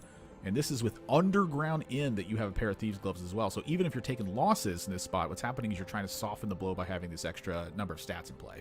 Yeah, I can't tell what his cash out is because he had the early boxing lessons. It's potentially, this is probably the second, and he's sitting on 3. Yeah, so this has to be cash out 2. So he's probably gonna lose here, take the cash out, and then if he gets items here, we're talking like infinite items on the board. You know, you got double Thieves gloves. You can really slam a bunch of the lobby with it here. I'm a little surprised. Okay, so he does slam the last Whisper there. He's a rod away from having perfect items on Samira. He's gonna have tons of items for this front line. Once, you know, things like Cho'Gath, Rammus, anything can just come. Whatever you 2-star, you slap a Thieves gloves on it. You're gonna have a fairly strong board once you decide to roll. I'm kind of thinking back to the Setsugo cash out from last game where it's, you know, we debated a bit about it. Was it too soon? I feel like for Ripple Overdrive spot here, I don't think you have the HP to have a decision to really go further. You know, Setsugo had, I think, a little bit more, which boosted that decision possibility a lot. But right now, this lobby is looking pretty strong. It's a hero augment early with a prismatic follow-up, so people's boards are tend to going to be pretty polarized in the matchups, I think. Yeah, there's quite a few reroll players. So you're going to see players start to spike on early stage 4. So it's 3 items here. You definitely just take this and dip. This is very good to me. Yeah, it's 3 items. That's a very solid cash out. You've got your money's going to be a little awkward here. You just sit on this board. You take 1 more loss, so you carry the money into neutrals. You're going to have about 25 health, and then you just send it on 4-1. Hopefully you're able to hit a few things, but you have so many items, and that's a lot of good frontline items now. You just slam the Ramble. You can slam a Dragon Claw, and you're looking like to be in a fairly comfortable position if you're able to hit some units on the roll down here. Ooh, gonna go for Shroud. No spot to put the Shroud. And Stellar Mini is sitting over there. It's very interesting. Looks like he's trying to play reroll Ezreal Vine. He does 0 Ezreals right now. You see that with the Prismatic Featherweights. There's no way that Samira is going to stay in when it's Prismatic Featherweights, but it's unlucky for him. He has not been able to hit any Ezreals, it seems. I think there's no chance they shift. With Prismatic Featherweight, I think, I mean, I'm not going to say no chance. I think it would be very unwise to not play Samira over Ezreal with that augment. Digital sitting on the side with a Talia in the back line here. Also has just a 3-star rel. I don't know where that came from. I mean, it's looking like they're rolling. This is a wild looking lobby right now. Yeah. I guess that's interesting. I think a lot of times people do overcommit when they're playing the Yuumi line to it's like, oh, let's just play this Yuumi instantly as well. But if you just hit the rel early, maybe I guess you just pivot out and just use that as front line. You just play the Talia. It's going to be a lot more consistent than trying to roll for a 3-star Yuumi. I think it's one of those spots where the Talia certainly becomes a much bigger consideration at that point. Like you have your front line, like you just said, you have the front line online. You know, how much bigger can you make the board? Like, do you sit here and try to hit the spike, or do you go elsewhere for it? Yeah, I think it's one of those things. Again, the Digital talks so much about how he feels like that in some of these spots it's easy for him, but I think it's a lot easier when you're, considered to be the strongest player in the region. Yeah, I'm very curious to see what he chooses to do. If he just pushes temples, you see he hits the Yuumi 2 on the right side of the bar there. I didn't see any levels that would indicate he's probably re-rolling and just committing to this level 6 Yuumi board. Very interesting to see that he is willing to play this Yuumi line. I don't usually peg him as the type of player to do to commit to those kind of lines. This is very bad roll down for Ripple Overdrive. We said he needed to roll down and hit some stuff here. Unfortunately, he does not even hit the Senna. There's no Belvest, doesn't hit a Samira, no Aphelioses, and he does hit some frontline units. He does have a Belveth, so not as bad as I thought it was, but it's still only a 1-star Belveth. He fortunately has a lot of items. He sticks them on his backline instead of on this Rammus. I'm not sure I agree with that. It's kind of interesting. Dudu does get the Lux 3 online, but he's sitting on very little gold right now, and it gets picked at the end of the fight. LeBlanc looks like it's going to be able to clean this one up, but just barely. Just barely. It was just everything clustered at the end there, and the Lux was able to just pop it. My goodness, this lobby is looking really close in some of the spots. Ripple Overdrive sitting at the bottom, though, like you said. The roll down there just did not connect really any dots, just a couple of 2-stars in play. So this next augment, this one's going to be big. It's gold, so it's not a huge boost across. It's just a strong one. I mean, 7 it's very good. Loss streak. Something's got to break here, or this is going to be the end for Ripple. Yeah, he has so many items that hitting that augment is actually probably the best augment he could have hit there. Unfortunately, he does hit a unit here. I would like to potentially see the Thieves Gloves be popped off and just move the... you might just have to move items over. I think Thieves Gloves is the one item that doesn't pop off with the bench. Oh, it does not pop off bench. That is unfortunate. This board's not looking good. One of the other issues is there's at least 3 people re-rolling for 2 costs here. You have the Annie re-roller, you have the Vi re-roller, and then you also have the Yuumi re-roller. So a lot of them are contesting these 2-stars, which means that they're going to contest units out of the pool for each other, which makes it easier for them to hit. And when you are low rolling the Samira line like this, that you're just going to end up being punished. Anytime here he is, he's going to run into a Yuumi player with very little gold. I don't know if he has enough damage to cut through this, really good items on this Neela. It's a 3-star Rel, and it's preparation. Great augments on Digital side. I will say that the Cybernetic making a big difference here. Yeah, I feel like Sure Shot's like the one comp that really can utilize the cybernetic implants and be able to utilize that 10% attack damage you're getting across your board. I was wrong. That's a lot of damage right there. I thought that he would not be able to punch through that front line, but clearly he's able to stabilize a little bit. He's still at 16 health with no gold. Is not a good spot for him to be. The rest of the lobby is just going to keep getting stronger as they're re-rolling for these 2-star 2-cost here. You do see this Ezreal finally is a 2-star on the bench. The Samira does opt to keep the Samira on the board. I guess he's just going to run Samira Ezreal duo carry. I think he was using the Samira as part of the underground because we just saw him take a pretty big gold cash out, it looked like. Yeah, but but even still, it's the items. Surely it's better. The items are better on the Ezreal when you have featherweights. I think she's just holding. It's tough to put a Sona in place sometimes. Looking for pick. I don't know. It's a tough call to make, honestly. I assume that Sailor Minnie's in a spot where they're going, okay, I'm going to lose some rounds, but we have the big spike ready for this. This is 7 Lee Sin. This is 7 Ezreal. This is 7 Vi. This is 6 on the Malphite. It's really not that far away from this board making a huge spike. Yeah, it's very close to being strong. I would assume on 3-star Ezreal he definitely shifts items over. But he's sitting Peachy with 69 health up there. Yeah, I think he'll be fine to just chill for a little bit and see what the options are going to be as the game pans out. As other people do continue to roll for these 2-stars, I think he'll keep tabs on that. Just the items here, it's looking really tough for this one. There's up getting the glove as we get a glimpse over on the items on the right side of the bar now. Just when this pops up, I just look at Nico's side and I'm like, Mech Emblem Spellslinger, what's going on? That is the Reflector Shield board, so that's some wacky wild stuff that can be happening over there. We're getting a glimpse at Liquid Kurum X's board, and honestly, this is just like the standard Kurum X line. It's take a tempo augment early, it's take a tempo augment in the mid, it's take a tempo augment on 4-2, get to level 8, and push some big stuff in play. Yeah, Nico's cooking. Whatever he's doing over there. One of this is a really good augment, the Spirit of Excellence. One of the things I think people get trapped on is they see Yasuo like, oh, I should play Zed, I should play Laser Core. You really don't have to. It's still a ton of attack speed for your board if you position him just like this. And he's also sitting on level up, so his board's looking quite strong right now. But I don't. This is really weird. So the problem with these lobbies is it's always hard for me to tell who's strong or not because it's really hard to gauge the strength of some of these reroll comps when they're still in the middle of rolling. Because obviously by the time you hit a bunch of 3 stars, you can say, okay, this is definitely very strong. What happens when only a couple of them hit?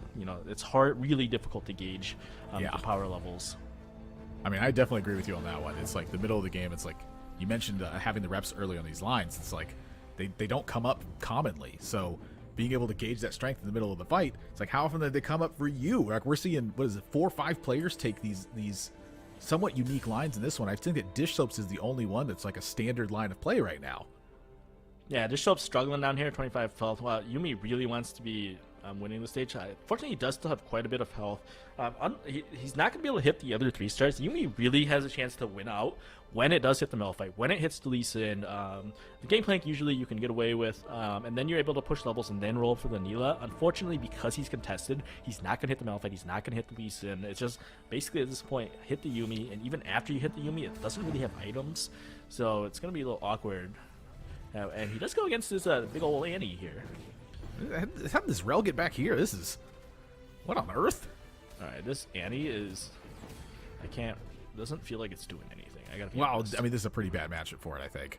Yeah. I was like, you're playing against a matchup where you're trying to, like, have a stable tank in the front line against a matchup whose entire goal is to scale the AP of your team and take over at that point. Yeah, it's also, I guess, still a 2-star Annie, so... Oh my gosh. I thought Stellar Mini took the previous cash out.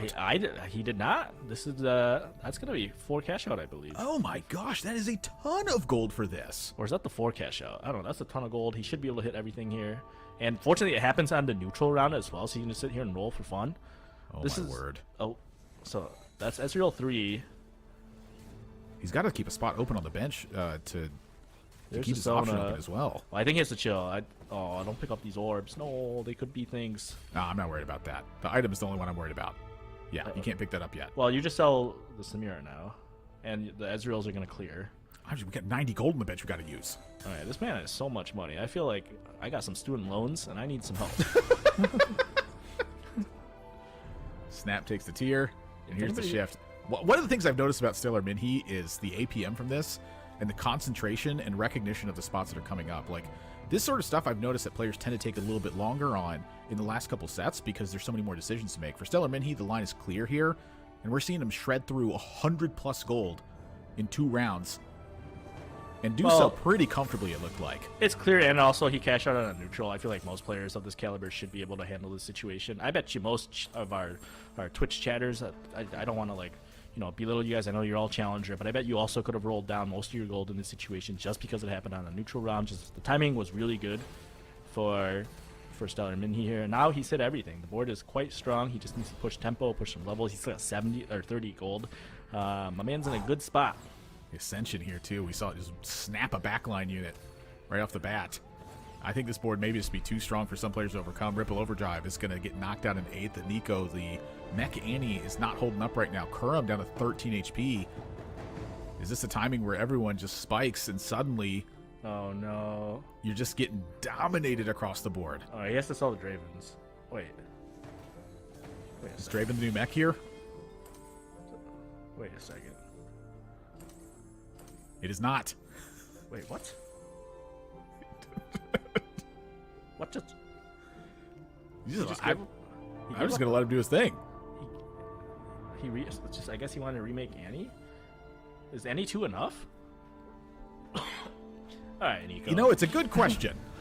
Look, if he loses this game, he has nobody to blame but Mortdog, if we're going to be honest. It's just like... Oh my. All So- right. So much of this Annie, I will say, it boils down to the matchups. If you're against an all backline matchup, the Annie's not performing as well. If you're against matchups that fight kind of toe to toe, it performs a lot differently. But this lobby, I think, is super powerful. The Annie does not work out in this one. The Nico's going to go 7th place in this one. Kerm hanging on at 5, Dudu now at 9 life as we get a look at their board. The Lux carry here, I feel like this was not ideal. The Star Guardian certainly helped out. 7 Star Guardian is quite potent. Especially when you have a blue buff on this Lux. So you're looking at a lot of chain casting that can take place here as long as your front line doesn't get plowed over super quickly. You're trying to do the exact opposite to the other players in the lobby. Okay, so the issue with this Lux, as I said earlier, is he gets the wrong match. Like, if you see one Nunu on the other team and it has even any decent items on it, and the Lux, Nunu's like anti-Lux. Also in this situation, this Camille's going to jump right on this back clump here. I don't know if it has enough. It might just Mannery battery this Lux. Cast. I mean, you center. just watch the cast. Let's see where it goes. Can it get on this? It doesn't go on Camille, so Camille's still alive. And it's Oh boy. I mean, that's all it takes is like you get a wrong jump because it doesn't even have to be Camille. Like a Zed could jump back here and kill it. Belvet can sometimes wrap and kill it. There's just so many things that can lift it up. The Lux line is just very inconsistent. He is still able to take a 5th there though. Kurum gets sent to a 6th. Trying to play flexibly and unfortunately isn't able to stabilize. This streaking probably means he hit the Yumi 3. Probably means he's been able to go 7, get a Ribbon in there most likely. Gets another Thieves Gloves for his units. So much going on with this one. Clear stabilizing with the reroll. Finds a Renegade Spat as well. That feels like a big pickup for Clear. And for Stellar Min, he's sitting at 44 health comfortably right now. This is a tightly packed top 4 with a struggle in the bottom section. Yeah, we didn't even catch this area, but we got the Jinx augment here. So he's re-rolling Jinx over here. And yeah, just like half the lobby was re-rolling 2 costs, so it was very likely to hit. It's really unlucky for Nico that he was unable to hit the Annie 3. The Annie 3 might have made that board look a little less memey. It's really hard for me to say, just 'cause I've never seen that line before. So a little unlucky to go out in 7th. We'll see if this Jinx augment at 3 stars can be enough here for Little Top. All right, well, Clear hackering in the Camille to the back here. You do That's see like Camille. It does unfortunately have Prankster, so it depends on where it jumps. Unfortunately, sometimes with Prankster, it just jumps right next to itself. So it is still in vicinity of this. Oh, it gets pulled away though. This Ribbon goes back and just draws the aggro. So this, wow, just this is the front line. Like, it's just so much damage. yeah, I mean, there's too many Renegades on the other side, but that Riven does save a lot of health on him, though. It's like when you're playing like League of Legends, you're the Fed 80 carry, you tell your line team just peel for me. That Riven listened, and you still lost. So the moral of the story is don't peel for your 80 carry; they're useless. Sure, we'll go with that one. Yeah. On it. I feel like the Jinx augment is great at getting top 4. Jeweled Lotus plus the Battle Mage here is going to make the sacrifice on the Ribbon and say, you know what, I'm going to play for a placement here instead. I'm going to try to finish over Dish Soap in this one because the matchup is against Stellar Minhee. You're going to hope that Dish Soap gets picked off in this spot. I think that this is a decent trade-off. I feel like Little Top has recognized they cannot win from this spot. The other boards are too powerful, so I think at the end of the day, that's the right call. It's a close one, though. Hackered to the back line on the left side of your screen is this Camille, but the Yumi is protected at this moment. The Renegade pickup in the top left on that LeBlanc on clear side, that's a big deal, though. It's a lot of AP that comes in, but this Yumi is chewing through the board right now, and there's way too much in front, I think, for Clear to pick up a win in that one. Yeah, it is like, I mean, it's just such good positioning from Dish Soap. I think if you watch bad Yumi players, they always just default to frontlining in the 2 rows, and a lot of times you just get railed by stuff like, you know, jumping Camille's, by Zeds jumping right on it. And I think the good Yumi players, as you watch them, are very good at pushing things back and forth. I think putting Yumi in the back is still very good when you know it's if it's not against like a Samira, if it's against any melee type counts, it's really good into Viego, it's really good into Zed to be backlining your Yumi.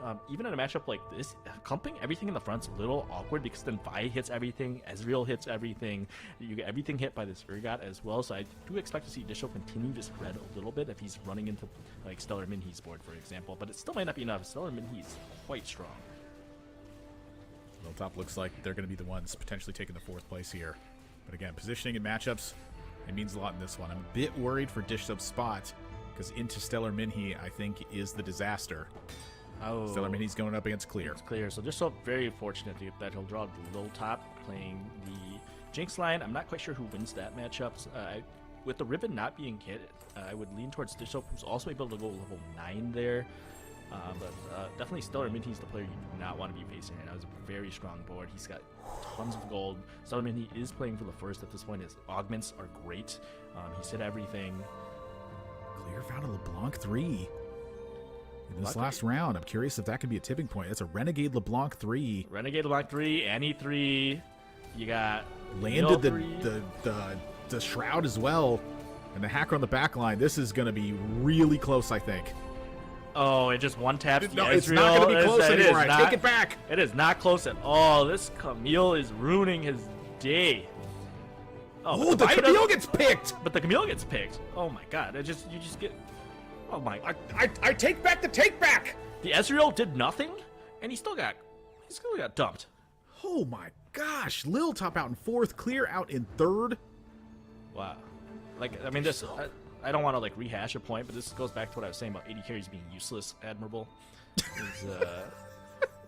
Like Trickling down on it. Yeah. And it's the jungles and the top laners. That's the real MVPs. At the end of the day, the AD's job is to run away and make sure that they are baiting the rest of the team. All right. Yeah. Eat some CC, eat some cooldowns, and that's exactly what he did. He took some damage. He tanked for Vi. He did his job.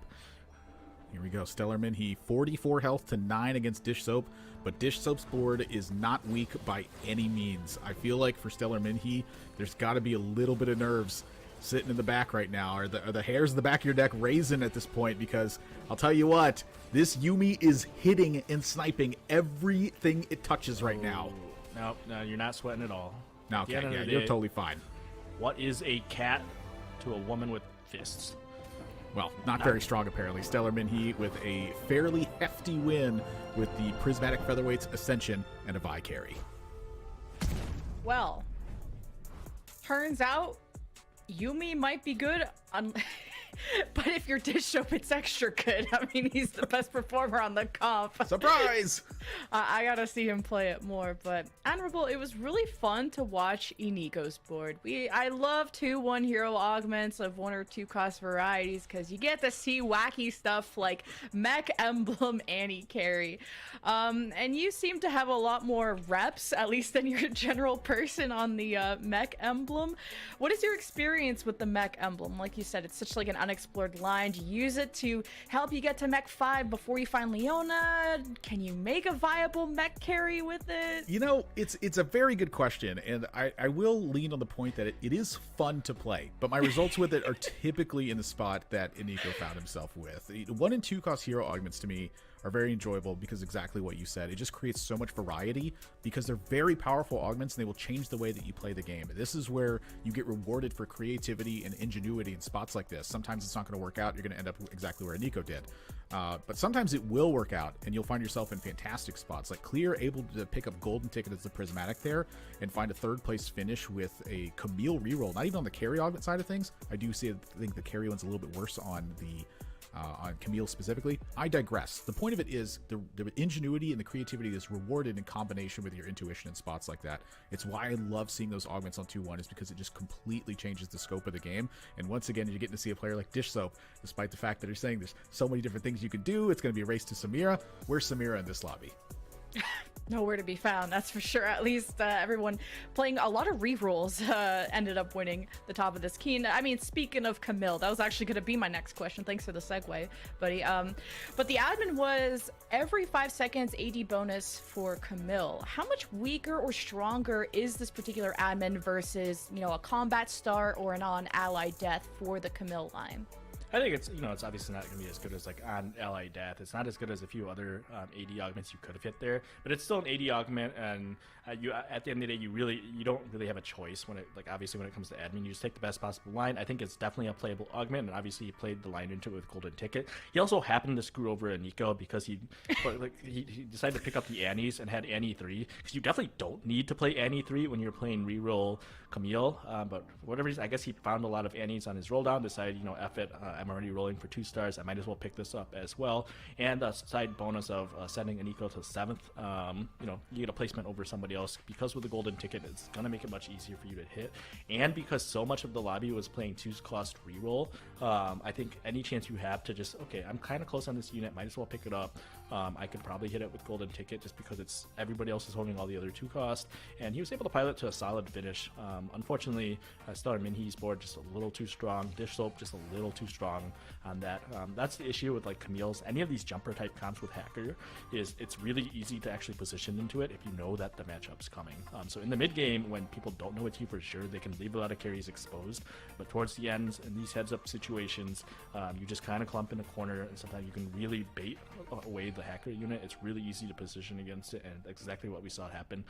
Dish Soap just kind of outgapped him with positioning. And with these 2-1 hero augments, I feel like Shakespeare had a quote that said, to reroll or not to reroll? Because that was kind of the big question both of you were asking. Do you go 3-star Camille or not? And he ended up going for it with the golden ticket. And Admirable, Jinx got some love in the recent patch, and we never get to see Jinx kind of top the charts. And with a battle mage of all things, we saw a little top rock that. What are your thoughts on Jinx's strength in the meta currently? I tried to push a lot of Jinx reroll like right when they first buffed it, and this was, I think, 2 patches ago now, and this last patch it saw a much different buff where it gives you a lot more immediacy in the hero augment. So it definitely is a little bit stronger in that one. But I think in that one, the reason that you're able to go top 4 from that position is you get that little bit of boost in the front line.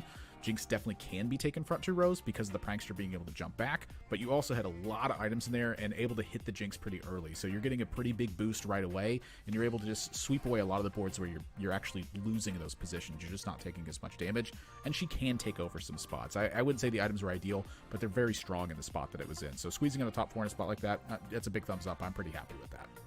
And with all the 3-star frontline supers that they had to face, the matchups weren't always in their favor. But hey, a 4th place with Jinx is not something we get to see every day. But I wish we got to see the rest of these lobbies. We'll be happy to report the scores, though, of how everyone else is doing, because we just concluded game 3. Remember, after 5 games is when we start cutting people out. So KPK with his first place in Lobby A. Setsuko back in first in Lobby B. You saw Stellar Minhe, first of C. And Voidson from an 8th to a 1st. Now that's what I call a bounce back. Asa, K. Andrew, Ripple Overdrive, and Garrett wishing they had that same luck. Yeah, Asa, these are not the strongest finishes that he has had so far today, so these are going to have to be back-to-back breakouts in the next 2 if Asa wants to find himself top 16. Keen, look, your favorite comp, Samira with a hat and a Nezreal hero. Okay, so I mean, I don't know if it's my favorite comp, but I definitely am one of the players on ladder who plays Samira more than anybody else right now. And so you were wondering where all the Samiras went? They went all to the other lobbies. And honestly, even in our lobby, like maybe the problem for some of the people bot foring was because they didn't play Samira. So you really have to think, is Samira the issue or were you the issue? Deep. Usually it's me, but we get to see the standings the first time. How have the bonus points, how have the performances of our players accumulated to this point?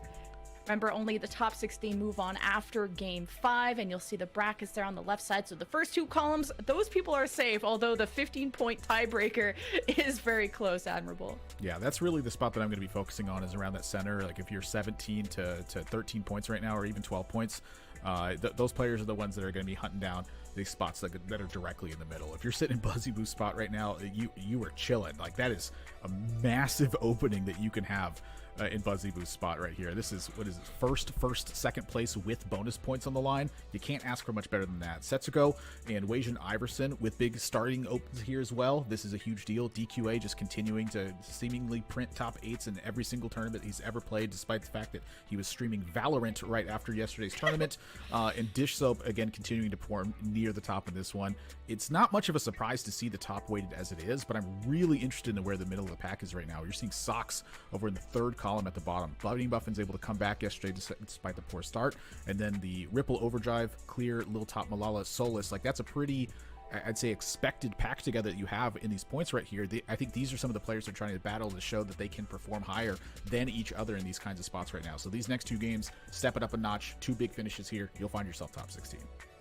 I mean, Buzzy Boo had amazing performances yesterday too. I remember he was one of the few that ran the Soraka 3, LeBlanc 3, so even being successful in getting first places with AP lines seems to be a rare occurrence. Keen, was there anyone on that list that you enjoyed also watching or you're keeping your eye on? Yeah, I mean, right on the cusp, seeing Solus right on the cusp. Solus is kind of an interesting player to watch because I think of all players on ladder, the most likely person to randomly have 6 brawler on 3-2 and do 15 to you is gonna be Solus, and that can really ruin some people's days. I'm not sure. I don't think he's been playing too much Jax in the tournament so far, but it's do or die time at this point for a lot of these players. You asked me after the last game if it was time to really adjust strategy. I think now is that time, especially for players on the far right column. It's unlikely for some of those players to make it, but you got nothing to lose at this point. You might as well really go for that first or 8th kind of style. I think even in the middle, in the 3rd row, some of those players are going to be trying to play a little bit more aggressively, because at the end of the day, playing for a 4th, sometimes it's actually easier to aim for a 1st than it is to aim for a 4th, because when you aim for a 4th, if you're already limiting yourself, it just makes it easier to kind of nail down. But if you're aiming for the 1st, it might be a little easier to get a high placement, to really push yourself into the top echelons, and I would expect a lot of those players to be fairly aggressive with how they choose to play their game. And that's going to mean making a lot of open fort type decisions, really building up econ, really pushing for level 8, really taking the extra cash out on underground. There's just a lot of things you can kind of do to really maximize your chance of going first. Greeting items, I would not expect to see as many people slamming. On the flip side, that makes it easier for the people at the front of the table to really tempo and really punish some of these guys who are streaking and take the safer placements. And it feels like Underground is a great start to that peak. And writing it down, don't aim for 4th place, which would be maybe avoid the Yuumi line, although Dish Soap proved to us, I think for the first time on broadcast, that Yuumi can get into the top 2. Just depends how the cards play out. But we just finished Game 3, everybody. We're going to send you all to a quick break. When we get back, we'll have Game 4 ready.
Guess who's back? We're back again. So are these two. They were going into game 4 after after game 5 we'll have our cutoffs, and you'll see at the bottom of your screen which lobby we're going to next. Nobody. We're watching nobody, but it is lobby D, which features Voidson, Gyalu, Rylish, Roby Van Knob, Malala, Spetham, Bunny Muffins, and Garrett, where Gyalu only top 3 so far, Roby Van Knob only top 4 so far. Admirable. A lot of stakes on the line, and no, not the medium well that Keen likes. Tell me about that. I said the wrong thing. I was about to say, I was like, wow, that's a big call out to flame somebody on that one. He very adamantly spoke that he had misspoke on that one. Gyalu Baby sitting at 21 points here. Really, the goal for Gyalu Baby here is to not bomb out. And when I say not bomb out, I mean like not 8th, back to back. You can find yourself pretty comfortably going into the top 16 from that point. But the points do carry over as we go through these, so it is still important to be packing together points here. You still have to, keep your foot on the pedal here and really step it up. You can't just be like taking a step back and relaxing and being like, okay, well, 21 points, I'm good to go. You still have to be accumulating these. For players like Voidson, for players like Roby Van Knob, Malala, and Spetham here, they still need to have strong performances, but you're not looking at to hunt down top 2s here. For the rest of the players in this lobby, aside from Garrett, I think is probably done for the day without back-to-back first. The other players are still looking for breakout performances. They're going to be hunting down, I think, looking at top 3 probably being the aim. Yeah, and Malala, Bunny Muffins, Rylish, and Garrett, by the way, are in the hot seat, and not the good kind. They're on elimination station. Keen, how does that affect your play style? Because I think we have Malala, who's on the bad end of the tiebreaker at 15. Are you aiming for a top 4, aiming for a first? Tell me about that. I mean, it just makes you a little more nervous, for one, just the mentality of it. Try as we might, we're all human going to these tournaments. I think it's easy. It's game 3. You're going to be a little rattled. It might make, and being rattled, that might, basically, when you're playing TFT, you really want to be thinking about all your possible outcomes. There's just so many things you can be thinking about. But if you take 1 second to think about, oh man, I'm in, I need X amount of points going into this. Oh, I haven't done so well so far. These thoughts can really distract you, even for just a second on a roll down. It can distract you on, a positioning difference. And I feel like it can make it very difficult. But if you're able to get past those things, I think little things you can make adjustments for. I think at this point, if you're on the outside looking in, you probably want to be greeting items a little bit more. You probably want to be greeting some of the early econ levels. You don't need to be pushing tempo as hard. It's okay to open for it. It's okay to take an extra underground cash out. There's just a lot of different things you can do to just maximize a higher placement. That could also obviously increase the floor in terms of maybe you go 8th, maybe you go 7th. But at this point, if you're sitting on the outside looking in anyway, what have you got to lose? Go for gold. And the one topping this lobby, Gyalu Baby, is 2nd tournament in TFT, and they are popping off. Our Game 4 carousel is ready, so boys, take it away. increase the risk, increase the reward, hunt for opportunities with a belt, tier, and glove opening carousel in this one. This, personally, for me, is one of my favorite carousels because I tend to greed items a lot more heavily. But, Keen, I'm kind of curious on your thoughts on these. Like, the belt tier glove feels like it pushes players in very different directions at times. Oh, I love this start. I'm a belt start even on a regular carousel. So if you give me 3 gloves, it just increases its odds of me getting my item. Because I am somebody who likes to play around frontline items in the early game and then really greed my backline items. Because I'm willing to slam a bunch of things off the belt. I can slam Warmogs, I can slam Redemption, I'm willing to slam Sunfire. In the worst case scenario, you get too many belts, you can slam a Guard Breaker towards the end of the game. I can never have too many belts. Whereas tiers, you're almost always going to lean towards an AP line. And as glove, not a bad alternative, but it can be a little awkward to slam some of those items early. Yeah, I feel like glove can definitely lean you more towards having to play for tempo lines a bit more often if you drop a second glove or you drop a cloak or something like that. Yeah, it's a lot of different things come out in place. Why do you tend to play around the defensive items in the early game? I think frontline is just more consistent and more flexible because you can play tank items on basically every comp because every comp's going to want a frontline unit. And it gives me some options to sit back and look and see, okay, what other items I'm going to get, what augments I'm going to get. If you have a lot of frontline items, it doesn't really matter. You can flex around it. But if you are set, like if you have a Bobo sword to start, you pretty much are always going to play some sort of AD line. If you have tier rod, you're almost going to play some AP line. But if you have like belt armor, you can pretty much play anything. I just like having my options open. Options being the key for me, Mr. Key. Wow, I am a genius. Oh, yes! Oh, okay. Thank you, Mort Dog! So these are the fun games because it's much more difficult to play into Samira line off of the 2-1 augment. Though if you hit Endless Pizza, you hit Boxing Gloves, there's still a lot of ways to lean into Samira, but this does open up options now. And we do see him take the Jinx augment right off the bat. That's going to lean towards Anima Squad immediately. We already have the Nasus 2. He kept the Silas. We have a Rod if he's able to hit a Spatula. One of the things with this line, though, is it is not as good without the Anima Squad +1. So we'll see if he's able to get it throughout the rest of the game. But he is going to lean into this line now. We'll see how it does. Voidson tends to play a lot on the tempo side of things. It's like, what do I have available? Okay, I'm going to take that and push. I'm curious how much of this is influenced by the fact that he has the Anima Squad opening here because of the 2-star Nasus and having the Silas readily available. Like, do you feel like that's heavily influencing how Voidson's going to play in this spot? Oh, I think he was actually kind of leaning towards this from the get-go. That's the reason he kept the Silas, that he got off the initial carousel. And because he hit the Nasus 2, he was already thinking, okay, maybe if I hit something that's good for Anima Squad, I can lean into it. Because 7 Anima is very, very good. It's one of the lines Dishhope mentioned yesterday as another potential bingo. 5 Anima I don't think is as good. 3 Anima definitely not as good. So we'll see if he is able to get the +1. And it also depends what the rest of this lobby is going to hit. We'll see if people are hitting some S-tier hero augments here. That was a Lux augment. Again, I'm not high on Lux. I don't think that's Lux high tier augment. This is going to be a Lulu augment. I'm not sure if it's the carry or the support one yet. This is the support one. This will be the support one, which gives +30 AP to every unit that holds an item. So it is, I think, a really strong augment to play Soraka and friends.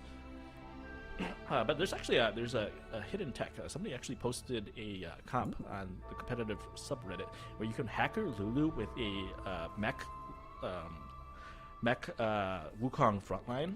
And I actually tried it a few times. I don't know if it's good, but it's very fun and it's very funny. And he does have the option open to him still because he hasn't pushed tempo here yet, and because he's holding the units he would need for that line. I'm curious to see if Malala is willing to play it. I've seen it a few times on the ladder, and he has a good spot for it for sure. I do feel like that in the middle game, in the early mid game, that hackering a Lulu can be absolutely a major difference because so much of the early game I feel like is auto attack damage. So if you can get a unit to the backline and pick off their attack damage, it just it's free rounds a lot of times. But you have to get it. I'm looking like stage 3 around the level 5, level 6 marker is I feel like where it's at one of its peak performances for hackering a Lulu in play. Yeah, it's definitely a very strong.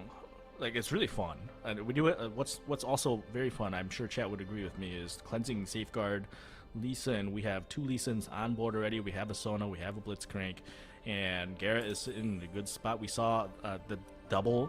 I mean, it was triple contested in the lobby earlier, and 2 players still managed to go 1-2. And so this is a line that can be very good. I do think this is a comp and an augment that wants a tempo. It's kind of difficult to play from behind with this, but he already has 2 Lee Sins, so I'm sure he's going to be able to tempo fairly decently here. does have a 2-item opener, and I definitely know that with Lee Sin on Cleansing Safeguard, that on this patch right now, you want to focus on frontline items with this. You need these Lee Sins to hold up. The rest of your damage comes from the fact that you have so many hearts in play. Yeah, you don't. This comp is entirely about frontline. Again, having the belt is nice, just because he's based on the items he did start with the belt, and because you're printing infinite AP for your backline, all you really need is these things just keep casting. Garrett, though, at 5 points. We're talking literal back-to-back firsts, I think, is what Garrett needs Hey, Cleansing in Safeguard, order to find himself in a position for the cutoff. not a bad augment to do it with. So we're going to look at the items on the sidebar. Robovan Kenobi going to pick up a 2nd tier. I think that's pretty much spelling out where they're sitting right now. They are on Lux Illuminating Singularity. So the Lux carry there, blue buff, very powerful in that position. The rest of the players are going to be getting a glimpse of their augments as we go across it, but only a couple of carry augments picked up in this one. One of them is, only a couple support augments, picked up in this one. It's the Gangplank, the Get Paid on Gialu's baby side, which we're getting a look at right now. This is a great augment for accumulating a lot of gold and being able to push levels, which can make a big difference on how strong you can cap your board. Yeah, this is one of the strongest augments you can get if you are able to really push tempo. If you low roll and you don't hit any units early, it can feel very bad. And some of the augments like this, sometimes you really highlight. You know, if you feel like you're a low roll player, you just kind of miss on the get paid procs. Looking through the lobbies, the augments, there's going to be 6 players in this lobby who took a 1-cost reroll augment, or not reroll necessarily, but 1-cost augment. And there's definitely Reign of Anger. We got Illuminating. And then we also got Bigger, Better Buckler, so it's going to be at least 3 players re-rolling for 1 cost. So, you know, they're going to help each other hit it. Kind of looking at the items here for Galababy as well, I feel like you have some options that you can slam down right now, but again, with the Get Paid start, I feel like you are absolutely hunting down the big caps on this one, and I feel like that means to like really greed your items in a spot like this. You're going to be getting a lot of gold, but you're win streaking with Get Paid as well, and I feel like that is one of those spots where kind of raises an eyebrow at this point. Like, well, hey, wait a second. If you're able to win streak with Get Paid, that is a big sign that you have a possibility for a fully capped board. Yeah, you go for fully capped. I actually think you don't want to read items too much in this spot. He seems to be it's just he doesn't have much he wants to slam here. The only real thing you can slam is maybe the Spark. Yeah, I mean, he just pushes tempo here because he's still able to stay at 10. You really just want to make sure you keep the streak, you get the get paid value. Because one of the things is that if you just go 9 and play legendaries, items don't matter as much. And so you want to be able to maximize that. Unfortunately, he doesn't really have anything that's super clearly slammable right now. Like I said, maybe you slam Spark here. Maybe if he draws Rillish, he does that. Just slam the Spark on the Gangplank. But you also kind of want to hold the Spark for a Gunblade. And he does drop Void Sin. And looking at this, I would think that I'm going to win this fight and just not slam items here, and hopefully you can get some items off of Krugs that you can start slamming. Wow. I mean, this is just pretty wild. Instant level to 6. You have Get Paid. You're getting Underground in play, and you're winning the rounds here. Like, I'm looking at this spot, and I'm just like, my head is like, wow, this is top 2. Like, how do you overcome somebody that has a 5 streak with Underground and Get Paid? Well, you play for second. Is how you do. These are parts of TFT games, though. Is like the whole game is opportunity and what's offered to you. Sometimes players get in spots like this where it's like, what are you supposed to do to overcome this spot? And the answer is literally what you just said. It's I feel like it's hard to come to recognition and come to terms with that sometimes. That first place is just not on your platter. Yeah, I think one of the things, though, is because it's a reroll lobby, sometimes these reroll boards can still spike really hard and win, even against something like a tempo Gangplank player. And the other thing that's kind of like, and this is a very minor thing, but because they're lower level, the Gangplank guy actually has less units to kill, so he gets less chances for gold. So it's, technically, maybe it's a low roll for the Gangplank player, if you put it that way. Oh, yeah. For sure. 5 win streak with Get Paid and Underground in play, big low roll. Yeah, but they only have 4 units, so you get less procs on Get Paid. So it's like, yeah, it's kind of like the difference between medium well and medium rare. Yeah, it's messed as up. You were pointing out earlier. Robovan, I'm expecting a very aggressive roll down here. Oh, he has no Lux. You have to roll for at least Lux 2 here. Okay, so he finds Bunch. So he's got 5 of them. Go. Boo! I think he could have rolled a few more times here, but he does choose to sit instead. He's got good items on his front line. He does have 5 Luxes at this point. He's willing to just sit. On a win streak here, I might have just been a little more aggressive, but he's still quite a bit away from hitting this Lux. All right, it's not. When I'm starting to look at it again, too, I see it. I mean, 40 gold's a lot for having 5 Luxes available. One of them sitting in the bubble in the top left. And again, it's like you said, with everyone having weaker boards, your losses aren't going to be as heavy. So how important is it to get this 3-star online right away versus being able to wait and push levels towards the end? Yeah, so Malala is now sitting on, what is it, 1, 2, 3, 4, 5. That is 7 Lulus. Certainly not bad place to be. I'm hoping he plays mech. That'd be very, or not mech, but Hacker Lulu would be very funny. It doesn't really matter what the front line is. It doesn't have to be the Wukong, but Hacker Lulu is extremely fun to watch. Gallo take a loss on that one. The Reign of Anger being able to be a difference.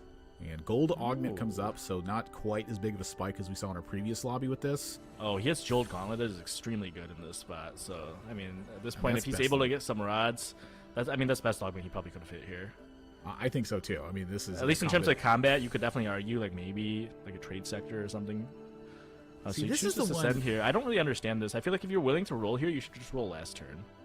That's exactly where my mindset is at, too, is like, Okay, your efficiency so, I mean, hit... he hits Lux here, which is, I mean, he does hit, but I do feel like, because the other thing he was on a win streak last turn, and if he rolled, maybe he hits a few things and can push tempo. Either way, he's able to hit here, so he's going to be fairly stable at this point. He has great augments. His front line he's got 2-star Anila that you can chill on. He should be able to stabilize here. But again, Lux does throw fights sometimes, so we'll see what if that's going to be the case. You see this Belvest, sometimes this Belvest swings far left and Lux decides to target it. Sometimes you just hit nothing. I mean, Belvest, I think, is one of the strongest units in the game on stage 3. Oh, it's like, and sometimes it gets targeted, and sometimes it just dies. Yeah, I mean, if it's got a clump against a Lux 3 with a Lux carry augment plus a Jeweled Lotus lined up, it's, that second cast is blasting everything down. Like, what could possibly hold up against this right now? You gotta check that Lux for some sort of like aimbot or scripting. Scripting the Lux in TFT. I mean, I'm sure you've played against players that you're like convinced that they're scripting, but then sometimes they miss, and you're like, oh, they're just missing to like pretend that they're not scripting, Oh, it's the intentional counter ops miss. Yeah. You just okay. That's a little too, I think, beyond the 5-head for me. Like, I don't think I would have thought of that naturally on my own. You gotta have a higher victim complex. Going into Rilesh's board. The Poppy supports is going to shield your whole team. It plays a lot like Exiles, and then the Sunfire board here. Rilesh here, I think, is just playing strictly for tempo at this point. Put together a strong board and have a good finish at the end of the game. Yeah, this Poppy augment is widely considered to be one of the strongest one-cost augments. It's such a strong tempo augment, and towards the end of the game, you generally just drop it. But honestly, you can run this pretty deep into level 8, and it's not really until you start getting some strong 4-cost and legendaries online that you do pivot out of it. But it's going to really help you tempo, keep your health high. I've seen a lot of players treat it like a threat at the end of the game, where you don't worry about like the defender synergy at all. It's giving a shield that lasts the entire fight. Yeah, you can definitely keep it in, but I think once you do start pushing up to legendaries, I just rather have like extra. Obviously, we're far away from this, but getting the extra Urgot and extra Fiddle in is definitely going to be better than it. But 300 a lot of value shield, you get over the course of that game, though. Yeah, it's good no matter what, whether you decide to keep it or drop it. Points in a little bit unclear about what they want to take in this spot. Gillet maybe sitting on the Nico's help there. We see one of them, so that's gonna. And he has the Last Whisper, definitely leaning towards this Mira. Should make it much easier to hit. Yeah, for those of you who are up to date with the terminology in the game, when Keen says Nico's help, he means champion duplicator, as it's titled as you click on the item and it says at the very top of the template. Okay, that's a good point, but you're forgetting the fact that TFT players cannot read, and I'm a TFT. Like, I mean, who among us is hovering over things and reading them? Okay, Me, man, ridiculous. So we do see going for the roll here. I mean, it's reroll Jinx. We also hit featherweights. We hit the Silas 3 here. So stay on 5, hit your 1 cost. You go to 6, start rolling for the Jinx. Now he is unfortunately sitting on a Jinx 1 still. At what point do you consider abandoning this, though? I mean, we just rolled pretty deep there, just now getting to level 6, and we're still on a Jinx 1. Like, is this a spot where you go, wait a second, maybe this isn't a viable point? Oh my god, that thing just got one tapped. Well, bigger, better buckler. I mean, even if you hit Jinx 3, this Poppy's always gonna ruin your whole days. He's such an awkward spot. Like, even if you pivot, then what? Then you have a MF that also gets one tapped. At least the Jinx, you can probably frontline it eventually, and you can kind of avoid it for a while. Whereas the MF is always gonna get one tapped. I think it's at this point probably fine to commit to it because he has featherweights as well. I don't think he's always gonna face a bigger, better buckler. He should be able to stabilize against some other players. It would be a little bit suspicious if you literally always faced it. At that point, I'd be leaning more towards the script idea. Oh, this whole tournament's definitely scripted. I can already tell you what's gonna happen. on the hot new fictional TV show, Teamfight Tactics. Yeah, after Game 7, whoever wins the lobby is gonna take off their face mask, and it's gonna be soju the whole time. Bunny Muffin's at 11 points. Bunny Muffin's going to need some 2 back-to-back big finishes, although this is a very similar thing to what we saw yesterday. Bunny Muffins started off the day with 2 really bad finishes and still found themselves top 32. Yeah, this is an interesting spot to be. Bigger, better buckler. If you can hit, I mean, he's sitting on, what is that, 7 poppies. It does a ton of damage. He's also sitting on some great items, having the Bramble. Oh, you see the damage over there already. Oof. That was the non-itemed poppy that hit that as well. Just man, FYI. He does not get to play the game. It is very unfun if you're trying to play corner units against this freaking poppy. Oh, you're talking about from Gyalu's perspective, the unfun spot. Oh, yeah, very fun for Bunny. Okay, yeah. Yeah, very fun for Bunny. And very fun for us to watch a backline unit just get one tap like that. Actually, one of the things when you do see this augment in the lobby and you're very worried about, oh, I think my Samira is doomed, there are a couple things I think I've leaned towards. One is I think getting 4 sure shot in is going to be a little bit better just because you can then center the Samira a little bit, and then there's 3 fodder units that'll hit first. The other thing is if you can't do that, yeah, perhaps lean more towards a Bel'Veth instead, because Bel'Veth is going to be much less likely to be targeted by the Poppy. Ah, you can also maybe put a prankster in the corner, like a Jinx, for instance. Yeah, there's definitely a few things you can do to tech around it, but ultimately the Poppy is still going to throw its little hammer at you, and you're not going to have fun. Well, it's a pretty good board that Gallows put together here. 5 loss streak with a reasonable amount of health. He was 100 health. 5 win streak going into the stage. And yeah, I mean this was a fully sacked stage from Gallo in this spot, which is unfortunate with the Gangplank augment. But it seems like the losses. Honestly, they were probably kind of bad, so I don't know how much value you got out of the augment during the stage, but that's just how it is sometimes. So Gallo's passing up. He's skipping Vayne 2-star on the Vayne. I mean, Vayne's not going to operate super well with like a Last Whisper and a Hextech Gunblade, but he does hit a Bel'Veth. Yeah, you sell and use Nico, and then you chill, right? Yeah, that's exactly what they're doing. And you probably just slam. You can slam Runons, you can slam. I think in this lobby, because it's a lot of 1-cost reroll, it means there's going to be a lot less CC. And you probably just greed items. He does, okay, yeah, and you just go for this instead. It's going to be very good in this lobby. We see a lot of shielding and the Poppy. There's an Annie player. And we do finally have a chance to see this Renekton reroll. We saw this pilot yesterday, unfortunately to a 5th, but it is one of the premier carry augments for 1-cost right now. Yeah, we see a Celestial Blessing on the side too. I emphasized how important that Bloodthirster can be for this comp, because your Renekton is in the center of the board carrying, so that extra shield can really be a big difference. The Celestial Blessing helps this, but ultimately a Bel'Veth 2 is going to easily take this down and coast its way there. But I've been talking, this is Zac 2, this is Bel'Veth 2. For Gallo, baby, this is a major spike in this round coming into an augment. It's going to be another gold Knife's augment Edge, for the lobby. Ascension, these are both very good. Whew. Yeah, so Ascension's, one of the reasons you take Ascension here is you expect a lot of fights to go long because there are a lot of players playing these rerolls. It's just a lot of frontline health.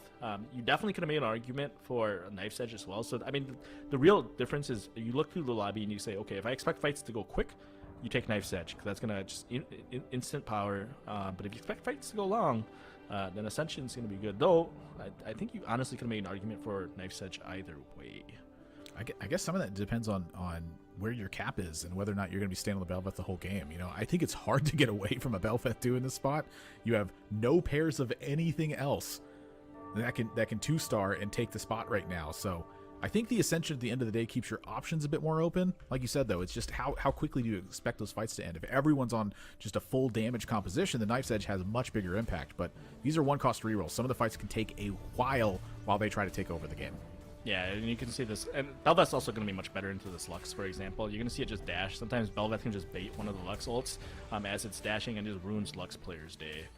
Yeah, and then it's just once you hit that marker of the Ascension there, this Bel'Veth is like, if it hasn't been knocked down, it's probably not happening at that point. Yeah, Yeah, just printing gold at this point. Do finally go back to this cleansing safeguard Lee Sin board. It is doing quite well. Does take a loss here, but he was first in the lobby. He also hit his first aid kit, which is increases the cringe from regular cringe to the giga cringe. Elaborate, please. It's just more shielding. I don't have much more of an explanation. See, I don't get it. To me, I see cleansing safeguard, and I'm like, yes, this is the best thing I have available to me. Oh, that's a lot of eyes. Like, we're gonna pass the cleansing safeguard? I don't get it. I generally will roll past it because I'm trying to have fun. Okay, the other thing that's good though is we got Spetham here, just holding the other guy's Lee Sins for fun. So the rest of the lobby's going over to Spetham and leaving a tip on his board because he's holding some Lee Sins to make it harder for Garrett to hit his 2 Lee Sins. Well, I mean, that's honestly, it's not really a bad plan for Spetham right now. Sitting at 17 points, you have a decent augment, but your health total did not pan out well in this one. Your fights, you're getting outscaled in these spots like this. It's like you have to try to soften the blow somewhere. Like, are we just hunting down 3 stars for the rest of the game? Like, it's very bad. This spot is not good because I mean, you see the Lee Sin just he doesn't even come close to beating him down there. And the issue is, at this point, for him to get stronger, he needs to hit Lee Sin 3, he needs to hit this Vi 3, and even those spikes aren't going to be that big, because he needs to hit them and be able to push levels, but he's stuck on 6 with 0 gold, and he already has his Renekton 3, so there's no real clear immediate spike in power, and he's losing fights. It's a very bad spot to be in. I'm curious how much of that is just item difference at this point, too. Like, the Renekton's just, it's like not stacked enough. Yeah, I mean, like a Rage Blade or something. Well, the problem is anytime you're playing a reroll carry, you need to basically have 3 items on stage 3, and you need to be able to stabilize off that. If you're at stage 4 and you still only have 2 items on it, then you're just going to be bleeding. Oh, active Void Sin. And he did commit to rerolling, and he does hit some other stuff here. We do hit Nasus 3. We have 6 Jinxes now. I imagine with the 6 Jinxes, you're going all in at this point. Oh, I would not. Oh, I guess at 29 health, you probably have to. You rolled to about 10 here. Okay, now you're at. I think you only rolled a 10 every turn, and then once you hit the 8th Jinx, then you send it to 0. Winston is going to take a step back. So he's going to stay at 20. Staying at 20 is fine as well. He ran out of time and just going to focus on maximizing strength on his board. He did hit Phony frontline, which is going to be very helpful for this comp. It's just a lot of extra units to be able to punch to between Prankster and the Phony frontline. Getting the Shiv online too, that little bit of extra shred can make a big difference. You'll notice that the Jinx is fully stacked on damage, and I feel like I've seen this go 2 different directions, where players either build it for a scaling potential, where they'll have like Rage Blade, Shojin, a big damage thing, or they'll just have like full tempo items with like Shiv and just whatever gets cobbled together. For Voidsin's spot here, it is full damage. And when it's full damage and it's 2-starred, I don't think that the payoff is there just yet, and I feel like Voidsin now is in the spot where it's like, hey, I don't feel like stopping on 20 is really where my head is at. They did run out of time in that round, but if I'm sitting in this spot, it's like all or nothing. Yeah, if we're going to commit to this. Which is a little slow. I think going full damage is good with this augment because you're just trying to get the first proc to get the extra attack speed. And then you get the speed anyway. So he does end up hitting it here. It's a little late. At 15 health, you're kind of sitting at 1 health, and I just even if with his hit, it's hard for me to envision him winning fights against like that Poppy again. The Poppy is going to 1-tap the Vayne, and it's going to 2-tap this Jinx, maybe 1-tap it even. It's going to be very difficult, but he does get it online. He has 3 3-stars, and his augments are quite good, and so perhaps he can stabilize off of this. Malala's board doesn't look particularly great right now. Yeah, Malala is saving up for a level 8 push. Is what it looks like to me. So this is a free round for Voidsin. I mean, this is such a big spike with your carry becoming 3-star here. I mean, just look how much damage this Jinx is pouring out. Yeah, I mean, that's actually a Jinx that does things, right? So Malala can take the loss there, but as you mentioned, he has a lot of gold, so he can potentially spike next turn. The game is not doomed for him. Bunny Muffins sitting here. Oh my god, this...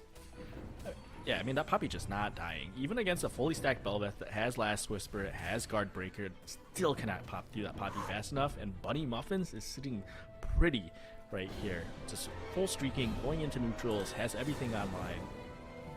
I mean, this is like exactly what Bunny Muffins needs, too. Bunny Muffins at 11 points coming into this round. You have to have 2 major performances or it's going to fall apart. Malala taking the time on neutrals to roll. Wants the extra time to put this together because there's just still a ton of different stuff that can come into play.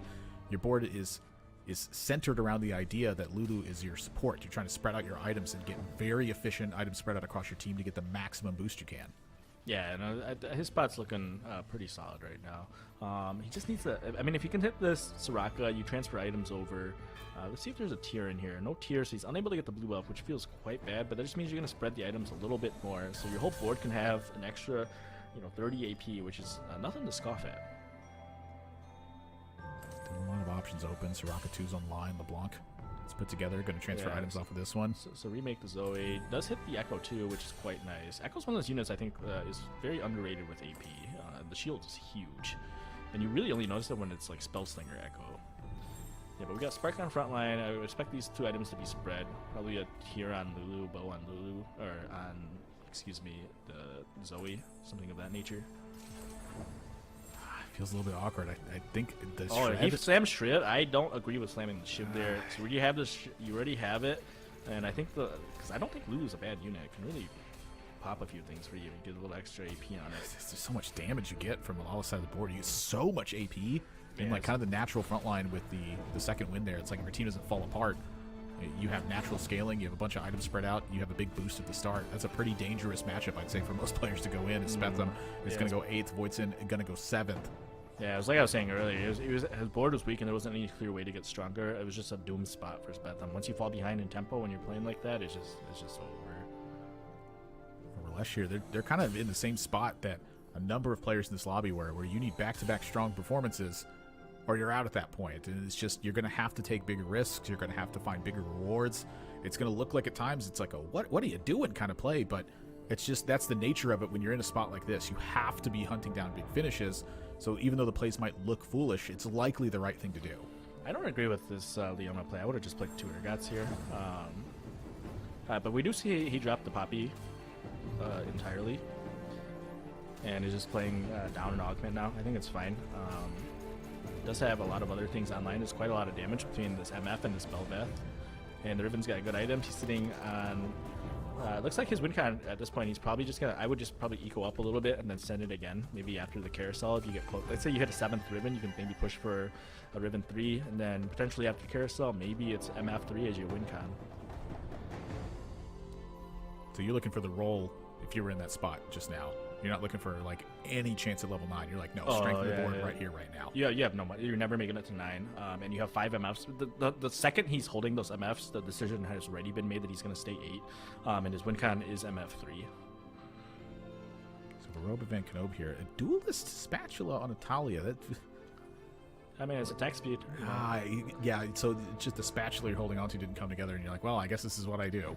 Yeah, it's also unlucky that he's playing Lux Carry and he's only got 2 items on it. So I was saying this earlier about the Renekton. Being stuck on 2 items on a reroll carry just feels so bad because you need it to tempo through stage 4. And to stabilize in 3, tempo through 4, and then in 5 it can really minimize some losses. Oh my gosh, yeah, the hacker Soraka never gets touched! I mean, it's just a Lux targeting diff, right? So he's going to take a huge loss. At the same time, we're at 1 health, just because Lux doesn't shoot in the right direction. Oh my gosh, that is a huge loss. I mean, that's why I don't play that Augment. I hate losing fights because of targeting. Like, there's nothing you can do about Lux. Like, sometimes it targets and you win fights you shouldn't, and sometimes it doesn't target and you lose fights that you shouldn't. Not to say that he should have lost or won that fight either way, but it certainly does not help that it doesn't target the right units. A lot of Shojin and nothing. Yeah, this carousel right now.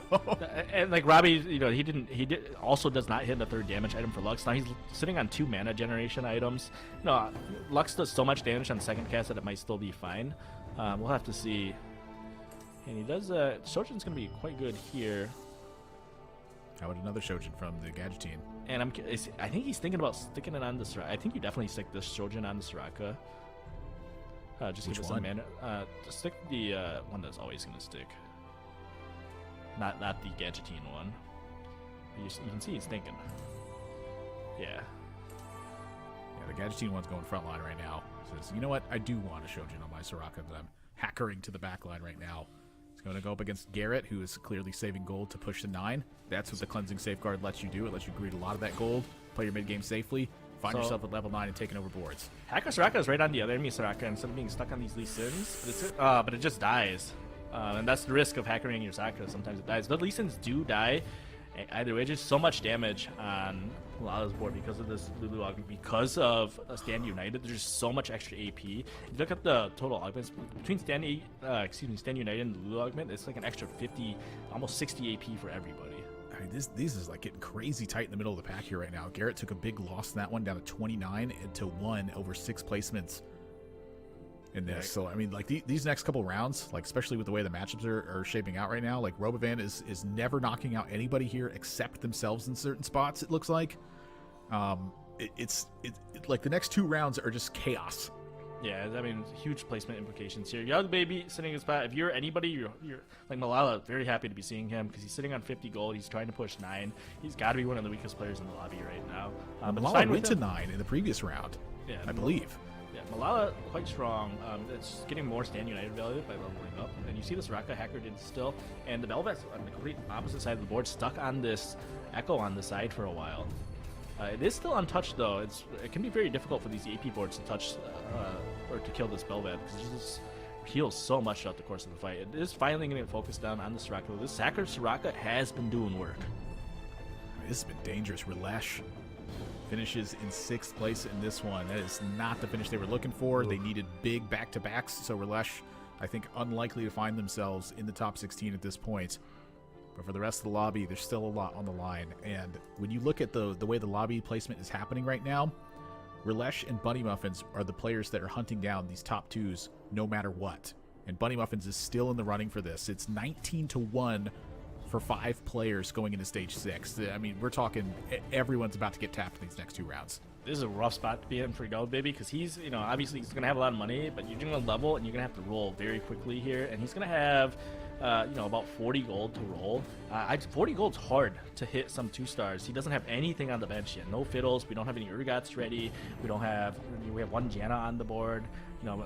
He's going to pick up whatever he can. There's Mordekaiser. You just play whatever legendary you hit, hitting, oh my god, just Janna out of nowhere into maybe a Mordekaiser out of nowhere. And not quite. So, I mean, it's a little awkward. So he's still, like, if you look at his board, yeah, selling the Rammus to try and roll for some extra units. Getting a Shroud is going to be helpful. He's really just hoping to buy 1 extra turn. Maybe he can hit a second, maybe he can hit the Mordekaiser because that would be a pretty large spike. But it's unfortunately going to be Rainy Janna, which is, not bad, but It's a Ghost matchup. He does fight a Ghost. He does get a Shroud on the left side of the full clumped as well. Oh my gosh, just the damage that pours into this. So Velva's still managing to be alive in this one. Yeah, but Line. Velva's still alive. Just depending on where this Lux throws its ult. Because I think the Lux can one-tap this. Oh my god. It's alive by 1 health? Oh my gosh. Oh no. Oh no! Wait, And the that's- Sax Blobs with the Sunfire. This might be enough to get it. Oh my gosh. No, not quite. Just it just heals a little too much with the Gunblade. Oof. But that's going to be 1 HP, though. So he does manage to stay at the top 4. And being at 21 points, he's somebody that just needs top 4s. He's going to be very happy with his finish either way. But certainly, it's getting tight down here. 1 HP on Bunny, 1 IT on Yellow Baby. We got Malala streaking up there. All right, this is way too close. Bunny Muffins needs to find 1 more round here and look at the board you're going up against. So, I mean, he's against the Poppy player. Let's see how we got My eyes are on the right side right now because Bunny Muffins is the player who needs to find themselves in the top 2. We got a split screen. They're both on 1 health. It's a base race. Just all the players all in, they teleport to the back and just keep going at this point. This Belveth is just, how on earth do you beat it when it just goes untouched the entire fight? Bunny Muffins gets completely collapsed. It's not even close. My eyes are on the left side now. Garrett has to have like back-to-back firsts, or I think they are out of the running. But right now, it is still possible. Oh, look at the Lee Sins. We love Lee Sin. All right, so we got, I mean, it's down to 1 fight. It could be a double kill here, depending on who we're drawn. And got both possibilities to face right now. tough loss for Bunny Muffins, who, as you mentioned earlier, did need a big finish. I don't know if 4th is going to be quite enough, but he still may be on the cusp with a 4th at the very minimum. And this is all eyes on this level 9 board with 4 Aegis in. Again, double AP boards. Definitely a great tech. Getting the Windy Janna also means that Echo's going to cast basically instantly. The Sedge is going to cast basically instantly. Same with the Urgot. Just a lot of CC right off the bat here. Garrett playing the spoiler role, or can things go right? Even with back-to-back first place, Garrett's got 21 points. My gosh. That's a lot of Urgot's farming on the right here. It's just too much, I think. The Ascension comes online as well. When there's this much in the way, plus you get the bonus, the damage at the end, it's just way too much to get through.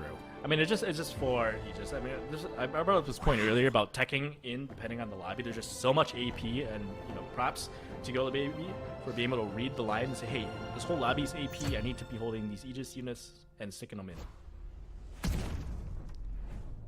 You know what I thought was funny? Garrett being in the top 4 with not really a possibility of making it to the top 16. What the G stands for is gatekeep and girl boss, and that's what he exactly did. So shout out to them, never giving up and making sure you stop people from getting into the next phase. But Admirable, I love me some 2-1 hero augment that are low cost, whether it's reroll or not. One specifically one that y'all pointed out was the Renekton carry one that performs very well statistically, although we're waiting to see it really make it that far. What was interesting about Spetham's board is, there's 2 major lines around the Renekton, whether we've seen the laser core version yesterday, but he opted for the vertical brawler. Admirable, what factors do you consider on what line you want to do brawler or laser core around the Renekton carry? I think the brawlers oftentimes when it comes together kind of naturally, and if I don't end up getting a brawler spatula, I'm very unlikely, I think, to stick to that line personally. The laser core, sometimes they just can't come online, and in that spot what it looked like is that they ended up getting stuck, and like Keen said in the middle of the game, like they still didn't have 3 items online. It showed up a little bit late, just really nothing came together. It's one of those games where you reach for the stars and everything just kind of crumbles sometimes. It's one of those spots where just, you shrug your shoulders like, I got unlucky this game. It's going to happen sometimes. It's just unfortunate it happened here in a tournament game for them. Kind of like life, you work with what you got, and we don't usually see a lot of successful brawler or comps without the emblem, and although Jax has been kind of missing in action. Keen, one interesting thing that happened in the late game at 5-2 was Rillish with his Poppy augment. He actually ended up you pointed out, he got rid of his Poppy unit entirely and forgoed that trait, or forgoed that augment entirely. How often do you consider getting rid of your carry unit in that case, and when does it make sense? I think it's a fairly common thing for players to do. We saw the Gangplank get dropped as well. And just a lot of these early 1-cost augments that are tempo, I think those are the ones that you're most likely to drop. I almost never see people drop 2-cost augments, but definitely the 1-cost support augments. The Gangplank get paid, the Poppy, extra 300 shield. At the end of the game, is 300 shield that is it bad? Certainly not. But it's not going to be as big of an impact as getting an extra Fiddlesticks in, getting an extra, or there's just so many different units you can fit in. And a lot of times when you're tapping out your boards, Poppy just doesn't quite fit, and you kind of need all the synergies to get online. And I think he made the decision to drop it. I think it was probably the correct decision. And unfortunately, it wasn't able to pan out. But just because it didn't work out doesn't mean it was the wrong decision. Of course, and I know Boop taught me something important about don't get attached to your units, because I feel like a lot of lower elo players think that you have to always play that augment unit. But Admirable, one unit that was so strange to me was the Soraka Hacker into the backline. What are the pros and cons of this? We saw Malala both win and lose because of this decision. Yeah, I think a lot of the hacker stuff, when you're hackering a fairly fragile unit into the back, it's like either you're going to need something to drop the aggro, like, so, say for instance you have an Edge Knight, or you need a really resilient front line. I think either of those two circumstances are something where it can be correct, or perhaps in an instance where your opponent just has a very fragile backline themselves. They have fully stacked damage, and if you're able to pick off the damage, that's enough to end the fight. I think those are the circumstances where I really consider it the most, but it can be a dangerous play. I think in that lobby it wasn't so dangerous. It also, I think it operates pretty well against Belvis, because Belvis dashing around, sometimes it finds it on the side of the board or towards where your backline would have been in those circumstances. So just making sure that your Soraka's out of the way of major trouble or CC, oftentimes that's a justifiable reason as well. There's a lot of things that go into it, and sometimes it adds a little bit of mental tax to your opponent's board, or sometimes they position because they think you're going to hacker, and then suddenly you pull that hacker off right at the end, and you catch him yet again on that one. It's a lot of little mind game stuff that can go into those hacker scenarios, but just generally it's to keep her away from getting picked off by other units, or just to get her in a safer spot in general. Sometimes she's safer in Donowald, and sometimes she's right in front of another Soraka who just insta-kills her immediately. So I've never seen that before, so that was really fun.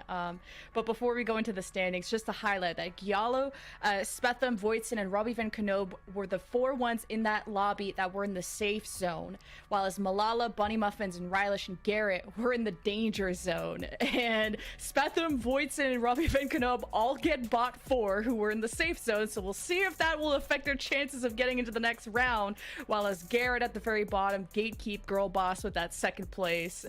Wasn't sure if that was even possible, and Malala with a 3rd was right on the cusp of that tiebreaker. So let's start revealing the scoreboards of at least how the other lobbies went through before we go into the standings. Sully with a major bounce back in 1st place after an 8th earlier. Weijin Iverson with yet another 1st place, clear as well. Giallo Baby popping off today, while Blake Austin, Soulless, Kuramex, and Spetham having a really rough game 4. Will this be the end of their demise? We'll have to see if the standings are ready to go. I would love to see that coming up. Lobby winners first. Okay, we'll see what everyone's cooking up. Oh my god, there was a Jax. I was just saying we have not seen Jax today, and Clear ran that in lobby C. Spread shot Vayne for Weijin Iverson in B.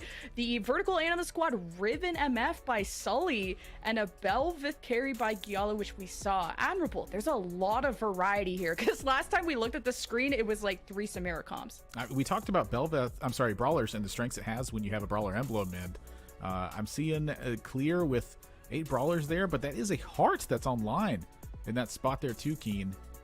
What? Honestly, I've seen the scoped, and honestly, that's probably the Belveth carry at that point. Yeah, I mean, it's scoped weapon. It's not. It's at this point, it's a Belveth comp. There's just a lot of frontline. I would be curious to see. I wonder if he got like a tome off carousel, off like a neutral at some point, and was able to have a brawler +1 for free. And just, but even then, having just 3 items on Belveth, Belveth is very good at staying alive, even without a brawler tome on it. And I feel like, it's really, I don't know if it's a common 1st place comp, but it's one of those comps that can really tempo and punish the lobby. So if you are somebody like, if you open the game, you have something like scope weapons, and let's say you're just able to, you have a Jax instantly, you're able to slam a Ginsu, you can really just start slamming the lobby from the get-go. And because you're pushing tempo, you can tempo into like a roll a bit on the 3-2, really get 6 brawlers in, and at that point you're like 4-0, 5-0ing everybody in the lobby, and it can really amp up the pressure, which forces a lot of Samira players to be rolling at 7. And if you're Samira, you don't really want to be rolling at 7. You really want to be able to get up to 8, so you have a higher likelihood of hitting your units, getting more units in. And so, if you're ahead in tempo, this Jax camp, and you're able to really get ahead, you can roll for 3-star Jax, you can roll for 3-star Riven, you can able to go 9, play in Urgot. It can definitely still be a potent comp to really round out and win a lobby. It feels like Brawler Belveth in a vertical Brawler comp is like Yassified threat level max. Just threat level max? Nah. Full Brawler Belveth emblem? I'm down. And a lot of variety. Even Anima squad being at the tip of the top, sometimes it's hit that top 4, sometimes it's bottom out depending on who's contesting you. So it's really cool to see our players as the games go on be able to flex to all these different lines. Besides, no Samiras to be found here, although Belveth is still there. So let's look at the standings. Finally, these are the 16 that are okay for now in the first 2 columns, and that tiebreaker being around the 19th point mark, and Eniko barely missing out on that. Admirable, what's your reaction to this? Well, it's the final game's coming up for our next cut, and so if you're sitting at the 18th spot, you were looking at top 4 or bust. I'd say at the very minimum, it might even need to be better than that at this point as well. We have a lot of players sitting at 18, and then a few players sitting at 19 as well. So I feel like this spot for the next top 4 is a very big deal. My eyes definitely are weighted a bit towards the top end, where again we're seeing players just have massive performances throughout the day, but I'm going to keep my eyes focused on this center of the field right now, because this is very tight for hunting down a top 16 in the 5th lobby. I mean, Keen, it's only a couple points between making it into the next round, that game 6. We only have 1 game coming up. Is there anyone you're worried about the most, or anyone you have confidence that they can make it into the next round? Oh, I'm actually very worried for Kurum in this spot. He started the day with a first and a second, and to suddenly be on the cusp of being knocked out, I think is very, very hard spot to be in. There's so much more pressure on the person sitting on the bubble that they're in than the people that are out. Because you're out, it's like, you know, what do I got to lose? You know, I'm already kind of on the outside looking in. I might as well play for it. But if you're on the in, you can really feel the heat of the players below you. I think it gets real heated in there. It's kind of like when you're playing like Mario Kart and you're in the middle of the pack. You can really, you look behind you, you see these people with like these shells coming up on you. Oof, that is a rough spot to be in. You want to be the guy with the shell in this spot, and I think players like Solus might be the shell that's coming for you. I think Sox on the outside, I've always been a big fan of Sox. I think he's a very talented player. I think he's also been good at keeping his mental throughout tournaments and really keeping cool. I would say those are some of the guys I'm most confident in that are on the outside looking in. Gotta be the one with the shell. Got it. Writing that one down. Doesn't feel like anyone can be safe in this race. We have one game remaining before we have 32 players cut down to 16, and we go into the last couple of games. So we're gonna send y'all to a quick break. When we get back, game 5 will be ready.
Welcome back, everyone, to Corrupted Cup. We're going into Game 5, which is our last game before the first cutoff point of today. Before 32 are cut in half into 16. Boop and Crow are back. But one player, you see the players at the bottom here. Lobby C. Crowin, Wage Iverson is having a fantastic day. Third place in the standings. 3 first places out of 4 games. It's really almost can't do better than that. Yeah, it's crazy. You'd have one uncharacteristic kind of bottom 4 though, but it's almost resembling that kind of Robin songs pop off a few regionals ago. You know, 111-511 is, you know, you chain some ones together, Wage and Iverson. You can put in your name in that conversation as well. Especially as impressive after not having any bonus points coming into today, but still being, I believe, 3rd place overall on the day is really, really impressive. Especially comparing against other players like Buzzy Boo coming into today that did have 3 bonus points. And Boop, I mean, it's Wage and Iverson, KPK, Clear, and Stellar Minhee who are in the safe zone for now. Little Top, Bunny Muffins, Rillish, and Blake Austin in the hot seat. Who are you worried about? Who are you excited about? So I actually want to bring our attention to Stellar Minhee, who did pop up on stream because I think he had over 100 gold during his game at that point in time. Yeah, that was crazy. And so something about Stellar is it's almost like a comet. Right? Every so often he'll come to Earth and win a lobby, right? And this has been going on for a couple sets now, right? And he's got a really cool crew of friends that he plays with to prep for these. And now's the other make or break moment, right? We've got one more lobby, and I want Stellar to like produce and actually make it to this last 16 because he deserves it, right? And he's been practicing really, really hard. But this is the exact moment where Stellar does drop the ball a lot of the time. So is that going to be happening? Are we going to fumble it at the at the line, or are we going to take it across it and get that touchdown? Some more flesh sports for y'all, and see where they go with it, because we've seen Stellar play amazingly this week, so it's exciting. And another player on that cusp, or at least being in the conversation of being a top player, is Clear. Incredibly consistent, and this is the tournament he could go all the way, and we'll find out because our carousel is ready. Game 5, take it away. Game 5.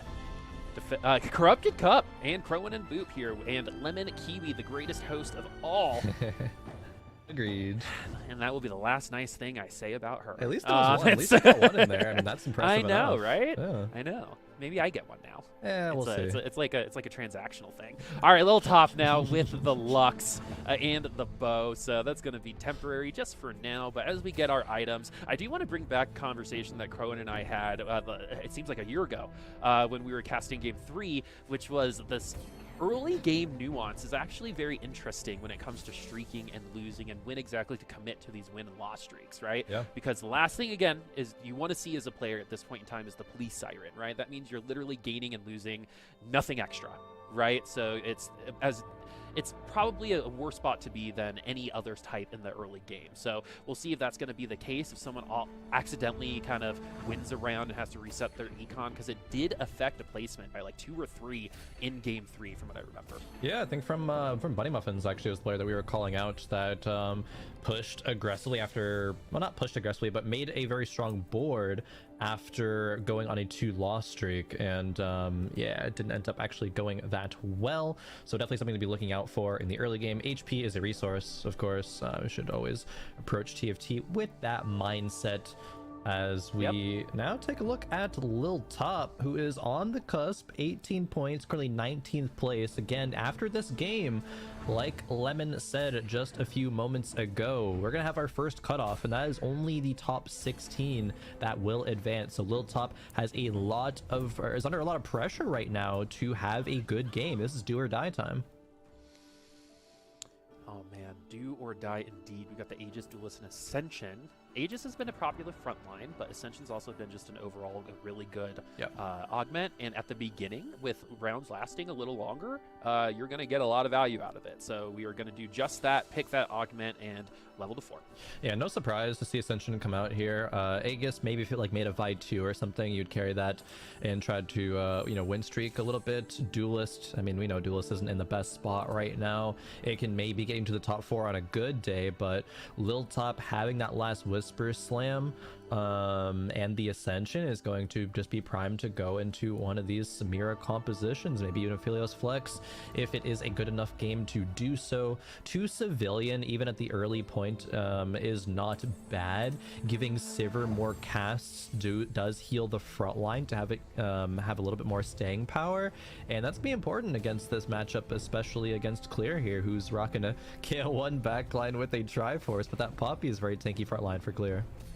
Yeah, Triforce given a little bit of everything there for the Kale in the back line, but the Poppy, a little bit too much to handle there. Good amount of damage to the back line too with the shield toss, along with the Thornmail, which is slammed immediately, so no crits going that way. So many AD champs, so the Thornmail is just something that it just goes well against those comps a lot of the time. I like you still call it Thornmail, Boop. Oh, Bramble, always. Always the Thornmail. It's been 4 sets. Oh, I could do this. One day, maybe one day. I believe in you.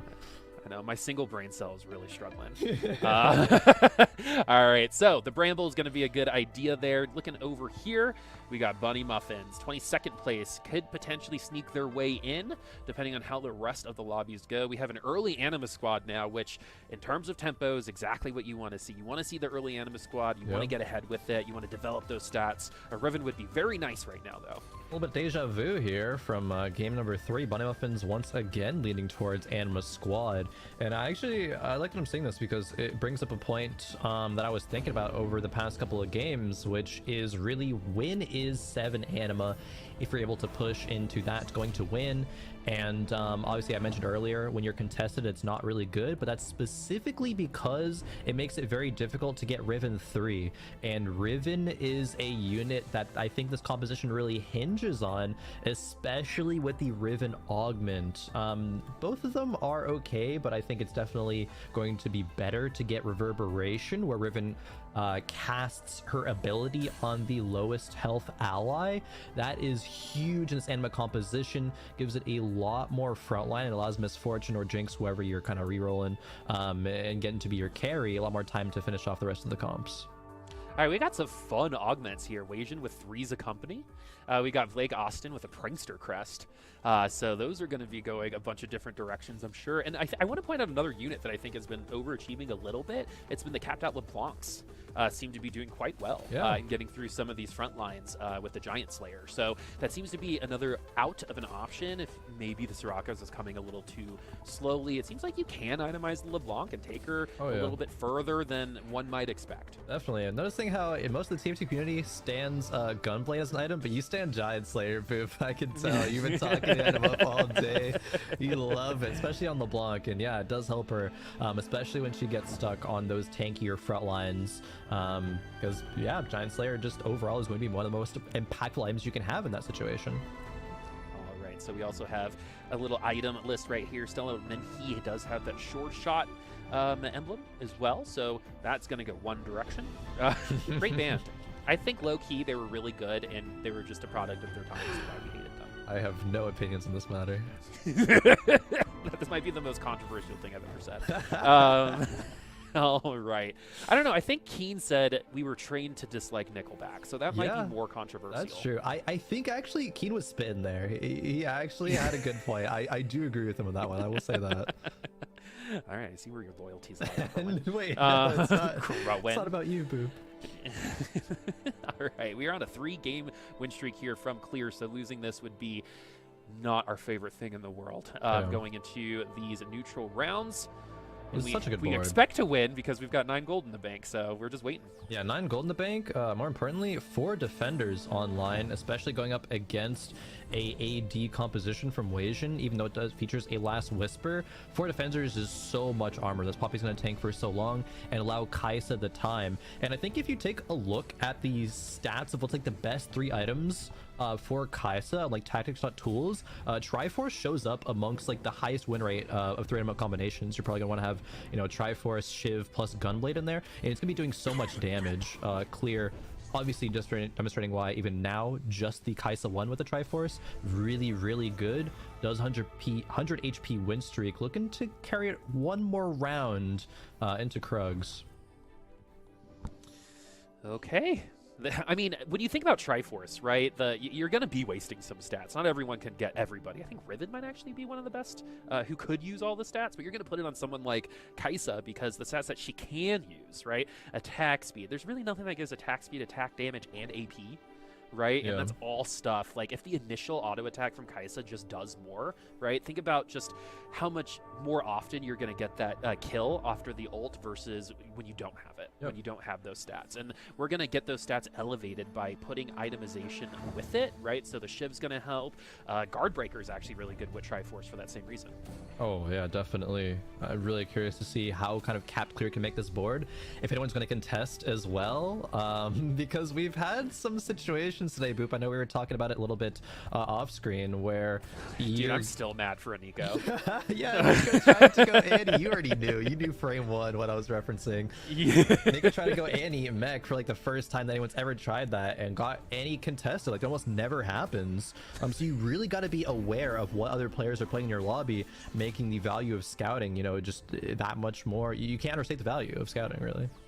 100%. And that's actually something that is probably one of the biggest differences between like Diamond and above, right? And Diamond and below is something that you'll notice is that people are scouting all the time, right?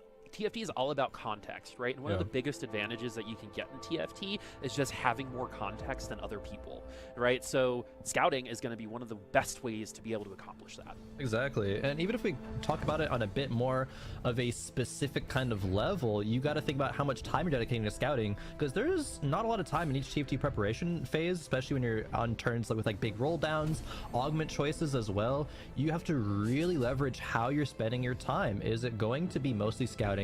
Is it going to be thinking about what transition you want to make for your board, right? And that's what separates really, really good TFT players from the ones that are kind of usually falling behind. Being able to scout with limited time, make all the correct choices, because you can make choices, right? But if they're not the correct ones, you're still going to be struggling.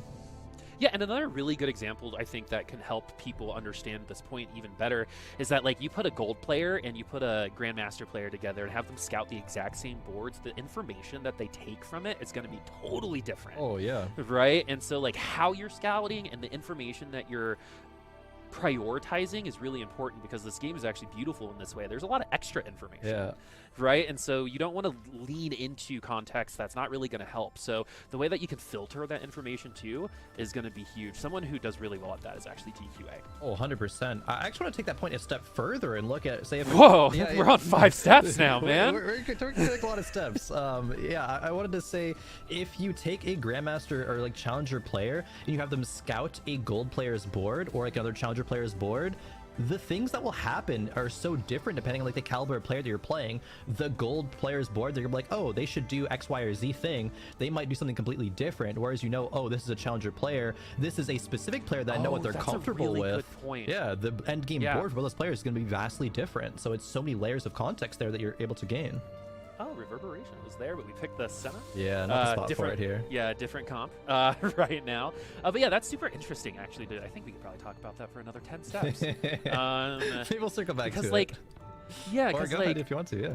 Because another thing about like when you compete against players who might not be as high ranked as you, something that you do is you like assume they're going to make moves that are the right move, and then they don't. Exactly. And you suffer because of that. Yeah. It's the equivalent of like a button masher winning a game against like an actual player of a fighting game, right? It can happen. It happens all the time, actually. Mm-hmm. But when you're making intentional decisions, that's going to be cleaner played. You're going to get yourself further if you're making intentional decisions, even on scouting. Yeah. Right. So, and that's why it's so great to know who you're going to be playing, because back in the day, you literally had to scout all 8 boards. The other 7 boards. Oh yeah, now you know the 3 that you're gonna be able to face. You could track it even before they added that, if you're paying close enough attention, but good that is a thing in the game right now.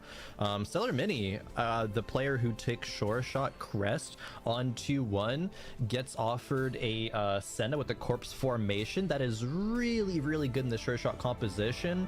The items are already there and good. A win streak is happening. I think Stellar Mini is in a very, very good spot to at least like top 3 this game, if not more, if they can land on that capped Aphelios kind of 4 Sure Shot late game. It's so good.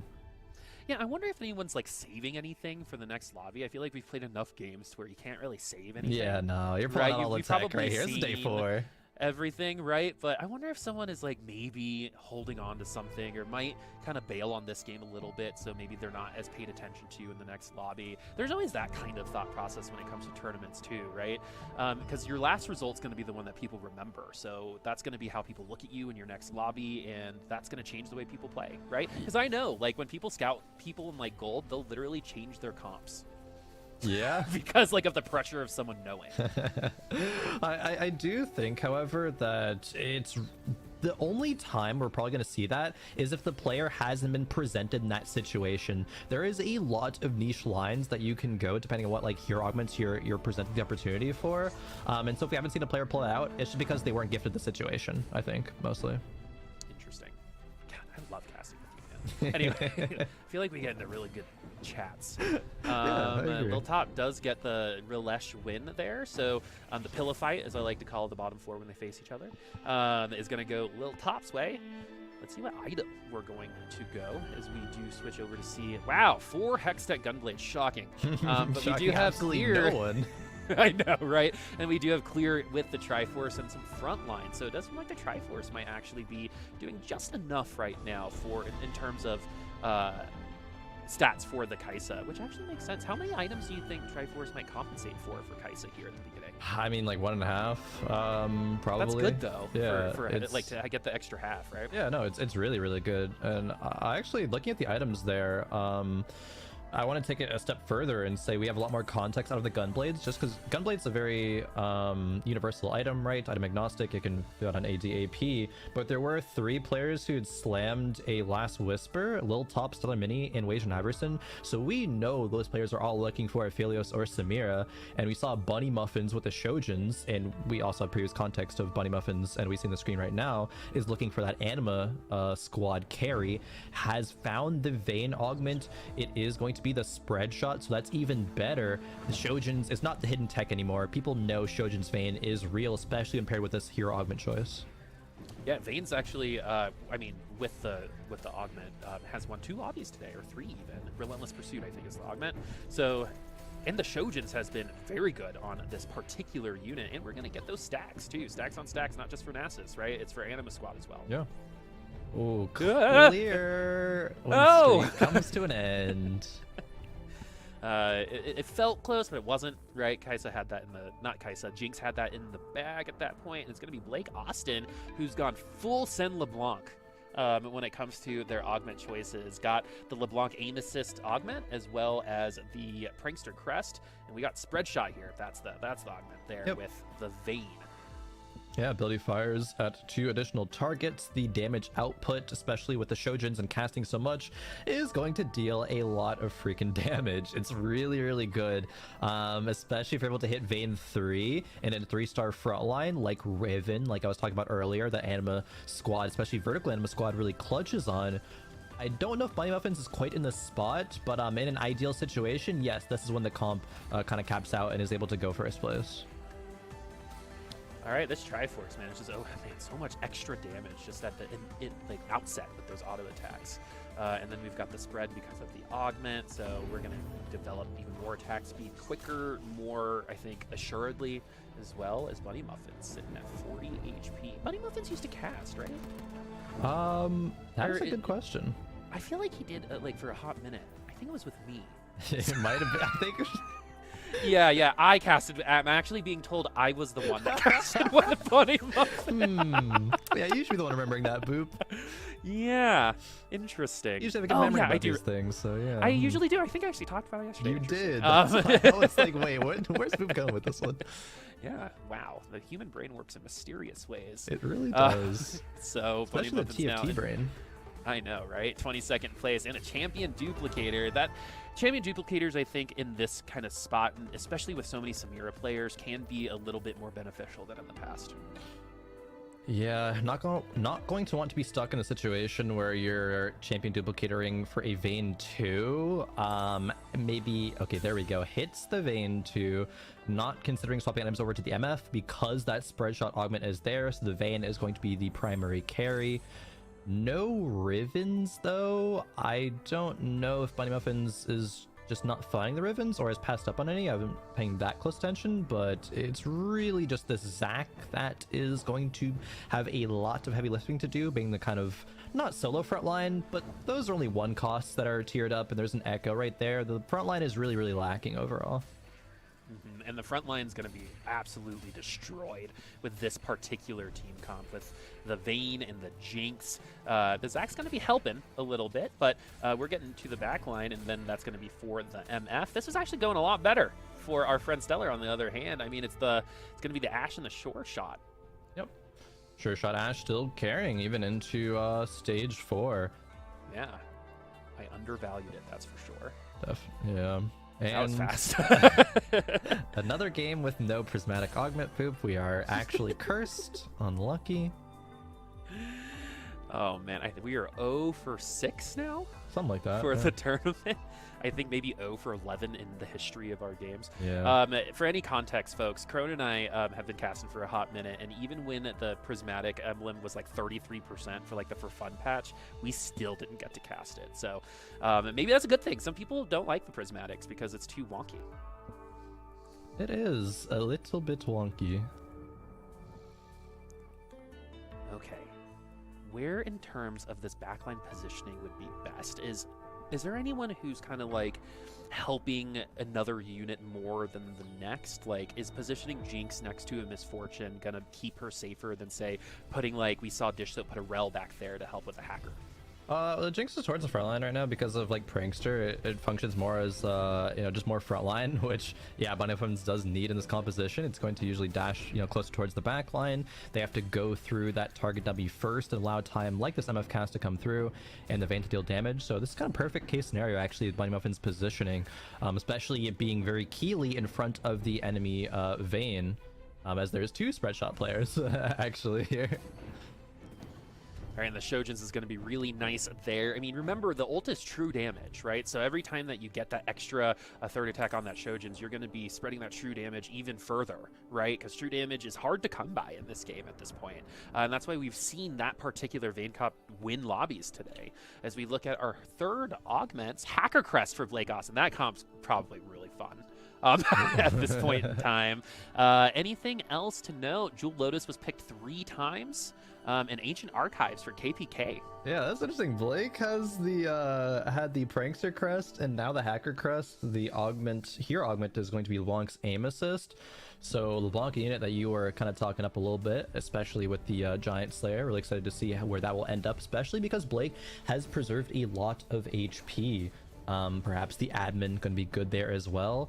But another composition that I like seeing is this Jax, because Jax, I think, won a lobby in the previous game. I think it was like a Jax Belveth carry, but the winning fight was that Jax 3 left alive and dealing the final blow there.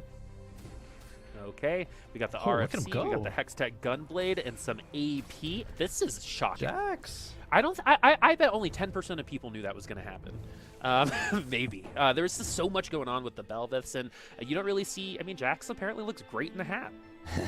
Yeah, Jax is not a comp that's going to always net you a solid placement, but in those specific situations, especially uncontested, as a lot of these reroll style compositions do thrive in, he's pretty good.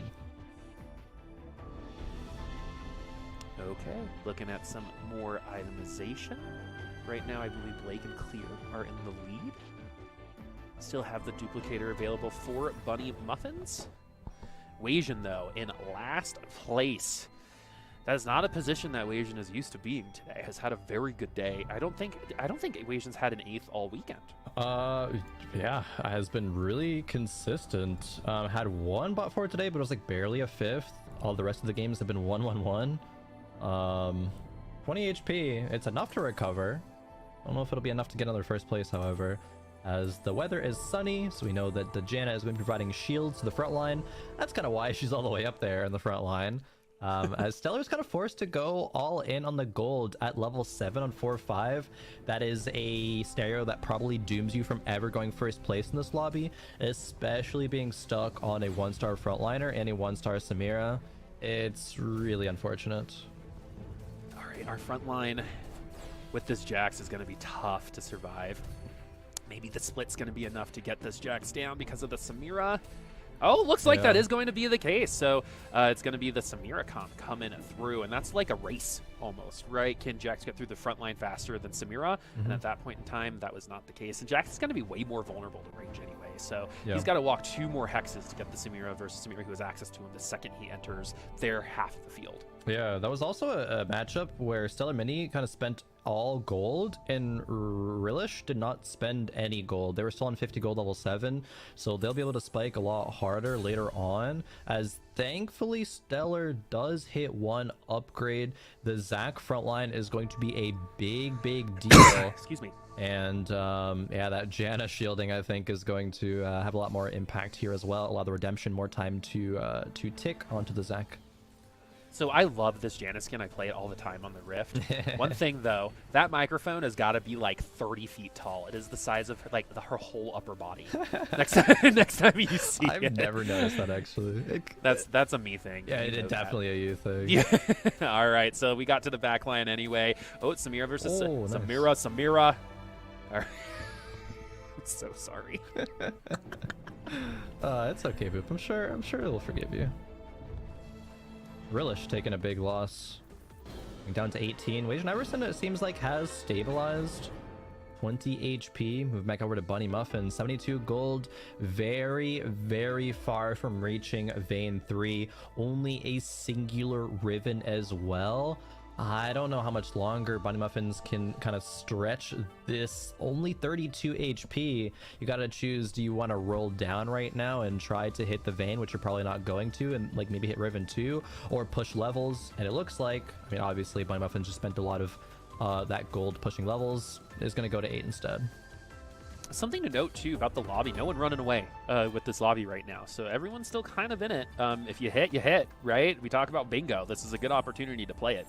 And we do have that champion duplicator still. True. Lots of damage MF. on the Vayne. We do have MF2. Vayne, I believe, is contested, so the Vayne 3 is going to be harder to come by. But the MF2, Zac 2 in the front line, it's okay. This is an all right comp. This might be able to last a couple rounds, but will they win them, right? That's the question. Vayne has the 3rd item now. Giant Slayer to pair with the Shojins and the Hodge. Neela 2 upgrade is found, but not the Riven 2. Oh, Bunny Muffins Champion Duplicator is the Echo, but a second too late, so it actually doesn't combine before the round starts. Is that gonna matter? Man, that would absolutely be awful.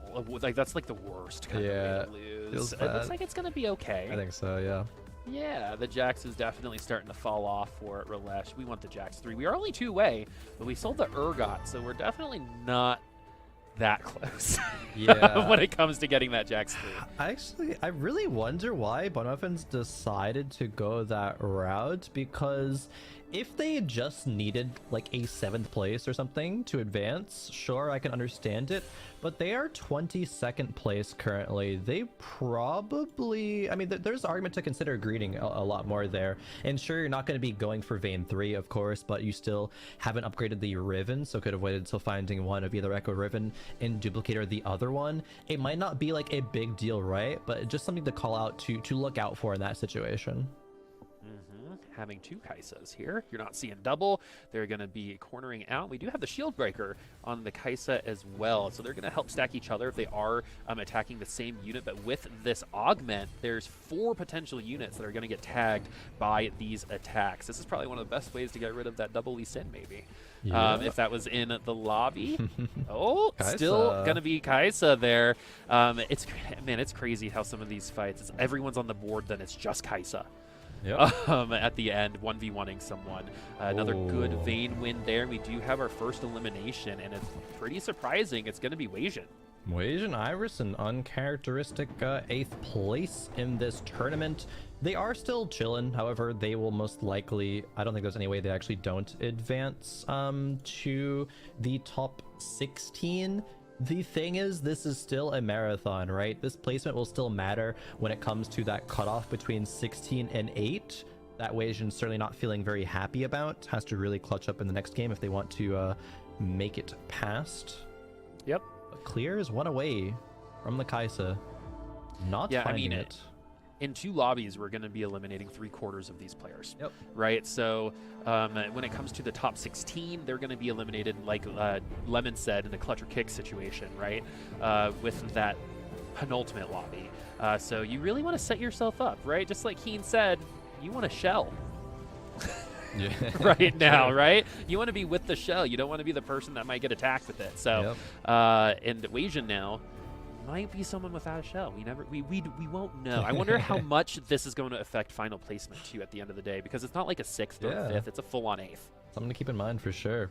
As like you're mentioning, kind of no one's running away with this lobby. It's very, very close. There's Rillish actually taking a big loss there, going 7th, but Lil Top and KPK not too close behind, and the HP gap between, say, Bunny Muffin and Stellar Mini is only 8, right? People are very, very close here in this lobby. Okay, will Stellar Minhe be the first player I compliment that doesn't finish in the bot folder? Unlikely given your track record this week. I know, it is. Even off camera, it happened. So, I know. Unfortunately, if I like you, I'm sorry about today. But Bunny Muffins Just have Boop don't like you. That's actually Yeah, that's the key. That's the strategy. That's why Jen does so well. Lil Top now, KPK, Stellar Minnie, Flake, Austin, Bunny Muffins, and Clear at the top. Like you said, no one running away with it. Clear has the opportunity to. I think he's only 1 Kaisa away. Oh, hits the Ramus 3. And hits the Ramus 3. We saw Ramus take down an entire backline yesterday. Do you remember that? Yeah, it was crazy positioning, and the backline was all clumped, and Ramus definitely just like 1v3 the backline. Yep, just literally just 1v3 the backline. It took control of the whole map, and this is the one person you don't want to see right now, because we did get the Kaisa 3 as well. Kaisa 3, Cho'Gath 3, Ramus 3, especially it being Lil Top going against it. Yeah, this is just utter demolition, dismantling of Lil Top and his comp. Lil Top going a little bottom 4. Sorry, I steal that joke, but it is relevant once again. Yeah. KPK now on elimination station in that 5th place spot. Stellar Minhe as well.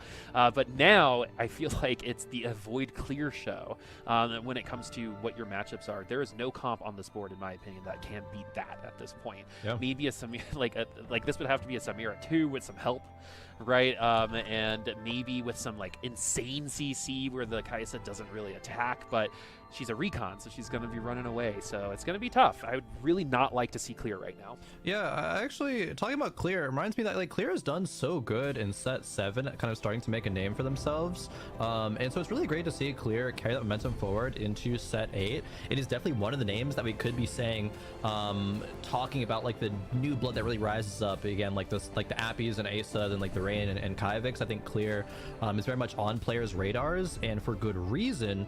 And still, you know, win streaking here in this lobby. This is, you know, a really, really good sign.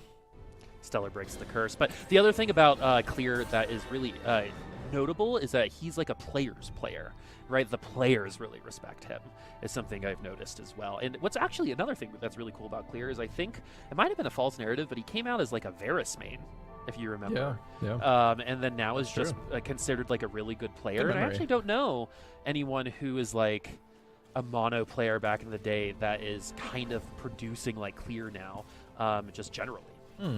Yeah, I didn't think about that one. That's actually a really good point. Clear has definitely kind of made a name for himself and has progressed as a player a lot. And that's something you see out of every TFT player, right? Some TFT players, even a part of the old guard, have a very similar play style that they used to have, and sure, it works for them. They've refined it, it's gotten better, but that's always a very, very interesting conversation to have when it comes to how each player's specific approach to TFT is and how they're all able to work out. It just kind of depends on, you know, each player again. Exactly. And so here's Stellar Minhe again. Pretty rough front line. We got a second fiddle to go. He's got goggles and eyes, folks. That was something I didn't know until recently. But now we also have the Samir 2 in the back line. The Sunna going to be helping that out as well. So now we're getting to a point where we might be able to compete against Kaisa. And if we do, then we better be ready to hear the sure shot is overpowered, man. Yeah. That is where it would be a really big problem, in my opinion.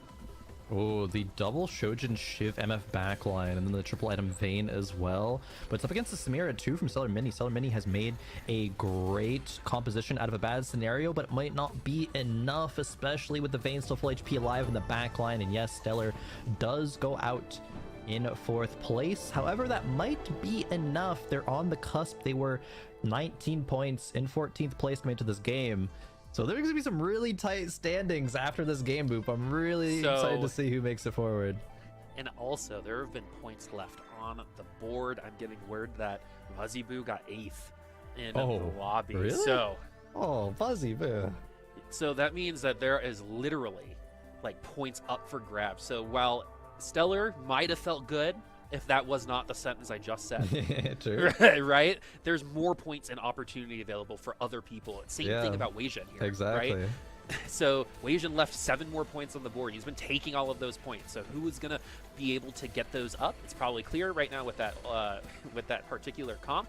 But you never know. Misfortune might be able to clip the Kaisa or die to Blake Austin.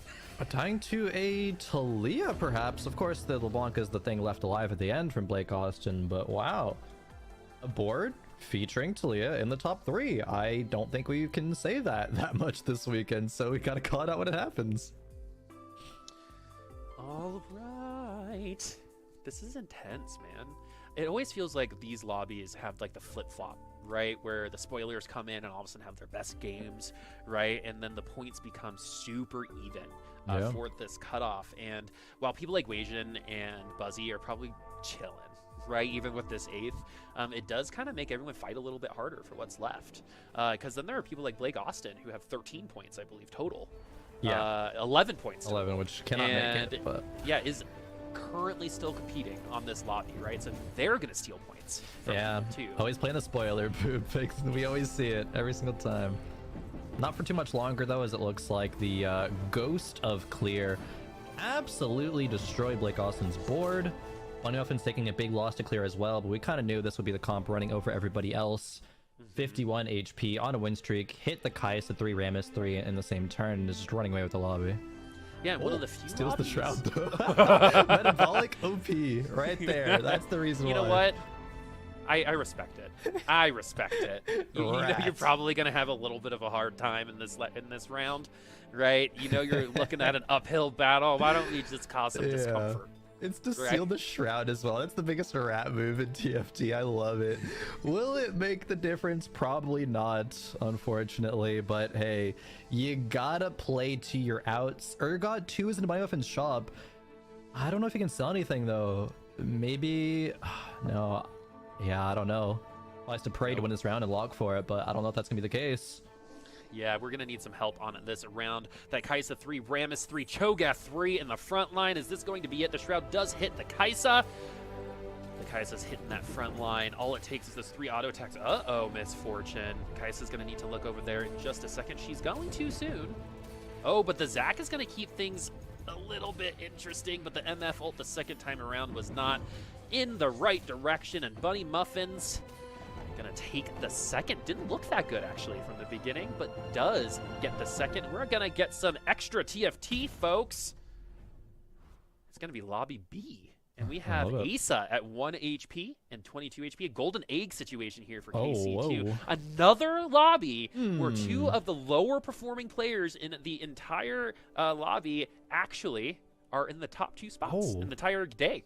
Yeah, that's very interesting. Also a very close fight featuring a Kai'Sa board. Woodland Charm. Okay, I was like, wait a minute, that's 2 Rammuses there. No, that's Woodland Charm.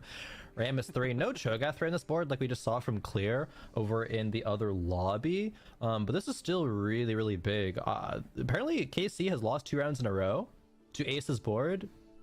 And it is a 6-heart Soraka fully atomized carry, so AP 1 and 2 in this lobby definitely has times where it can still shine. Yeah, no one has said this yet, but Heart is an underrated band. Alone is an amazing song. There's not been enough jokes about that when it comes to these Heart comps. All right, because till now, I know it's been... Oh boy. Anyway, I'm going to stop now. All right, let's go ahead and go to the next round. I was like, I don't understand it, but hey, maybe those out there at home will. So. I'll never really cared until I met you. That song? Yeah, I don't. I'm not, unfortunately, not musically well versed. All right, Ace, and now got the 1 HP KC on the 9. Like you said, we have the 2 loss streak and 1 more round remaining. The Monozane is a very, I think, a good pickup, especially when you think of who gets the most value out of it. Probably like an Urgot getting 2 casts back to back for backline disruption is fantastic. And yes, that is where it goes.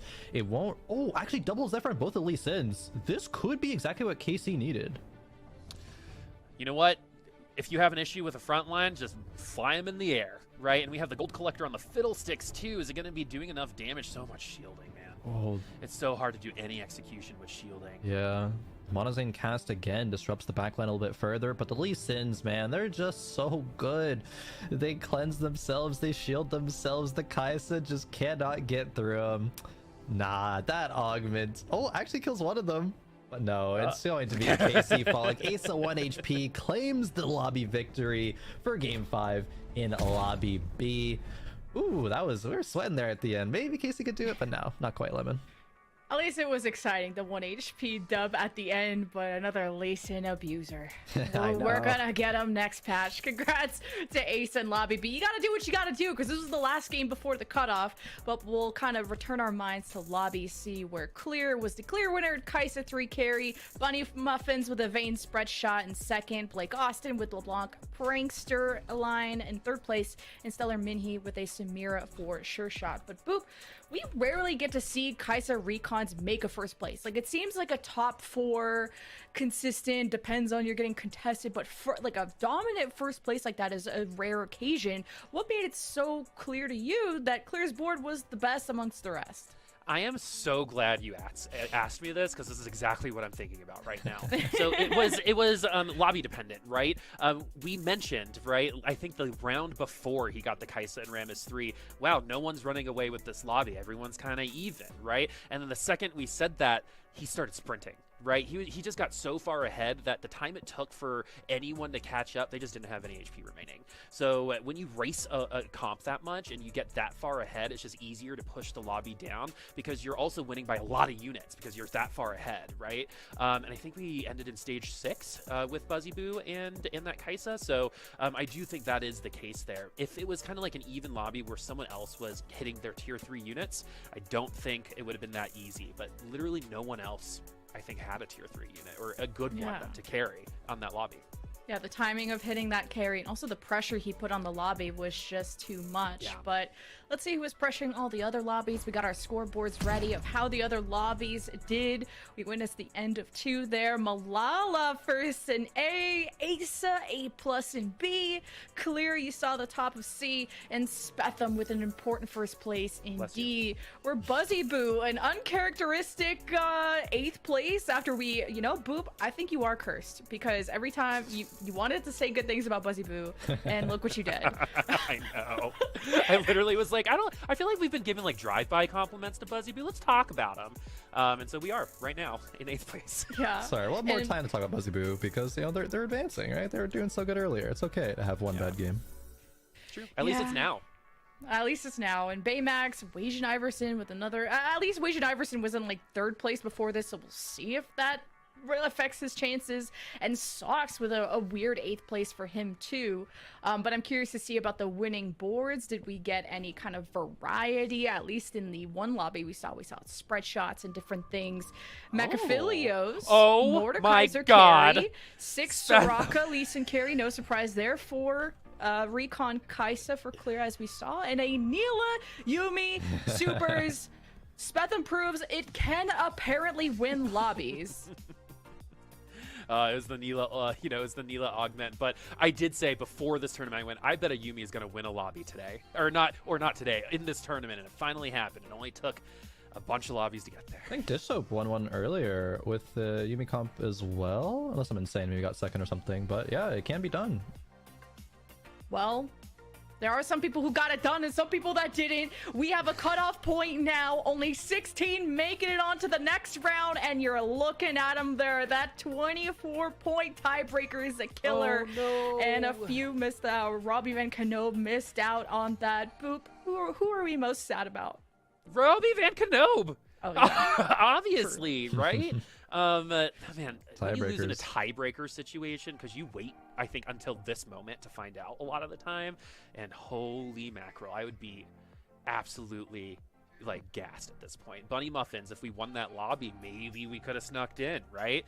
So those are the two things that are coming out. The one thing I am a little disappointed about is not seeing Solus in the top 16. I thought it was about, you know, the way they was talking about the meta, the way that people were talking about him, and it sounded like it was going to be time, but we were only 2 points away. That's like 2 extra placements, like in maybe even 1 lobby. So that's how close this can be. I think Iniko snuck in after he was, I believe, wasn't previously qualified before this game, and Spetham's first place jumped him into a qualification spot.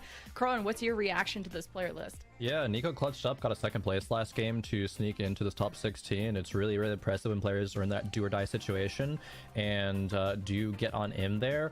Shouts to Kermex as well. Again, the mental kind of progression over since Defender Cup to now getting to the top 16. Really sad to see a lot of like really great players, kind of mainstays in TFT, like Sox, Solus, Goobums, just to name a few. Asa as well. Actually had a lot of expectations for Sully after, you know, popping off in the LCQ last set. Made it this far, right? Made it to the final day, but the journey ends here. Now we get to see some great TFT from a lot of spectacular players. This next game is going to be real spicy, especially with the players that are on that bot 8 currently. If again they can clutch up and get into the top 8. I also want to point out, oh, sorry, Lemon, I'm so sorry. I also want to point out that, I know, I'm so sorry. I hate it when people do that to me, so, and I feel really bad about it now. But I also want to point out that 8th place is at 27 right now, and that's only 3 points away, I think, from the bottom of 16, right? So it's still available for everyone on that top 8 after this lobby. And I just wanted to give a shout out to Bunny Muffins, who I think showed really supreme mental throughout this whole tournament. You know, started the tournament with double 8th places, was able to qualify even into Championship Sunday today, and then just barely missing that cutoff after ended up still in the top 4, but just not enough. Even with that. Yeah, 24-point cutoff. That was really close. But that's a great point, Boop, that you brought up, that the points do not reset. So whatever our players have now, that's what they have to work with. We'll be going into Game 6 in a do-or-die scenario to crown our top 8 after that. So now that we have 16 players left, few reminders, only 4 go to the mid-set finale, and only the top 12 get a piece of that Monet. So if our break is ready, we're going to be sending you to that. When we return, we'll have Game 6 with our top 16.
And we are left with only the top 16 in our final 2 games. This is the penultimate lobby, and we'll be zooming in on A, featuring Buzzy Boo, Setsuko, Weijin Iverson, KPK, who are in safe positions in the top 8.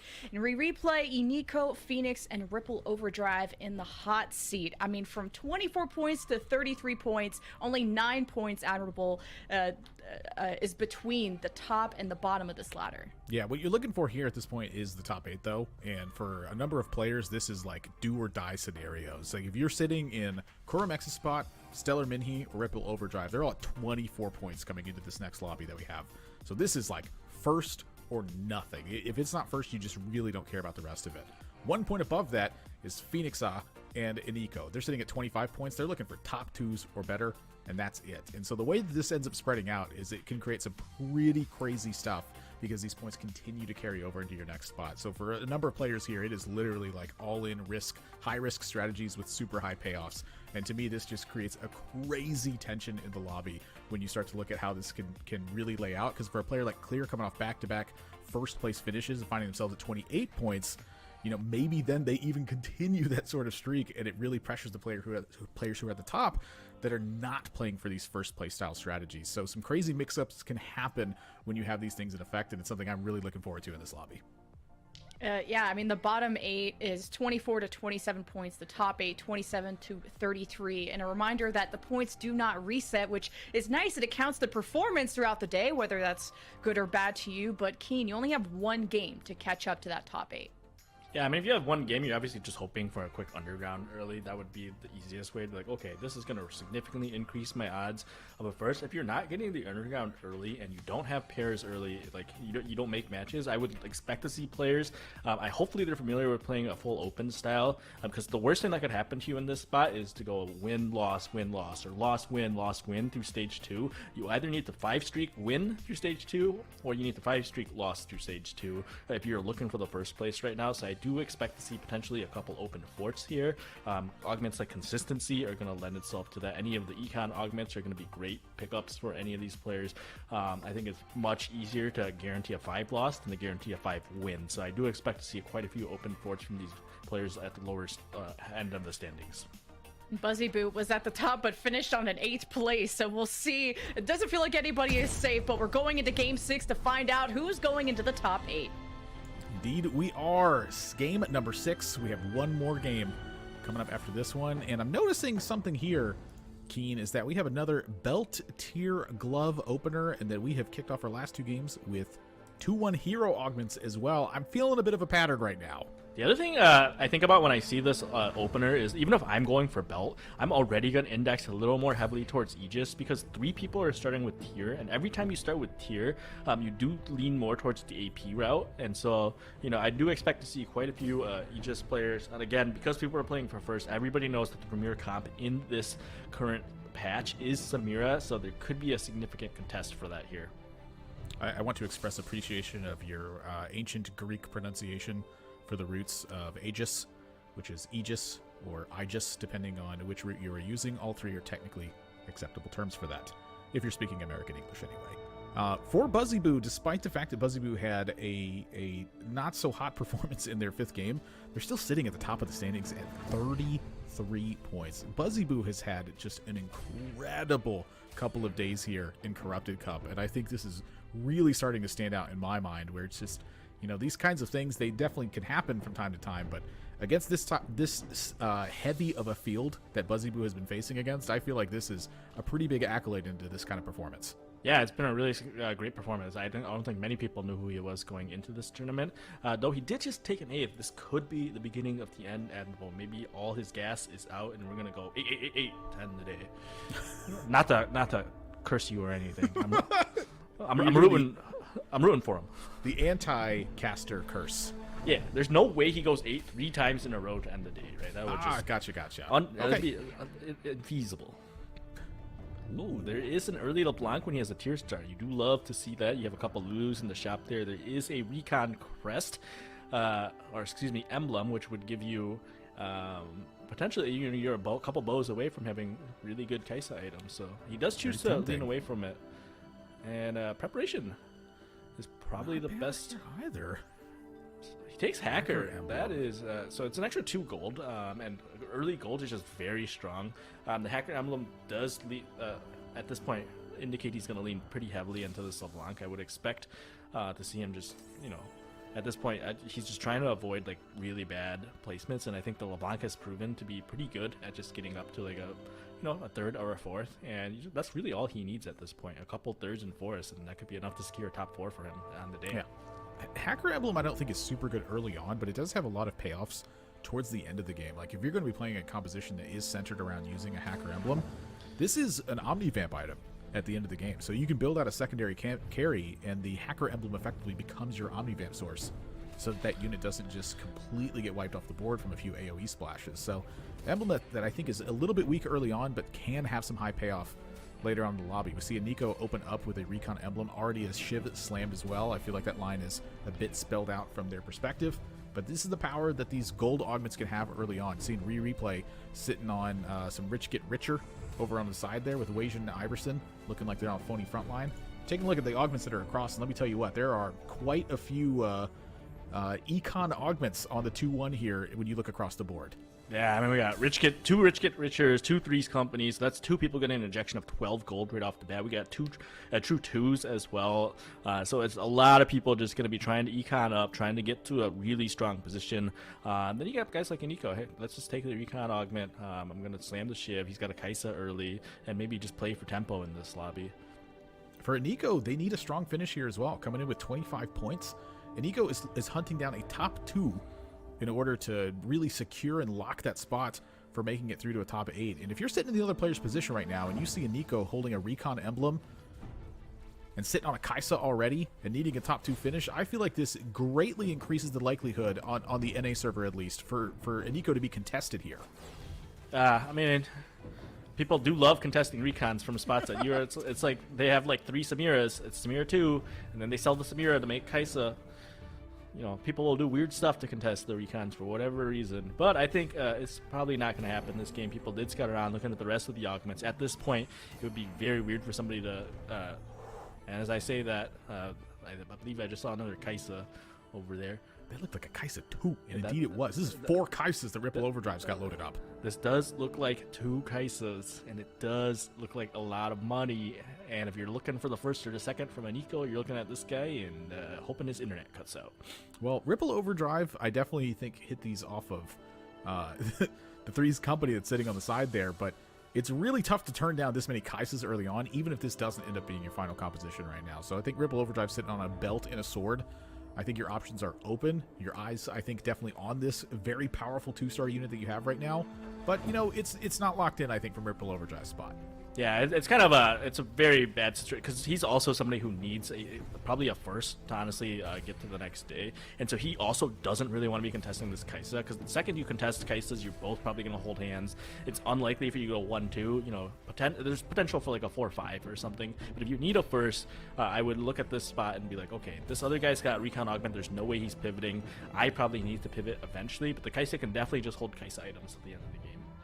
Setsuko delivers a loss to a Nico who's sitting on level 4 still. Setsuko went up a level in this one to support that streak that looks like they're trying to put together right now. KPK at 82, Wasian Iverson at 82. My gosh, I keep looking at how the points are playing out and just the massive differences it feels like it can have to what a player's going to be focusing on for a bit. Yeah, I mean, it's going to really affect when people decide to slam, when people decide to roll.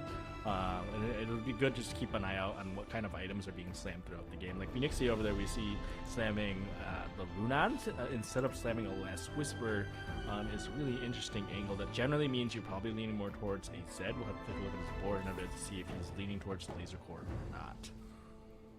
Could be to keep the options open as well. Slamming a Runan's definitely a strong thing to do, but the Last Whisper tends to have bigger payoff. I would agree with you on the leading direction here. Ripple Overdrive going to slam a Gunblade here. This is available in just pretty much every single line of the game right now. I'm not going to turn this item down usually. Yeah, so something the Ripple Overdrive could do is just send it to 6 here and play an Ashe. I think it's unlikely he does that, but it is a line that is open. He's not going to do that. He's instead just going to make 20. Would expect to see him sell the left side of his bench here. it's kind of interesting to me because, you know, hitting a 2-star Lee Sin definitely feels like it could be very powerful here. Hitting a 2-star Camille doesn't feel like it's necessarily as good, but if you don't want to contest Kai'Sa's right here and you have a Gunblade built, I'm suddenly looking at this pair of Camille's on the side of the bar, and I'm like, maybe that opens up an option or two somewhere. I think he's holding Lee Sin, so again, he's somebody who needs to play for it first. Maybe he's thinking, okay, I don't know what the hero augment is. It's potential I can tech in Brawler on 3-1 and maybe play it. Okay, he does end up selling it, but maybe he was holding it potentially for a cleansing safeguard route.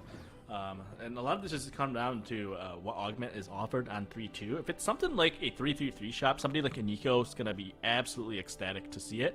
All the Samira players obviously not going to be as happy, but if it's another, let's say it's a gold augment, it's a prismatic augment, that could be very difficult for a Kai'Sa player. So Nico's all of his eggs are kind of on this 3-2 hero augment. Having already committed to that line, somebody like Ripple Overdrive can easily pivot out of this Kai'Sa angle. We saw Wei Jin and Iverson level up here at the spot. Wei Jin sitting at 29 points. So kind of looking not just to hit the bottom 4 in that spot, and then you're pretty secure for the top 8. Phoenix, you're hunting down the top 2 as well. And so with the True 2's opening, it's a good tempo line to kind of get that done. So, you know, I'm seeing the way that this composition's coming together. And right now, I think Phoenix is just trying to put together as strong as you can possibly get and then hunt down a cap out with the amount of gold you have.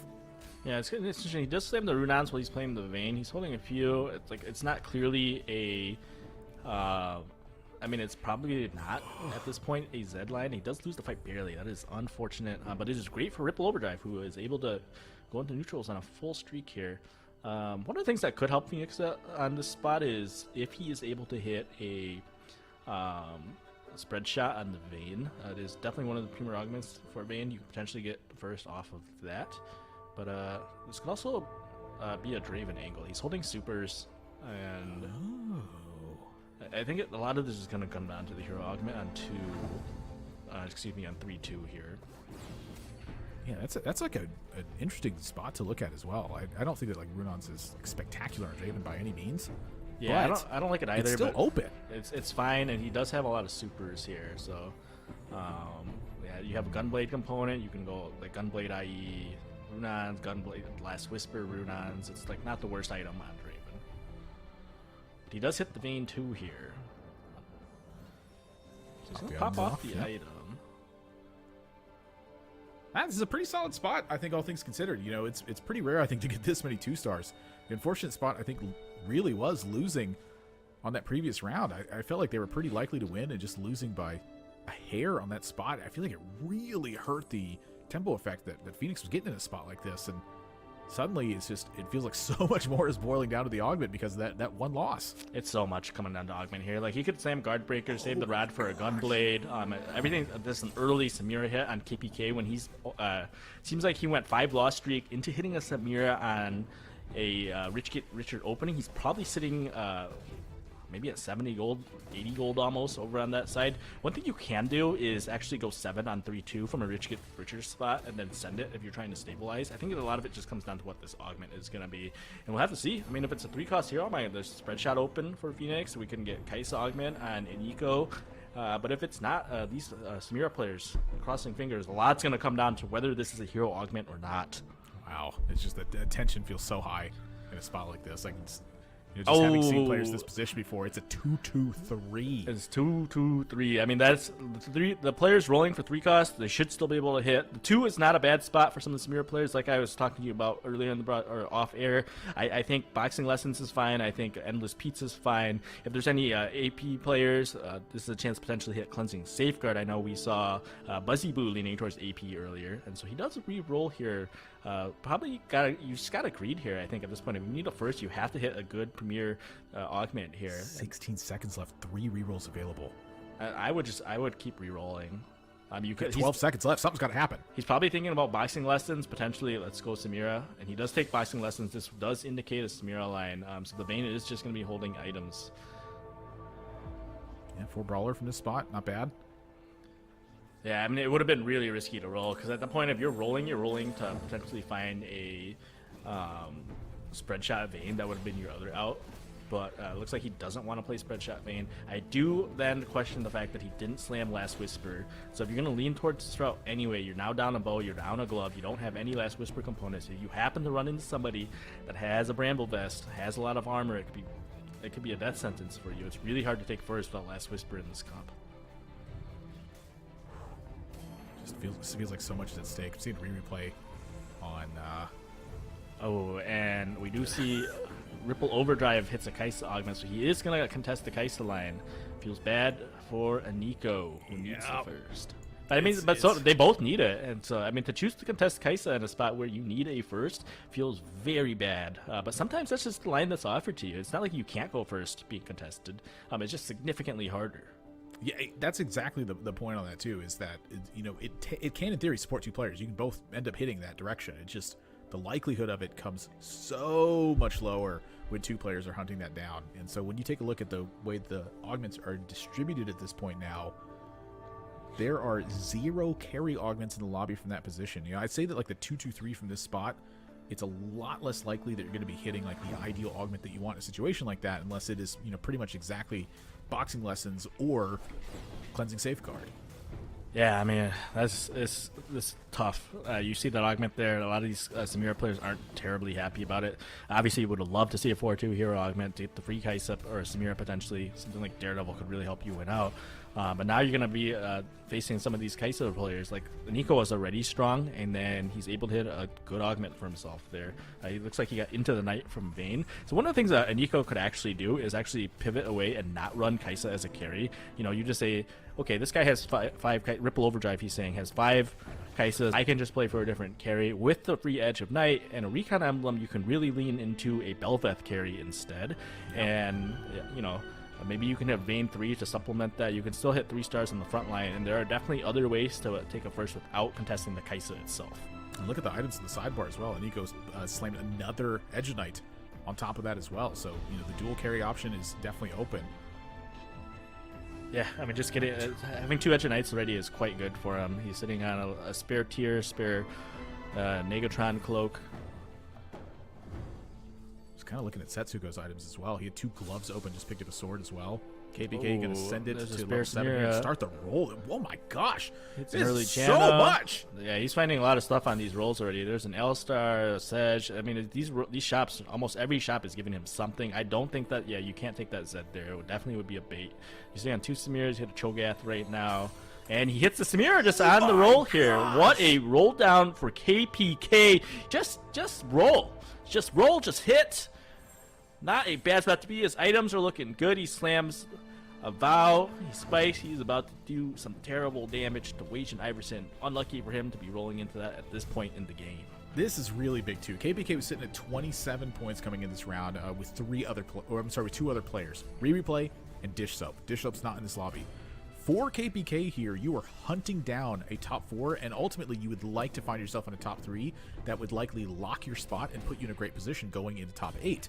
With this Samira 2 this early and with the item quality that's here, I can see KPK finding themselves in a win-out spot. Your econ is kind of low from this, but you're going to put together a win streak very likely with a board that strong. I will say that one of the things with Samira 2 early is if your front line is unupgraded, you do actually still lose some fights, and so we'll have to keep an eye on that. The Sunny Jana might help out with that, but I have definitely been in spots where I have lost despite hitting Samira 2 early. I've seen other people lose with Samira 2 early. I think you do need to hit some tanks, and I would not be surprised to see him roll again after neutrals. I saw he was sitting on a Zac pair, he's sitting on an Echo pair. He's just one of those, and that significantly strengthens his front line.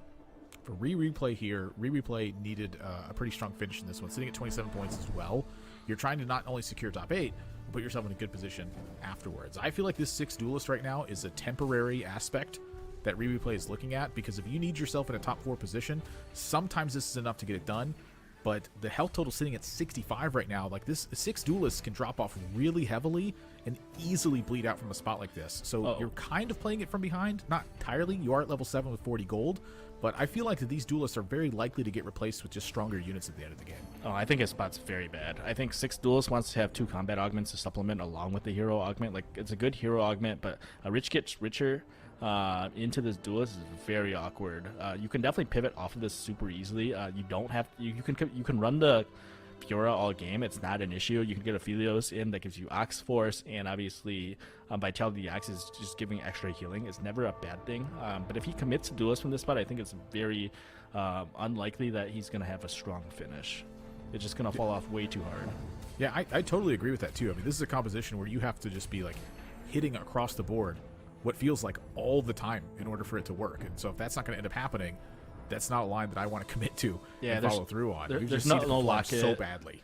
There's no luck. He did have a Viego in chat. I hope he can see the Viego out there. Because he has a Gunblade already. So you can just kind of start teching towards Viego, keep Vitality Axe in. Hopefully you can find a Philios. That would be his true out. But it's very hard on level 7. We do see Wage and Iverson send it here for your favorite unit, Aurelion Sol. I know you've been talking high about this unit behind the scenes. Oh, yeah. I mean, I pretty much just flame this unit every single time because, you know, I want my dragon to breathe fire and eat things. This one kind of does that, but to the opposite effect, where having this unit on your board typically ends up impacting you in a negative way. In this matchup in particular, though, I think it's pretty good. We have 2 clusters in the back left where this Aurelion Sol actually hits them and can benefit from it greatly. So this matchup in particular, this early, I think this Aurelion Sol is going to do okay, but even still then, it's still going to perform poorly. I hate this unit more than anything in the world. I wish it was a lot better because I love dragons, but this one is just not my cup of tea. Oh, I don't think it was even okay in this matchup. So he's dead last in the lobby. He has no gold, and he has an Aurelion Sol that just did negative damage. That is not a good place to be. He does have 2 Viegos, so there is potentially an out, and it is a prismatic lobby, which is a potential out. I don't think any of these are going to be good enough for him. He probably has to roll here. Well, so you have a pair of Viegos on your bench. You have items that can support it, and you have 2 Toma traits available. Okay, I mean, but so much comes down to like RNG on these tomes, and you also still have the tech in on board that can then. So you have to sack 1 more so that you can tailor your board for the tome. Oh my gosh! And we have another tome take, and he hit 0 duelist spats. But it's because it's full. That's random. a good thing. I mean, it might be better. So they can the duelist accidentally commits you in a lot of these spots. But he's committed. He just took the recon. He has hacker.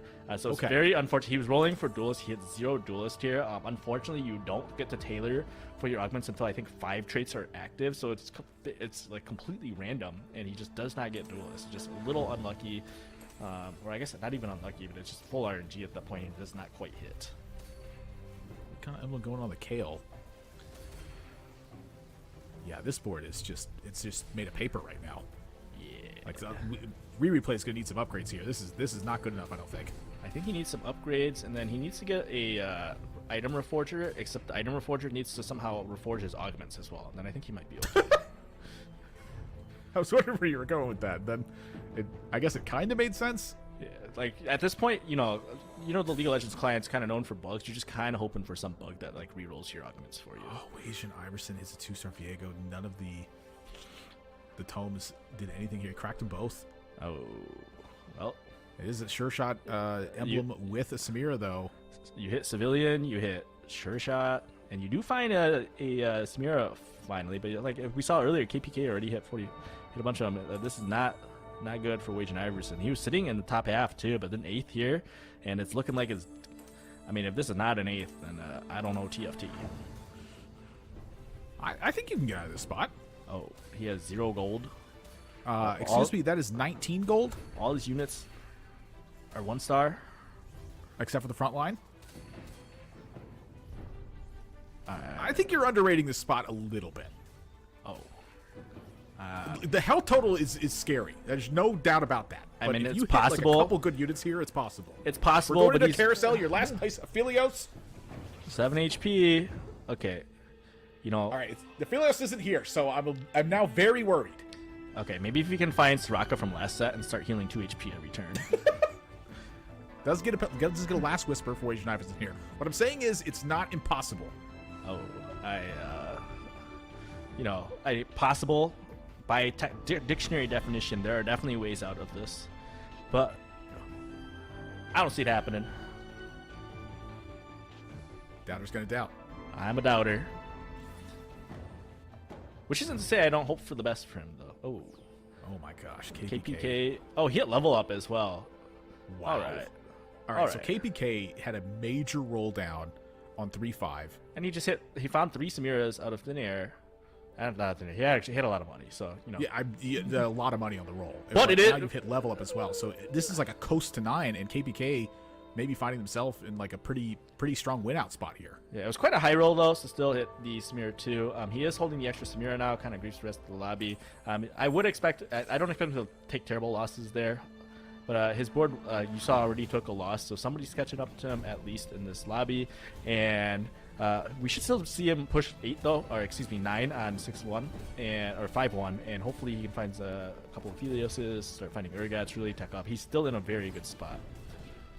Wajan Iverson going to pick up a win here versus Phoenixile, who's also on level up, so getting some good matchups here for Wajan Iverson. This is critical to them being able to find enough time to be able to put together a board there. KPK taking another loss. Setsuko at 79 on a win streak. Yeah, this Setsuko guy, kind of good at this game, and he is really streaking up at the top of the lobby. You really don't see Setsuko blunder these positions too often. It is pretty, I mean, this is like the comfort zone, I feel like, for Setsuko at this point. Yeah, there are a few players, I think, in TFT who understand win conditions better than Setsuko, especially from a spot like this. I think he's going to be able to read, okay, this is exactly what I need to do to get to a win. He's going to be very hard out at this point. But at the end of the day, there's still a couple level up players that will be able to contest that win. And we do see Buzzyboo, you know, sitting in first place. I was saying there's no way he goes 8th 3 times in a row, but kind of in an awkward spot right now. Level 7, Econ's not that great. He's playing a line that isn't the best. He's against a few augments. Yeah, his augments just aren't the best. He's had to take Cosmic on the Cho'Gath support augment, not the best. And then he has to take Earth's grab bag. And you do see him taking out a loss here. Wajan Iverson does unfortunately take the 8th there. Because he moved away from the lobby. The hacker emblem here almost gets it done for Buzzyboo. Buzzyboo's admin is every 5 seconds your team gains 12 AP for the rest of the combat. That's doubled up on 4 admin as well. So for Buzzyboo, I think it is a little bit of a tough spot as we're getting a glimpse at Setsuko's board now. I will say that Radiant Zephyr in the back is a massive addition to how Sure Shot boards are going to work. I think that Setsuko has put together a pretty strong board here, all things considered. You can see the XP bar on the bottom left. He's coasting to 8 comfortably right now. Yeah, I mean, he put together a really strong board here, and this was I was saying earlier, throughout the weekend, if you don't hit Samir, there are a couple other outs, and this Senna is one of these outs here. Potentially a Senna 3 can be a solid carry. Last Whisper. That was exactly what Setsuko was looking for. We're kind of stranded with a pair of rods and a chain afterwards, so maybe there's something there, but Setsuko now at level 8. And seeing what the best thing to do is. You know what? How about more? Let's just stack more Samiras. Give this Belveth as much as we can. So he does choose to roll here. He's sitting on 7 Sennas. He does find an Urgot. That's a huge hit. He does also have Radiant Zephyr on the bot. You can see the little. I believe some people in the community know him as Sweatsko, and this would be one of the reasons why. Who takes Radiant Relic and pops Zephyr? Setsuko does. Yeah, I mean, again, it's just a great find. Hacker to the backline, though. This could be a bit of trouble. This is a lot of trouble. A lot of damage. It's going to do quite a bit of work on the Sennas in the backline. 1 is down, 2 will go down here, and it's onto the Urgot. He does still have his Belveth up, but the Belveth is now being targeted by the Zed as well. The Zed is just 10 million IQ, just targets the perfect units. Replay is pushing tempo here. He was able to hit everything and is potentially going to 9. We really don't see the Duelist line do particularly well, but he is proving me wrong at the very minimum. I mean, I was a doubter on the Duelist line as well. Maybe there's some secrets to that. Is hack or something that can unlock that. You just have so much Omnivamp on one of your units at that point that you just can kind of mow down the line and not get killed by splash damage. For Phoenix out here, they did push to level 9. They do have a 2-star Philios put together and quite a few pairs otherwise throughout, but I still think a little bit of help is needed to put this board together. There's another Fiddle. I would like to see the second Fiddle go in over this Urgot, and he didn't quite see that. I think he would have agreed with me that would have been the better play. You're already cutting the Ace, and the Shred doesn't really matter, so a little unfortunate, just too many things to do, but he's still level 9, very strong. He's facing Buzzy's board, which is not the best. I do expect him to take the W here. A lot of gold getting picked up as well. Don't have to lock this Mordekaiser if you want to put 2-star legendaries in play, which looks like the goal for Phoenix out right now. Sitting at 25 points, you need top 2 or better, so I think that Phoenix is in a pretty good spot to put that together, all things considered. Yeah, I mean, this is a great board. If you're looking here, I need a first or a second. And Aphelios 2 has been the dominant comp across the entire weekend, across the entire patch. It is the best unit you can hit in the game right now. And he hits the Nunu 2. He needs to see this Mordekaiser. I don't know why he's holding on to this. I guess it has... I think Mordekaiser 2 can go in just fine, but I do think the second Fiddle would be a lot better even. Well, right now. he did cut the ace on the Samira side of things, going towards civilian for that bit of extra mana. So you do Yeah. have an ace in play on that's active right now. But Mordekaiser 1 with no items is certainly a fairly weak unit if it doesn't get the cast. Yeah, I am always playing Fiddle over that, but you know, at the end of the day, it's still a 5-cost unit. It's not like it's a bad unit to have in there. Yeah, exactly that. And Nico did move into the bigger units better side of things with high-end shopping on that. You're effectively at level 9 at level 8 in terms of your unit quality, and just absolutely runs over Buzzy Boo's board. Buzzy Boo was at 33 points, but he didn't take 3 8s in a row. But a 7th, certainly not something to write home about. This is a great start to the day for Buzzy Boo, but he does take a couple bad games back-to-back here. I hope that does not affect his mentality as we push into the final lobby. But we still got 6 players trying to join him here, including Ripple Overdrive, who does need a first or a second. He's still stuck on level 7 playing this Recon line. We did see him have a ton of Kaisas earlier. And we'll see where his board is looking at in a couple moments here. Yeah, I'm trying to look over the points here for this one. Buzzy Boo's still looking like they're safe at 34 points. Not the greatest setup for the top 8 lobby, but you know what? You're there. Ripple Overdrive did put together a Kaisa 3 in the spot, but Kaisa 3, there's a Radiant Giant Slayer on it as well, so it is, I mean, there's quite a bit of, it's great items. There's an 8th Rammus in the shop. He's going to have to lock this. But unfortunately, seeing the Prismatic there, I think, was probably not the best for him. His Prismatic's just fine. But the rest of the lobby hits stuff like Level Up. You can really start pushing tempo. I just don't see this board having enough strength to really outlast some of the stuff we see at the top. oh my gosh. And here's KPK. We saw the high roll earlier. He does hit Leona 2 in the back line. He's got one of those in. He's got another one on the bench. He's got 2 Fiddles as well. You mentioned the focus on Aegis as well coming into this one. There's 3 Aegis on the opposite side of the board. It's one of the reasons this front line, I think, is holding up so long on KPK's side, but the focus... Oh, it's tight, enough. And it's just not enough. And he's going to go out in 6th here. He needed a big finish. He was unable to do that. That's one of the issues I was talking about earlier, contesting this Recon line. We do see Aniko was able to pivot off of re-rolling, and we do see a very interesting board. A Recon Mordekaiser. We have a 2-star... Oh, he had high-end shopping. I was like, how did he hit this board? Oh, yeah. High-end shopping, that's how. I mean, high-end shopping is one of the best augments you can hit in the game right now. I think most players would agree it might be the #1 S-tier prismatic augment. And you do see here's you don't see Recon Mordekaiser a lot, but it does give it extra range, which makes it easier for it to cast. We also have a 2-star Mordekaiser in the back line, and then we have Edge of Night. Zephyr hits the front line. It's a Radiant Zephyrs too, so that's a long time that Sejuani's going to be in the air right now. So the distance here that Mordekaiser's gaining gives him the chance to get that cast. But now it's up to the Urgot, and it's up to the Vayne to get this done. Isn't there a folklore of some sort about flying pigs? Because I think we just saw a flying pig there. Setsuko taking a big hit, but is sitting on a pile of gold trying to get it done. And replay at level 9 right now. Level 9, he has 6 Zeds now. Looks like he's angling a bit towards that for his win condition.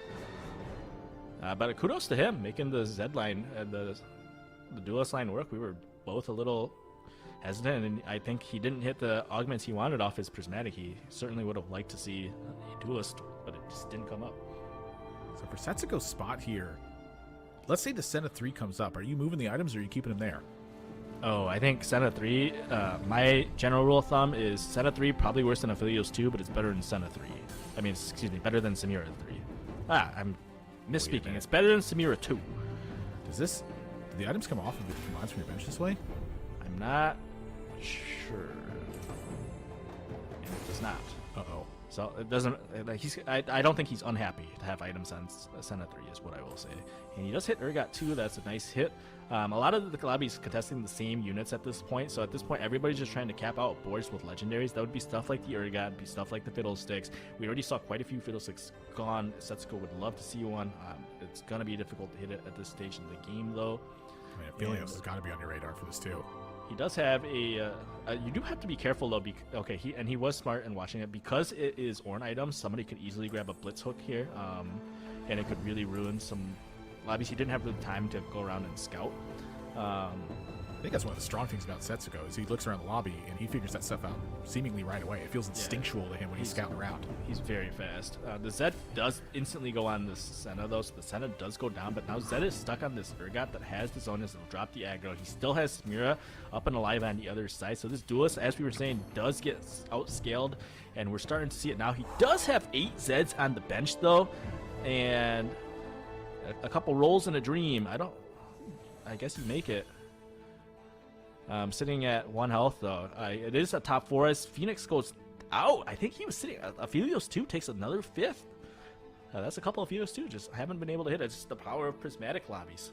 Phoenix needed a top 2, I think, to secure the spot here. So, you know, the risk to the reward, it's the spot you got to take at times. It's 5th place. You know, it was a long journey here, but ultimately put together, I think, a pretty strong tournament performance, all things considered. Iniko now, my eyes are on Iniko. He also is in the position where he needs a top 2 or the lights are out. Zed also jumps wrong side here. I expect Iniko to take this fight win pretty easily. He has like cooking fiddlesticks in the back line for assurance as well. It does eventually go off. The recons are just going to kite away from the Zed for a little bit. We'll see if they have enough damage though. There's no anti-healing on the board, and the Zed is healing quite a bit from... I mean, there's no anti-healing, so this Zed is just not going down. Despite Mordekaiser's best efforts to run, he does not make it out of there. So Iniko is going to go down here. This Zed just untouched. There's no anti-healing, and the Zed is able to just heal up everything. That's the power of 4 Hacker. It's 70% vamp. That's a lot. I mean, plus 25 on the Gunblade. It is a ton of healing. And of course, Vital the Ox. If you don't have anti-healing against this board, it is going to be big trouble for you. And Setsuko goes out in 3rd place for this one, but Setsuko is at 31 points, so looking pretty good for the top 8 lobby at the very least. These are some stacked boards. My gosh, these boards are so strong. I'm very surprised at how strong this Zed has been performing, but like you said, it's 4 Hacker plus the Gunblade. You're healing almost as much damage as you're dealing right now. So is this enough to get it done with the Hacker on Aphelios' side? It's instantly on the Aphelios. Aphelios is going to go down. There is a Sunfire on the Zac, but it's not close enough to apply the Sunfire. Now it is, might be, I don't know if it's too little too late, but the Samira is still up. It's going to be a tight fight going down to the wire here. This Zed still alive. It is drain tanking. It does get focused here, though. I do expect it to die. Probably. My gosh. Does it die?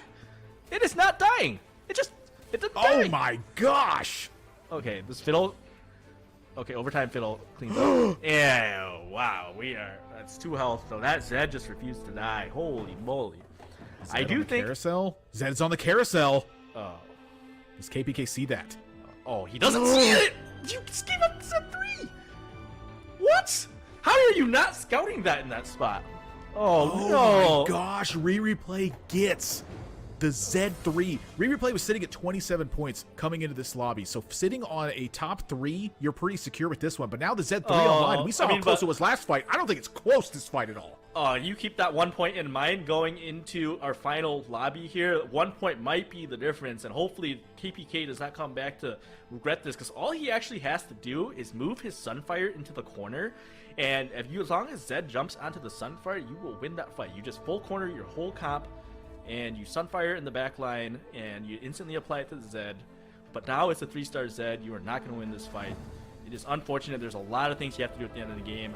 He's not the first person to miss the opponent's bench, and he won't be the last. It is just unfortunate to make that mistake at this point in the game. Wow. I mean, this Zed, before it felt like it was chewing through.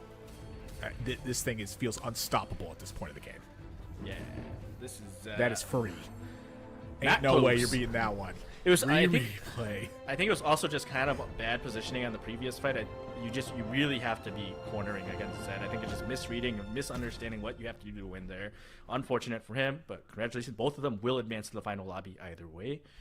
And we join lobby B with another Kaisa line here. Wow, and Clear is just putting on an absolute heater of a performance. Back-to-back wins in the previous 2 games. Top 2 in this one, joining Kurum, who needed a top 2 finish at the least. A first place finish will likely secure the spot for Kurum, though. It could be first or last in Kurum's spot right now. Up against a Kaisa 3, there's a lot to download in this lobby, so I'm just taking the results as they come through. I think Clear's board is just way too strong in this one. Kurum does not live another round, and so we're seeing it here. Back to back to back first place for Clear. Wow. clear it popping off when it matters the most, especially with the 6th game and another cutoff point around the corner. Congratulations to them. We'll go back to Lobby C, where we replay in first with the Z3, KPK Aphelios in second, sets Sweatsuko, as Kane likes to say, with the set at 3 in third, and Iniko with the Vayne into the night into 4th place. But Keen, starting with the Cho'Gath support augment from BuzzyBoo, we talked off air, and I really liked your thoughts on it. Cosmic Barrier, for those at home, gives magic resistance as that Cho'Gath support augment. When BuzzyBoo picked this, it feels like such an AD dominant meta right now. What is the thought process behind that augment?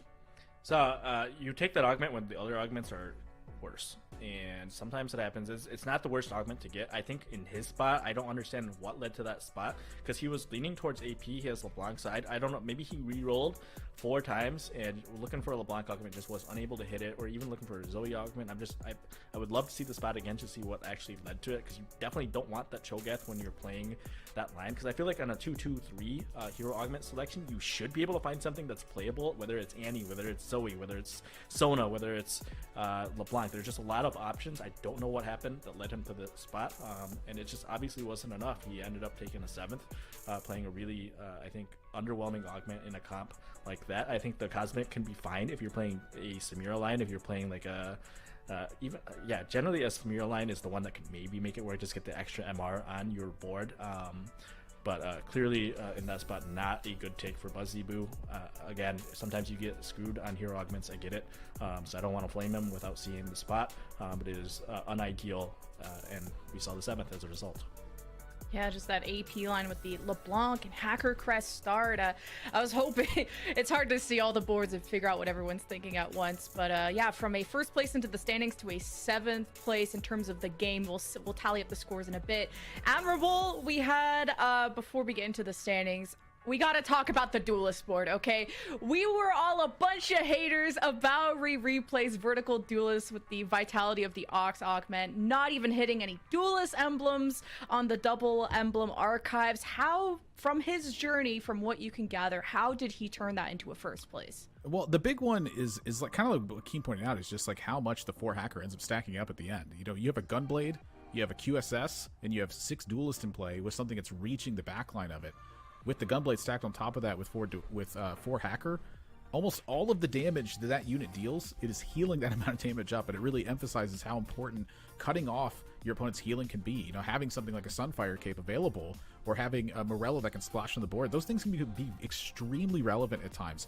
A lot of times I think that anti-healing is overemphasized, but that's one of those spots where it's not at all. And we saw the Sunfire cape not reach the Zed, and then at the end, once the Z3 is complete, the game pretty much ends from that spot. But honestly, I think when you look at that lobby, so much of it has to be boiled down to context and how much the 4th hacker emblem was emphasizing the strength that the Duelist is trying to bring together, where you're trying to run over your opponent and then ultimately have, you know, their board just completely obliterated.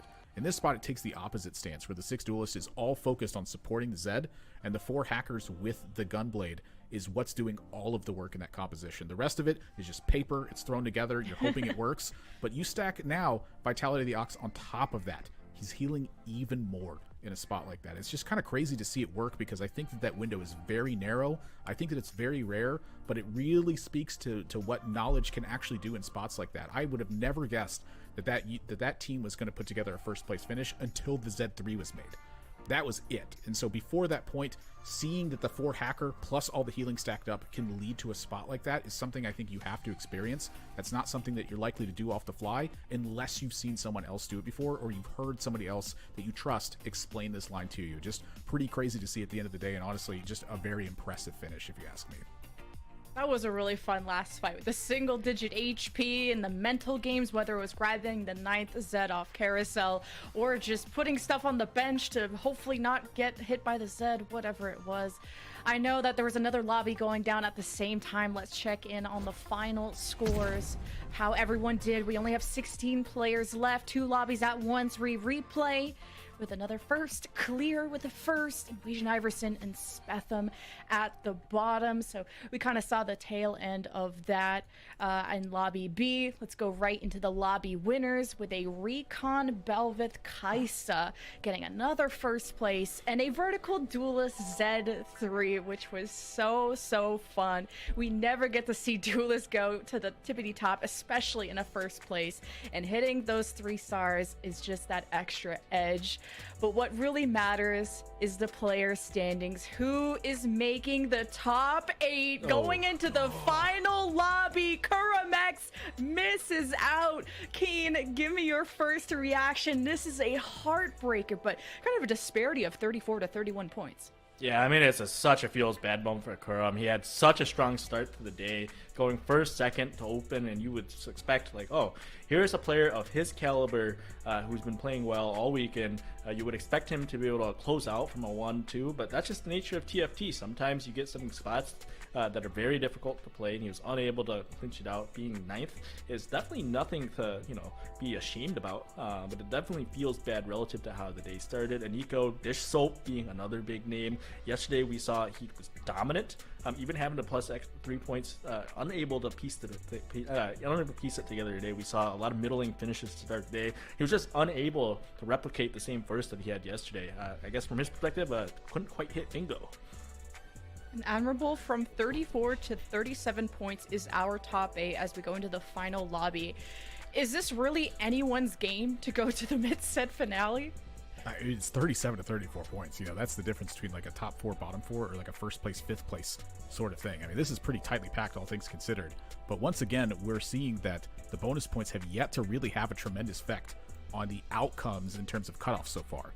But for Setsuko right here, he's got 3 points bonus coming into today, and he's sitting tied with first place right now. This could be one of those spots where it actually does make a difference, but it's just surprising to me that after so many tournaments we've had with this effect in play, that we've yet to really see it have an impact in one of these spots. It's crazy that you would think 3 extra points is just, you just get to play like a free game basically.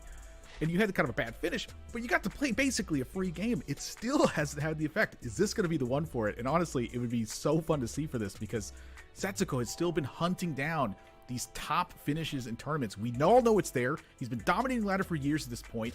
Is this the one for it? Keen, I mean, no one is safe. No one should be comfortable, but at least you can maybe chillax now that this is your final game that you've casted. Kind of, what are your thoughts on the tournament and who's left now? Yeah, I mean, it comes down to one game. We've talked all weekend about, the RNG of the set of this patch, and it's going to be amplified here for some of these players. So I guarantee you some of these bottom 4 players, check out Twitter. You're going to see a couple rants if they get 8 items at Wolves. If we get the wrong hero augment, they're going to screenshot everything here. And, I hope for everybody's sake that they don't get, screwed over by RNG. I hope we get a game where everybody feels like they had a shot to win it.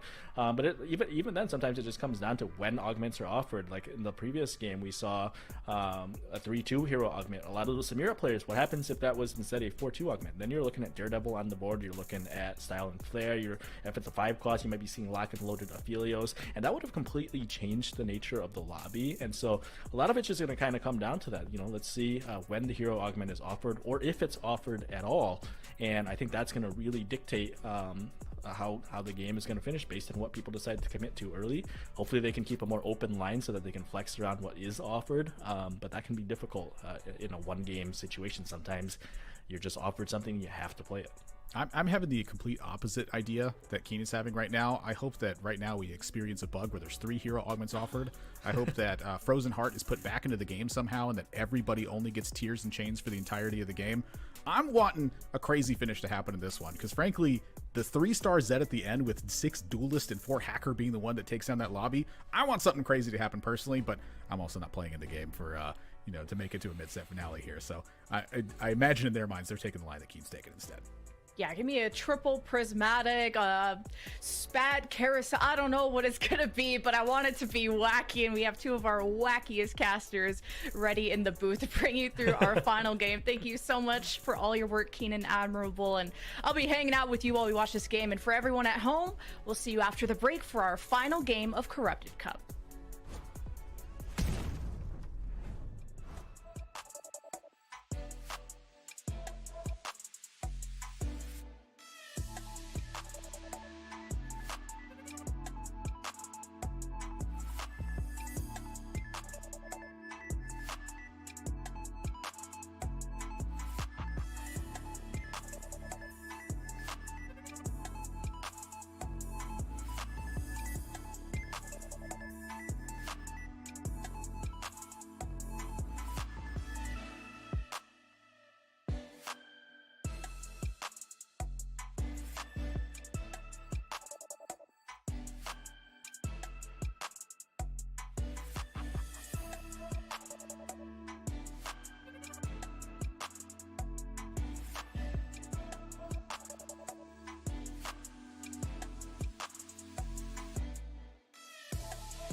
It's the Champions Lobby coming up in Game 7, lucky number 7. I got my two luckiest casters, Boop dancing away, Crow in 2. We have our final 8 players at the bottom of your screen. You just saw replay with a vertical duelist Z3, Giallo Baby out of first place with Aphelios back in Game 2 on stream. Setsuko had a lucky 3rd place in Game 6 with a Senna 3. Boop, there's only 3 points, I believe, that separate 1st place to 8th place, and only 4 go to the mid-set finale.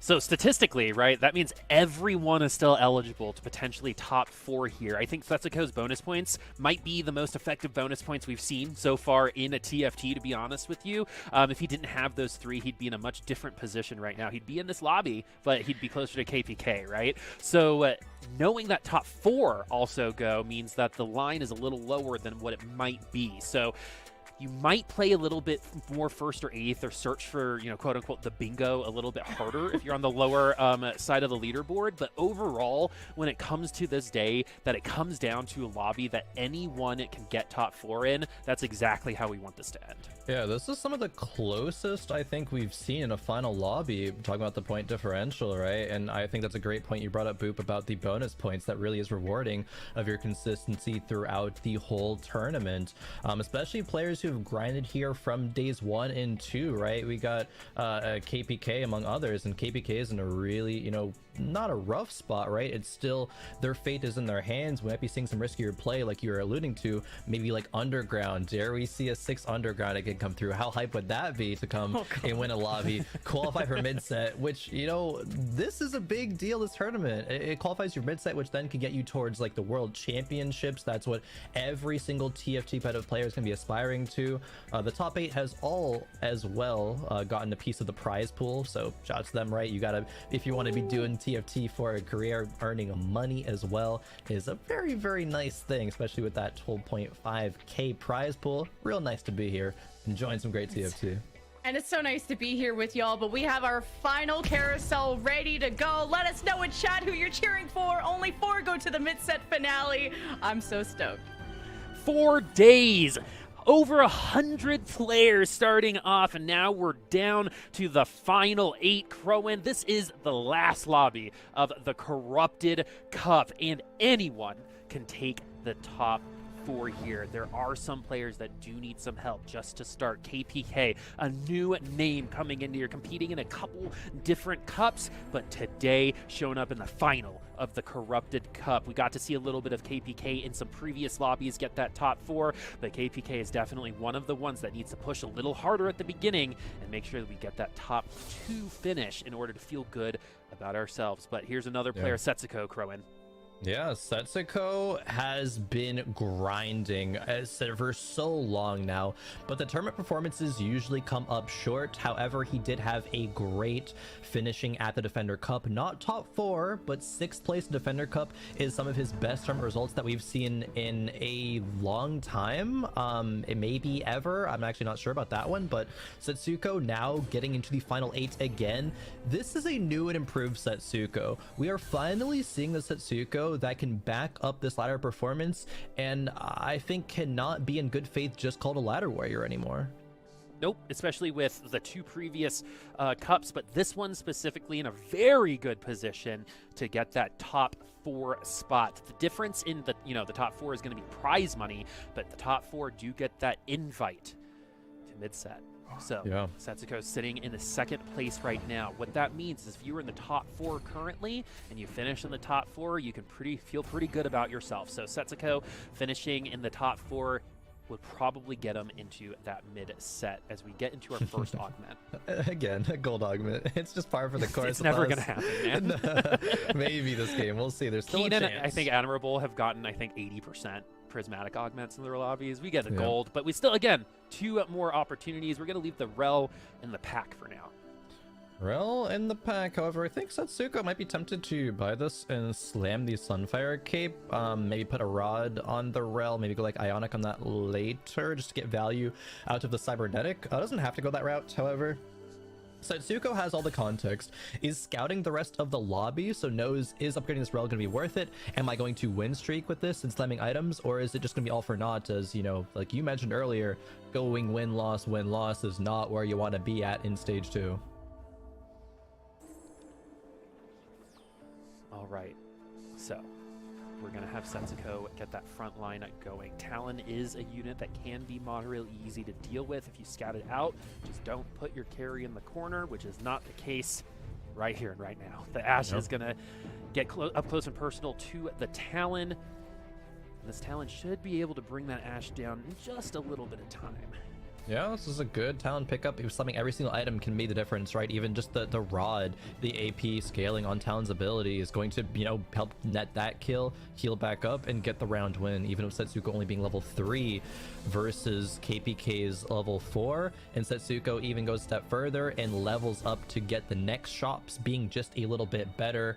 As we move over to Clear, who has had a fantastic past 3 games, is on back-to-back first places. First, it was with a Jax reroll, and then 2 Kaisa games in a row. And guess what? Clear is the Kaisa Whisperer, because there is already one on this board. And the Kaisa has actually been ramping up real fast over these last lobbies. Kaisa 3 has appeared in the last 2 lobbies that we've had on stream. And it's, I believe, won both of those lobbies, so or at least top 2. So we do have a pretty all-right backline here. The Kaisa and the Draven should be able to take down a couple more units. And if you're wondering why that bench is so cluttered, it's because of that augment. Cluttered mind, but clear in the gameplay. No flaws there. Maybe after this round, however, gonna be losing. I mean, I spoke too soon. Win-loss, not where Clear wants to be, but it's okay. Clear Mind is going to kind of bridge that gap and help Clear scale into this mid and late game. Let's move over to Malala. They started competing only in set 6. Made pretty solid name for themselves in the course of set 7. Didn't do that well in regionals, but made it there. I think that is the key thing. If you make it to regionals, you're doing something right in TFT. So Malala's back in the final lobby of this Corrupted Cup, right? It's not a coincidence. Malala is fantastic and is even going a step further, recognizing the spot to be in as you know, this final lobby, playing for Underground. Malala's only at 35 points, so this could be exactly what they need.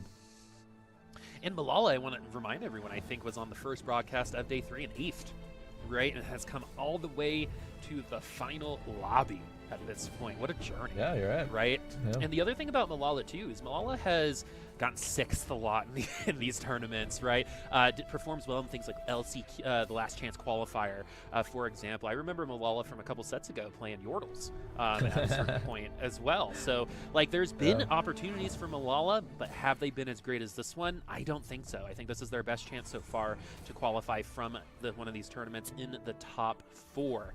And I also got to give props to anyone who gets an 8th place and is able to come back from that and get into this, because I think a single 8th place for me will make me walk away from the computer sometimes. Yeah, 8ths are really tough, especially in a tournament when there's a lot on the line.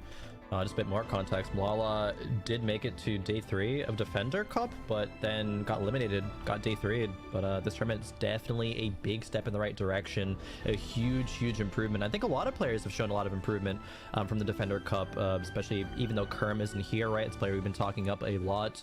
And it's probably going to make it to mid-set just based off of qualifier points. That is also another big thing to bring up, is the fact that it's not just the top 4 players in this lobby that make it through. There will be a lot more, 32 players in total. We will know at the end of today, not shown on the broadcast, but if you go look at, you know, the website, you will be able to see all the players that do qualify through qualifier points through their consistency in both the Defender and the Corrupted Cup.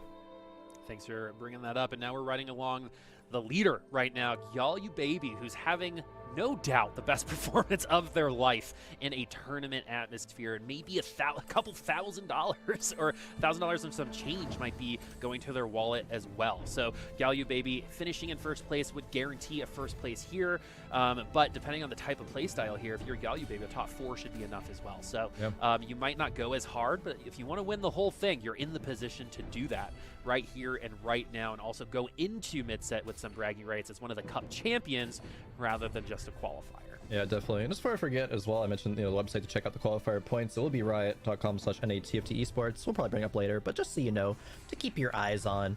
But keeping our eyes on Giallo Baby right now is the Fiora is not quite able to do enough to win the round. Setsuko, the only player win streaking. Setsuko, I know a player that you had kind of prophesized might be winning this tournament, and certainly off to a good start here with an Anima squad looking angle. That Rel 2 doing a lot of work in the front line. So what's really scary is seeing Anima Squad during a win streak, right?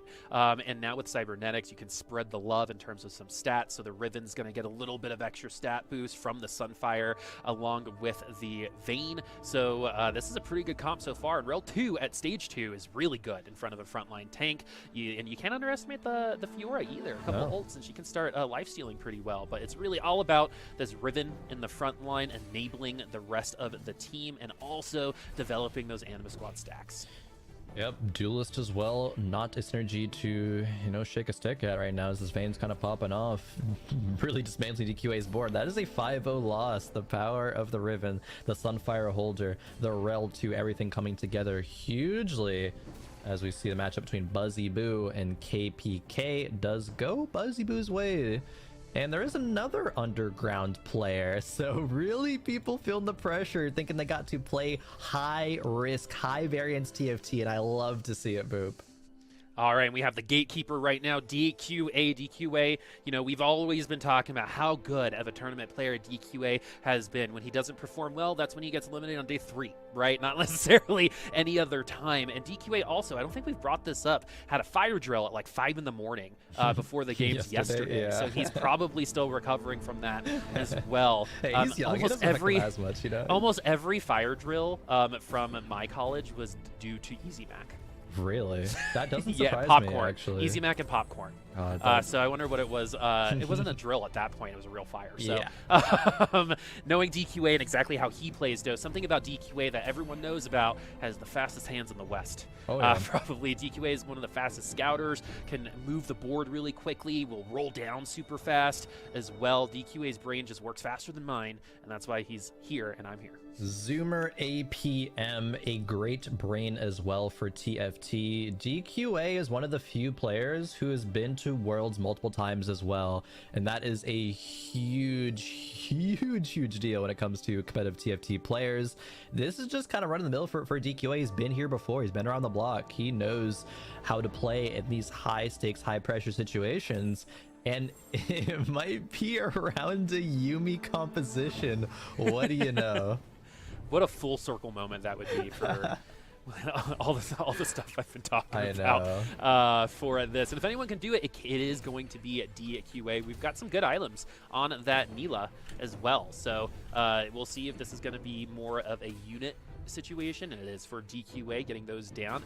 Man, the hard part about these Yumi comps, though, right? We did see one win a little earlier today, but when you're playing it from behind, it's just so much harder. Yeah. Gotta peek at. Oh, it happened! My God. It happened, folks. I'm so sorry, folks. Like, it's literally been maybe a year since we've seen a prismatic augment on a cast together. So it's happening. Is it going to be Heart Crown? Verdant Veil. It is going to be Verdant Veil, so no CC going on this comp. No CC, that's going to be huge. The roll down commences. DQA finds the GP2, the Lee Sin 2. This game's for all the marbles, and it is going to be a Yumi reroll game. No Nila 2, however, is really disappointing, especially because DQA rolled rather deep and not even able to make 20 there on 3-2. It's still recoverable. 6 Yumis, however, is great, but there is no Yumi items currently. I think that's a great point that Keen brought up yesterday when we were talking about Yumi reroll, is that oftentimes it's really off the back of the Nila that this composition finds success. Yep. Nila probably in certain comps feels underrated, but she does have to be enabled through them. You have to commit to the itemization, but that little bit of HP regeneration during that ult can be the difference, especially in some of these earlier game fights. Will the tier 2 beat the whole rest of the team with that Fiora? And it looks like it's coming close, but the Nila should be good to go. Nila won with those items, stayed the whole game, the whole round. Yeah, no, it was, I mean, those items are fantastic. There's the Ionic, the Redemption, and the Sunfire. The Redemption as well, make sure AoE damage isn't going to be as effective. The healing as well, just from the ability. is really, really big. Looking over at Buzzy Boo, the potential cash out, and yes, one component, 5 gold, but Buzzy Boo is in a great spot already. A Kaisa 2 at 3-3. Sure, the gold's a little bit low, but that's fine. There's 4 recon online. The 2 items on the Kaisa are very, very good. This is just a solid spot to be in. And if there's a better time to be in a solid spot, it's in the last lobby, folks. All right, so we got clear at the top of the leaderboard as well, but we're riding along with Buzzy Boo, who probably had the best in terms of name recognition increase probably in this tournament. Had multiple first places, and then at the end of the day, when I think a lot of newer players get fatigued, right? Ended up in the bottom 2 a couple times, I think, with 1/8, but this isn't over for Buzzy Boo. We're in 5th place, so if you beat anyone in the top 4 by 2 spots and finish in the top 4 yourself, you're probably going to be in there too. But that's for the mathematicians in the back in my headset, right? And not necessarily for us. Yeah, and it's been a while since we've seen Buzzy Boo in a big tournament like this. This is their first kind of official Riot tournament since the Reckoning mid-set finale, actually. So it's been a hot minute to take a step back from the competitive scene, come back in here, and be in the final lobby of Corrupted Cup, right? That's very, very impressive. And we can excuse that, that 8th place. Sure, you can't always be, top in lobbies, but Buzzy Boo has had a fantastic tournament. Really looking forward to, especially from their spot. I think they have a good shot to make it to mid-set from here. All right, Setsuko with the Soraka tier, with other lobbies would have been one of the first ones to go for, because we have seen some Soraka carries. As we move over back to Malala, who has 5 underground, the 6 underground prophecy, not quite here, Crowan, but it could really be here. We are at level 6, so we could maybe land the Samira. We're going to go to 7 and try to look for it. Roll. It's not the correct play, but roll. as I think we all take it sometimes. Sometimes we just... Yeah. Fun is what we want, but is not the right play. Yeah. Okay. Right. So this is also really smart for Malala to actually drop down to 4 underground as opposed to 5, because 5 underground means that a loss will be 5 levels of that cash out. That would give 9 out of 10. So it doesn't matter running 5. You can run 4, run a stronger board, and still cash out the heist in 2 turns. So great recognition, Malala, to know the spot. Put in some stronger units to get some units off the board. Ooh, the Zac actually survives there. Malala getting very far down in HP, but this is exactly where you kind of want that to be. A little low. You want to be a little over 30, I think, at this point, but it's workable. And Malala, it needs a little bit more than workable at this point in time. We do have one more round, and I'm going to be stoked to see how they affect their board, because after a cash out, I think, is one of the best times to really test to see how a person plays TFT. Man, imagine if that Syndra was a real legendary unit. That'd be pretty cool. That's why we call her Sandra. Yeah, dropping to 3 underground. Yeah, true. Dropping to 3 underground now, just because, again, you don't need the 4, you don't need the 5, you just need one more loss to come through. And then it is go time. Malala 9 loss streak, has lost every single round this game, but hopefully gonna snap it back and start winning. We'll see how it happens and see how much HP they can actually preserve this round versus DQA's Yuumi Neela reroll. The unfortunate thing about Underground is you really don't know where your brain's going to go until you cash out. Yeah. Right? So you don't get any of that information until the beginning of this next round. So there's like no pre-planning. There can be some pre-planning with your bench, but at the end of the day, there's really nothing you can predict. All right, so here we go. We're at 13 HP, and this goes back to another debate that we had with the double Dragon's Claw cash out. Malala, I think, went the way of not cashing out. And this is what we get. Here we go, some components, couple of units, and the transition. It's happening on a neutral round. The Tactician's Crown is obviously very, very big. Malala has a lot to do in a little amount of time. The Urgot is great to be an item carrier, assuming we don't find an Aphelios to carry them, or I guess they'll go on the Belveth as well. There's a lot of components, so we can build multiple carries for Malala. Yep, I believe it was Setsuko who had 11 completed items. After an underground cash out. I think that was an underground 6 game potentially. Yeah. Well, there was a there, tiers. and other people were having troubles with components at that point in time, but we do have a lot of tiers. Right now. Yeah, it really sucks. Malala has to be forced to roll on level 7 here. Didn't get enough like gold to go fast 8. So these shops are a lot worse than you would really hope. Even in finding the 4 cost as well, right? There's only one Samira. There's only a Belveth 1. I don't think this is enough for Malala to fully stabilize. I like hope I'm wrong for Malala's sake, but that Tactician's Crown, sure you get to fit 8 units in, but those shop percentages are a really big deal. Oh no, and the items are all still on the bench, so we're going to be missing some of those stats at the beginning of this round, but we seem to be looking at the map and like, hey, we probably win this one. We don't have to full commit right now, and I think that's a good read on this round. I think some people might have actually freaked out and just slammed all those items, but Malala, seeing exactly what that round was going to be and what it looked like, knew that they were going to win and just casually did it. The courage on this man. Wow, 4-2, but triple 3 cost hero augment choice. We rerolled once. They have a Belveth and an Urgot as their carries, right? So what direction are they going to go? Do they want to look to sure shots? Because the Samira is still on the bench. Corpse formation probably going to be very tempting for Malala. But they only have a little bit of time to decide, and yes, it is going to be the Corpse Formation. The Senna 2 is now able to buff up the rest of those units that are adjacent to her, 30% of their AD. We get the Windy as well. We drop underground, so no extra gold here coming up. We've seen some people kind of do like one heist after cashing out, right? Get a little extra gold and then finally drop all the underground, but we don't have the HP to even consider that. Yeah, if they had Samira 2, they would, because Samira is just a good enough unit and it is an underground, so they could just be farming golden items because the Vi is not going to be taken out for a while. Unfortunately, it's just the Samira 1, and there's better units to carry these items right now. Yeah, excuse me, and the core right now is going to be super big on the Senna too, because it's more enabling other people in the comp, because the last thing you want in an augment is enabling Senna. Right now, right? You don't really want the damage on the Senna, you want the support, and so that support augment's going to be doing a little bit better in terms of results. Like a DQA sitting at 59 HP and on fire. That's a weird number to see on fire, actually. But we've got Clear at the top, so is Clear going to maybe repeat the Kaisa 3, run away with the lobby, in a lobby that hasn't necessarily sprinted off just yet, except for DQA? Everyone's got the prismatic augments on the board right now. None of them are like huge prismatic augments, actually.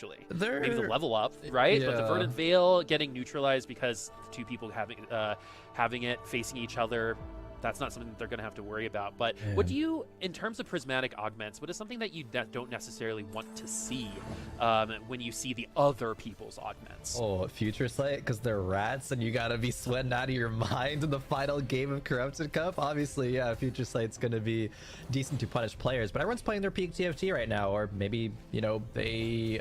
no, they're going to be playing their peak TFT. Even though this is a very high-stress situation, that's when, you know, it separates the good from the great TFT players. And wow, Senna, I know we were talking about Boop. Senna, you know, you kind of get stuck on sometimes. I know you've been an advocate of like, oh, that's like an unfortunate situation, but it's still able to find round wins off the back of one of the Radiant items, though. Yep. For how long is the question, right? How many extra rounds are you going to like squeeze out, right? It's like a squeeze in a wet towel. Like how much are you actually going to, water is actually going to come out of that, right?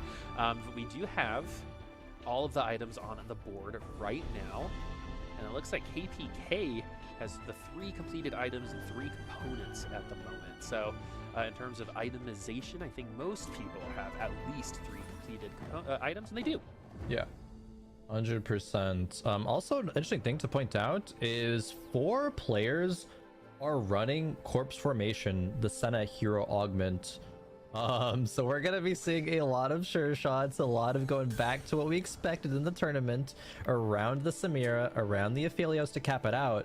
But it's going to be the players who are not running that are the most interesting, right? How can they contest these spots? Setsuko has a Vayne 2, has another one on the bench, but is still really far away from Vayne 3 and does not have a lot of gold. I don't think Setsuko's spot is really salvageable to get in a first place situation from this point.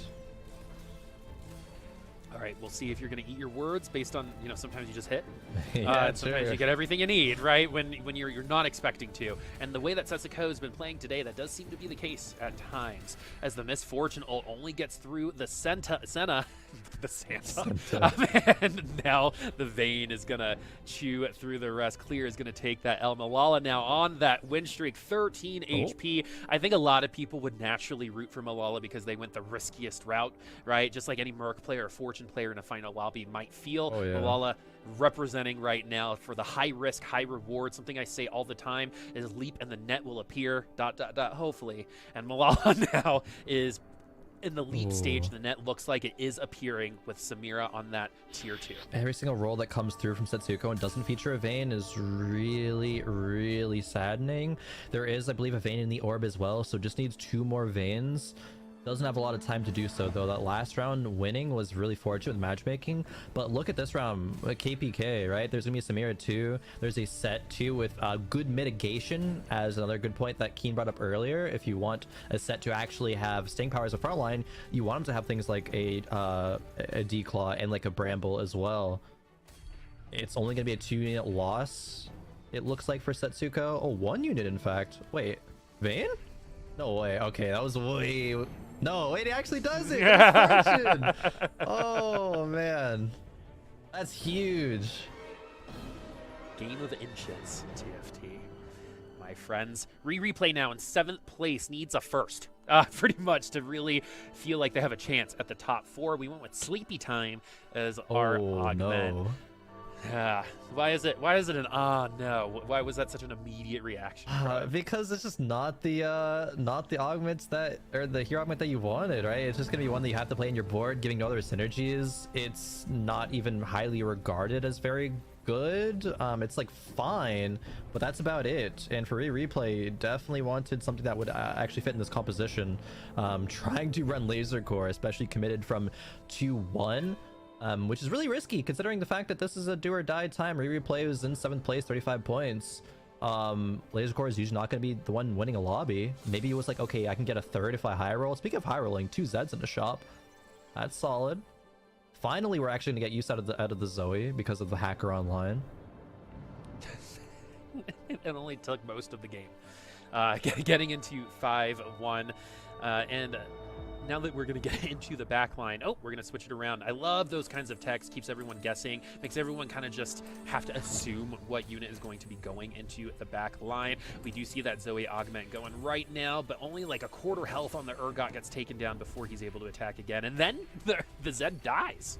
Yeah, 7 Laser Core. So replay has salvaged a kind of a usually unfortunate spot. Probably wants to swap some items over in from the Yasuo, or just find Yasuo 3, right? There is 7 Yasuos currently. As we have our first elimination, Gyalu, out of nowhere, just absolutely tanks and goes 8th. That was number 1, which means that everyone else has a better shot of making it. Was it enough to take him down? We'll see if the rest of the points go, but regardless of this 8th and what that result might be, he's going to be finishing in the money and had his best tournament ever. Right now. He probably won't agree because of the last 8th, but overall, if you think macroly, right, really good day for Gyalu, baby. Yeah. We did have a little bit of a lead, so it might be okay, but probably gonna be really sweating at this point. Oh, Buzzyboo hits Kaisa 3. That's absolutely massive. Buzzyboo, a player that is sitting on the bottom 4, kind of looking in, albeit barely by 1 point. DQA, however, putting all the faith into this Yuumi Star Guardian Super's reroll composition. It looks like it's going to be enough to win this matchup as soon as Yuumi takes out this Senna, but the one cast wasn't able to do it though, actually. Oh no, like the sub 100 HP left in the Senna is the difference of losing that fight. Yeah, this Senna wants me to eat my words. That is for sure at this point in time. This is the best performing Senna we've seen all weekend.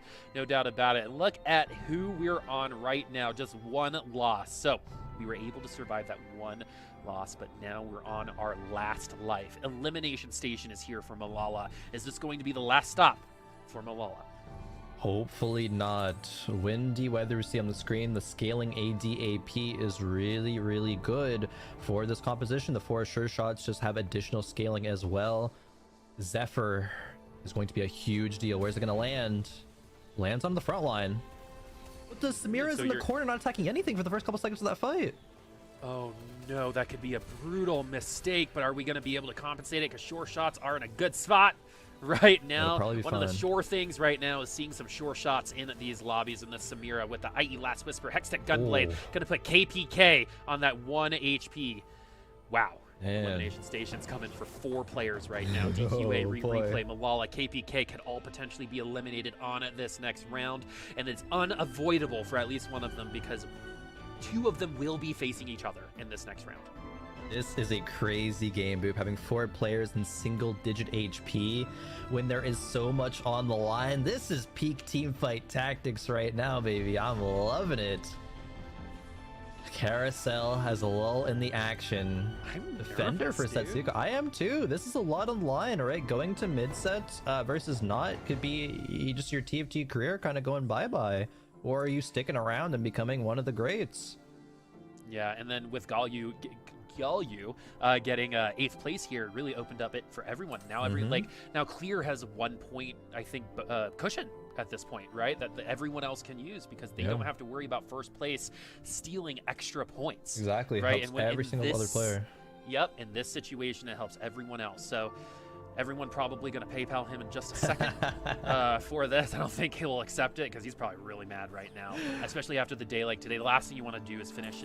I think even a 6th or 7th would have felt much better for Galyu based on just the overall play that he has had today, which has been really good. Back to KPK, though. 1 HP elimination station. Is this going to be it? Is this the last stop? KPK has had a fantastic tournament. See if Setsuko is going to put the nail in the coffin, and yes, not even close. In fact, KPK going out in 7. DQA falls as well in 6. Oh, he was in 4th. Yeah. Uh-oh. Oh, Buzzy! This means this is the Buzzy Boo opening, folks. If you are a Buzzy Boo fan, you are celebrating so much right now based on how this goes because 2 of the top 4 coming into this lobby eliminated. Oh, it's really looking towards the top of the lobby here. Clear 51 HP. Setsuko 35. Clear has won 3 games back to back to back. Is Clear gonna do it again? It looks like there's an opportunity. Setsuko, though, is the one on a roll, Crowin. Remember? That's true. That was the possibility. That's true. If anyone can just hit, it's him. He's got one of those special powers. You know, I think we all know someone who plays TFT or other card games that can just top deck or get the unit they need when they need it. And it seems like you're actually like that, I feel like. Crowin. But at this point, it looks like it's going to be Setsuko. Vayne 3. Gonna be better than Kaisa 3. Yeah. So we're actually gonna lose out there. Another Ooh. elimination round here with Replay and Malala. It's gonna be Malala taking the 5th. We have our top 4, but for Replay, is it enough to get there? I think this almost guarantees Clear and Setsuko, and Buzzy Boo actually. But will Replay at the end here be able to do it? Yeah, this is a really, really tough spot. Replay only 35 points coming in. A 4th place might not be enough. You know, I'm no mathematician, but these numbers are going to be real close. We do have one piece of information, though, that if it does get to a Clear versus Setsuko 1v1, the winner of that 1v1 will win the whole thing. It is that tight of a race here coming into this final game, Boop. It's so insane. As our top 4, it feels like we blinked and we got here. So many players dropping left and right. Remember, over 100 players started on day 1. 8 players, or actually 4 players remain right now in this lobby, and we still don't know who our official top 4 is going to be. Buzzy Boo getting a 3rd in this kind of situation would feel very, very good. That would give him the extra point, plus some over DQA that he already has. So if you're a DQA fan, I'm sorry I complimented you. I'm 5 for 5 at this point. But now, look at these boards. They're so capped out. So many tier 3s. Who's going to take it? Oh, Clear with just the standard kind of Samira board that everyone anticipated coming to this event. But look at the other boards, right? There's the rerolls. There's the Kaisa 3. There's the Vayne 3 as well. Looks like Setsuko is wrapping up Replay's tournament run. Sends him out in perhaps 4th place. But Buzzy Boo gets eliminated as well. What are the HP totals going to be at? Oh, Replay does get 4th and Buzzy Boo 3rd. That was best case scenario for Buzzy in that situation. That's like 1 unit, actually, going that direction. Now it's going to be Clear versus Setsuko. We said it just a couple minutes ago, but this is for the tournament. Of all the lobbies, of all the points, The last 2 players remaining in front of our eyes right now are battling for all of the marbles. This is for first place. This isn't just for top 4 anymore, folks. This is for everything. Who's going to take it all? Right now, Setsuko is the one on fire, but only 3 HP separate the two. And we get our first look at this 1v1 right now. Yeah, no players in danger of being eliminated in this round, but it does set the pace. Who is going to come out on top of this matchup? Is it Setsuko playing the Vayne 3, playing the composition that is not the top of the meta? It looks like, yes, albeit barely by 1 unit, Setsuko does take that round against Clear, and now the pressure is on Clear. But Boop, no matter what, whoever wins this tournament is going to be huge for their TFT career, right? Both of these players, Clear has been in the conversation, especially after having a really good set 7, of being a top player. Everyone already knows Setsuko is there from the ladder, but this could be Setsuko's first big tournament win. That would be so huge for improving his worth as a competitive TFT player. Talk about a monkey off your back, right? Setsuko, you know, I remember a couple tournaments ago, maybe in set 7.5, like there was a big kind of emotional reaction to being called a ladder warrior, right? Are you going to be able to like follow this through in tournament settings? And we are being told right now the answer is yes. And seeing how that last round went, this could actually go either way still, depending on positioning. So the Samir is actually going to stay in a similar spot, and now we have a little bit of an advantage. And look at all the spread damage. It's going to be the Vayne actually taking absolutely no damage during that round, moving to the middle after the initial onset. So now we're on the final, most likely, carousel of the Corrupted Cup. Yeah, it's intense. Might be the final round too, Boop, if Setsuko is able to deal just one more lethal blow.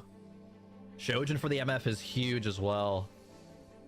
He's saving up gold too. Setsuko's gonna get just more powerful. Finds a potential Leona, but could just put a second Sejuani in. Hopefully she'll cast, but no. Cells just tries to find any other unit. Isn't finding anything, so it looks like the second Sejuani will be going in. Clear. That Zephyr needs to hit big. Is swapping the unit off too, so we can make sure to tailor exactly what Zephyr wants. He moved everyone into the back line. Zephyr. Where is the Zephyr It's landing? gonna land on the Vayne. The Zephyr lands on to Vayne, and that has been the very much so the DPS of this particular comp, and now we actually don't see it. And remember, it's future sight, so it's going to be a little bit longer too. The Vayne has only just now started to attack. Is it going to be too late? Can Samira, who's been in the same spot, who hasn't won so far, get this going? And the answer is no. The Vayne doesn't care if she's in the air. She's going to land on the ground in first place. And this is it, folks. We've been waiting for this day for so long. It finally happened. Setsuko is finally a tournament winner, Levin. Let's go. Oh my god. Boop, your prophecy came true. I can't believe it. I literally, if you go back in the VOD, is the first thing I said. But Setsuko is going to win today. Just going to put it out there. Wow. You are just some kind of genius. A Crow win. The Vayne 3 of Setsuko versus the Samira SureShot 4 of Clear. What were the nuances in that matchup that made Setsuko's board that much better? Man, itemization of the Vayne hero augment, everything perfect. It wasn't the absolute capped board that it could have been for Clear, right? It was a Samira carry instead of an Aphelios flex, which, you know, that is when the higher win rate comes through. But Setsuko had played this composition, I believe, or something similar yesterday. Played the Vayne, I think it got exactly 4th place, but kind of, I guess, went back, reassessed the situation, and it was just in a much better spot to make it all work out. That is what great TFT looks like from a great meta read. Looking back to yesterday as well, with Dishop being like, yeah, there's some lines you can take. A part of the Samira one, that is one of the better ones, and Setsuko proved that right there. And in 3rd place, we had Buzzy Boo with Kaiser Recons and Replay with the Laser Core. But Boo, particularly about Replay's board, he had the Zoe Sleepy Time support augment. What did you think about that augment? I think that was the first time we've seen it on broadcast. Ended up slotting it around a Laser Core board. That was really unique. What did you think? It's so funny when I use the term unique, it's my synonym for bad. So if you ever hear, cool. whenever you hear me say, "Oh, that was a unique decision," that's what I mean usually. But I think that it ended up working out for him, right? No matter what you thought going into that game, maybe that spot for it was in a good spot. No one else is really going that direction. And so the units were pretty much free and ended up working out.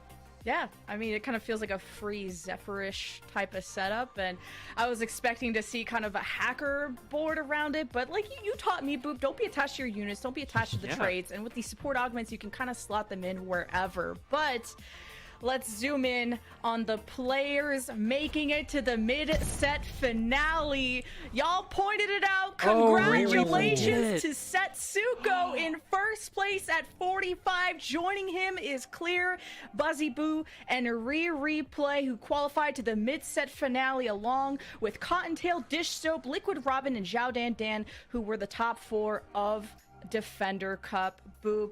First reaction, first thoughts. The bonus points ended up being pretty important, sometimes not so much.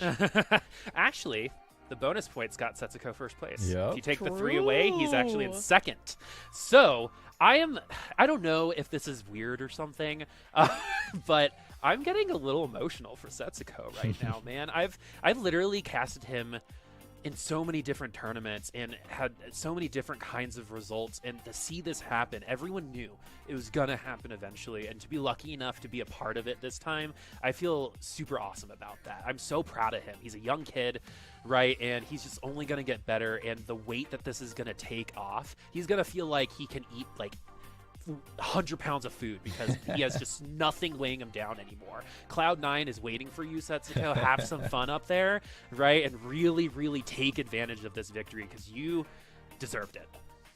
100%. Crone, I mean, he had an amazing, 3 first places yesterday for Setsuko, 1 first place today at the top, first tournament win, and Clear and Buzzy Boo Replay, incredibly consistent. Yeah, no, I just want to real quick echo Boop's sentiment. It's been a long time coming for Setsuko to have a really, really big tournament breakout. I mean, I'm sure every single Setsuko fan out there, which there's a lot of them, right? You want to be rooting for Setsuko. He's a fantastic player. You can all kind of breathe a sigh of relief after this. Setsuko has finally kind of proved it. But now the road isn't over, right? For Setsuko, this is really just kind of one of the steps. And he has to follow it forward, right? I really want to take this time to congratulate him because it's huge getting here. But I think Setsuko is a player that will not be satisfied with this. He'll be like, yeah, I won 1 tournament, whatever. I should have won a tournament like 3 sets ago, man. Like he's gonna be looking for 3 sets ago.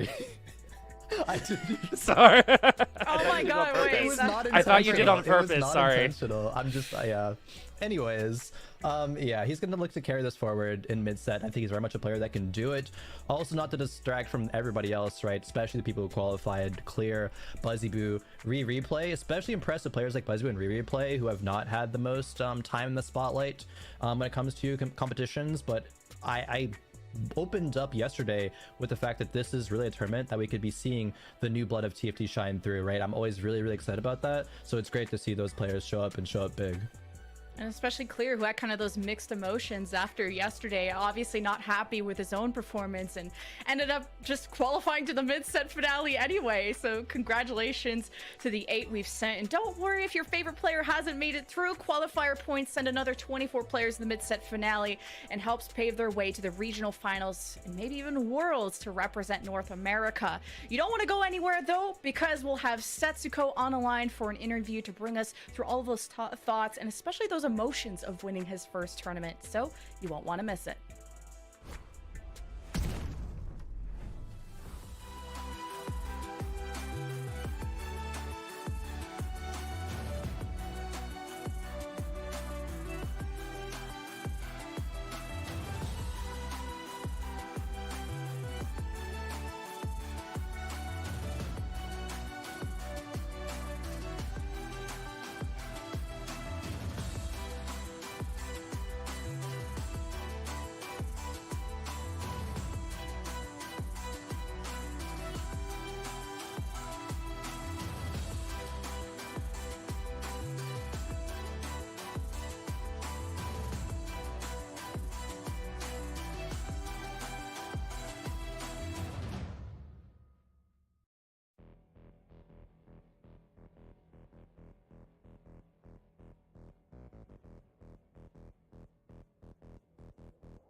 And then once again, a big congratulations to our Corrupted Cup champion, Setsuko, or as Keen likes to say, Sweatsuko, who we have live on the line after a 2-6-1-5-3-3-1 finish today. Setsuko, congratulations. Tell me, what's going through your mind right now? First tournament win. Everyone's been saying it's a long time coming. Oh, I mean, I just realized that this game is just all luck. Like the last game, I'm just going guaranteed 8th. And then on 4-2, it just drops fucking 3-3-3, and then I just win the game for no reason. Like this game is actually just all luck. I'm pretty sure. Okay, to follow that up, I think that's like 100% on every interview where the winner actually says that. But, you know, less about luck and more about you, man, because, like, you've been going through it, right? You've been playing for a really long time. You actually, I think, lost a good amount of LP coming into this tournament. So do you really believe that, like, the kind of, like, the lack of stress almost going into this, it was a little bit more carefree, was what kind of brought you up to this first place? I mean, not really. Like, I guess I just don't have as much nerves anymore, but I'm pretty sure I just high rolled. Like, I don't know. I don't think I'm pretty sure I didn't prep at all, and I just got lucky. Yeah. I actually want to expand into that about the nerves thing. When do you think you stopped having nerves, and how has that kind of shaped the TFT player from that you were to the TFT player that you are right now? Oh, I mean, before, like, in set 6 and set 7, like, every tourney, I would just be like, oh, I can't go 8th, or else people are going to think I'm a ladder warrior, like, and it was just, like, a vicious cycle. But nowadays, I just, like, stopped caring, because, like, I don't know, like, I'm more of a streamer now, I guess, so, like, I'm just like chill about it, but I guess because these tournaments don't matter as much as mid-set, so maybe when mid-set comes around, it'll be more like nerve-wracking. But yeah, for now, like it's just like I'm just like going with the flow, kind of not caring as much about these tourneys. I remember your game 2 today, because you said you high rolled, but I remember a certain cash out where you had double D claws Zonia. Was that maybe not one of those high roll games? Oh, I mean, what was your reaction to that? Well, I mean, yeah, like I didn't high roll that game, which is why I bought forward. But yeah, like, I mean, the cash out wasn't even that bad. I just don't know how to play properly around, like, the AP lines. So I went 8th. Like, I feel like if I was better at AP, that game was probably a top 4 as well. But yeah, like, the cash out was, like it was okay. It wasn't that bad, honestly. Yeah, instead of like not caring, I'll say that you're prioritizing what you're caring about, right? At this point in time. Oh yeah. But no, my last question to you is you're already talking about mid-set. You talk about the nerves. Is there any particular player that you would be excited to play at at their highest level? Who is someone that you would like to play, both of you playing your best TFT? Not really. Like I don't think there's anyone. I mean, I don't know, like there's a lot of like good top players that it's always fun to play versus, but I don't have anyone in particular. I don't know. Okay. Like it's always fun to play the top players. Okay. Also in this tourney, I feel like I didn't really have like many, okay, like no flame and no disrespect, but like I feel like I didn't have that many good players in my lobbies. Like I didn't see Dish up a single time. I didn't see a Nico a single time until the last game. I saw like Kurum like once. So yeah, I don't know. Ah, that explains so much. High rolled seeding, high rolled in the games, but I mean, surely it's not all high roll. But I also want to kind of take a further look into your mentality, because you kind of said that you don't care as much anymore. Maybe that weight is off of you, that pressure. But winning a tournament is a huge deal, right? And I know it's sinking in. It's really nice. You say, oh, I just like kind of high rolled, but perception of you as tournament player is not something that can be really denied right now, right? You're obviously a fantastic player, but looking toward the future, like you're already kind of doing with events like mid-set and maybe regionals and perhaps worlds, do you think now this is the kind of push that you needed to be like, okay, I know I can do this? And just how is that going to affect your mental? Does it make a difference at all now being a tournament winner, or what's your stance there? Oh, I mean, I guess the biggest thing is that like I just don't feel as much pressure anymore. Like I feel like people can't just call me a ladder warrior and get away with it. Like, so I guess that's the biggest thing. So yeah, like it just feels good, and it just gives me confidence. Yeah, for sure. Great. For the next tourney. They can call you a tournament warrior now after this Corrupted Cup win. Congratulations again. Do you have any shout outs or final words of wisdom from yourself? Not really. All right. I love the honesty, dude. This was one of the best interviews I've ever been a part of, so thank you. The script writes itself. The fact that we had like a 3-point spread between top 8, you getting your first tournament win. I mean, the content writes itself. Thank you again for the interview, and good luck at mid-set. Thank you. Well, Boop, we're just blessed with the best interviews, and honestly, this was a really legendary win by Setsuko. Yeah, and honestly, that was some good, like kind of soft trash talk. You know what I mean? Like, Yeah. hey, is there anyone you want to play at your best? You know, yeah, seriously, I'm just wrong on that one. But like, when he's like, no, right? That's kind of cool, to be honest with you. So, I'd be scared of that if I was coming up against that in mid set or whatever. But also, great interview from Setsuko. We learned a lot about him, about what he thinks about the game, and how he thought he got here. Growing that confident. I mean, it sounded like that confidence is gonna ramp up, and he's only got respect for a select few members, and thankfully, I guess they weren't in their lobbies much today. What are your final thoughts on Corrupted Cup? Yeah, I got a few of them. I think we only get a little bit of what Setsuko's actually thinking. I think there might be a little bit more that we gotta peel back, maybe as he wins more tournaments and we get him on the the interview desk a bit more. But either way, no matter how you look at it, it is a huge deal for Setsuko. Even if it's like, oh, this game's I just high rolled, right? Well, like a lot of TFT players say that, but there's a lot more that goes into it. The prep, the hard work, the dedication to the game, to your craft, like in anything. It's super fantastic. Just shout out to everyone who always comes to these TFT events and kind of brings their best. I also want to remind people of, if you didn't watch that TFT Summit content piece on Setsuko, the one where he's like, oh yeah, these bots, if I did lower on to minutes worlds like so long ago, it's a great content piece, and I think that really sums up Setsuko, and we got that perspective there. It's always really fun to watch, and it's been great casting it alongside you, Boop, and Lemon having you here as well, of course. Just thanks for making it a great ride. This has been an amazing ride, and of course a shout out to Admirable and Mean Mr. Keen in the back room hanging out with us, and especially a shout out to our top 8 going to the mid-set finale. Got Cottontail, Dish Soap, Liquid Robin, Zhao Dan Dan from the Defender Cup qual, and Setsuko, of course, Clear, Buzzy Boo, and Replay, who qualified through the Corrupted Cup. We also have 24 other players that qualified through qualifier points, of course, and I'm not going to list them all. It's a long laundry list. You can just go to riot.com/NATFT Esports to get all the information, and you'll want to tune in again soon. The mid-set finale begins on March 3rd, and you're on the right Twitch channel if you want to watch that. Hit the follow button. Big shout out to Wisdom for the production. Shout out to all the talent and the players providing that beautiful content, and we'll see you all next time for the mid-set finale.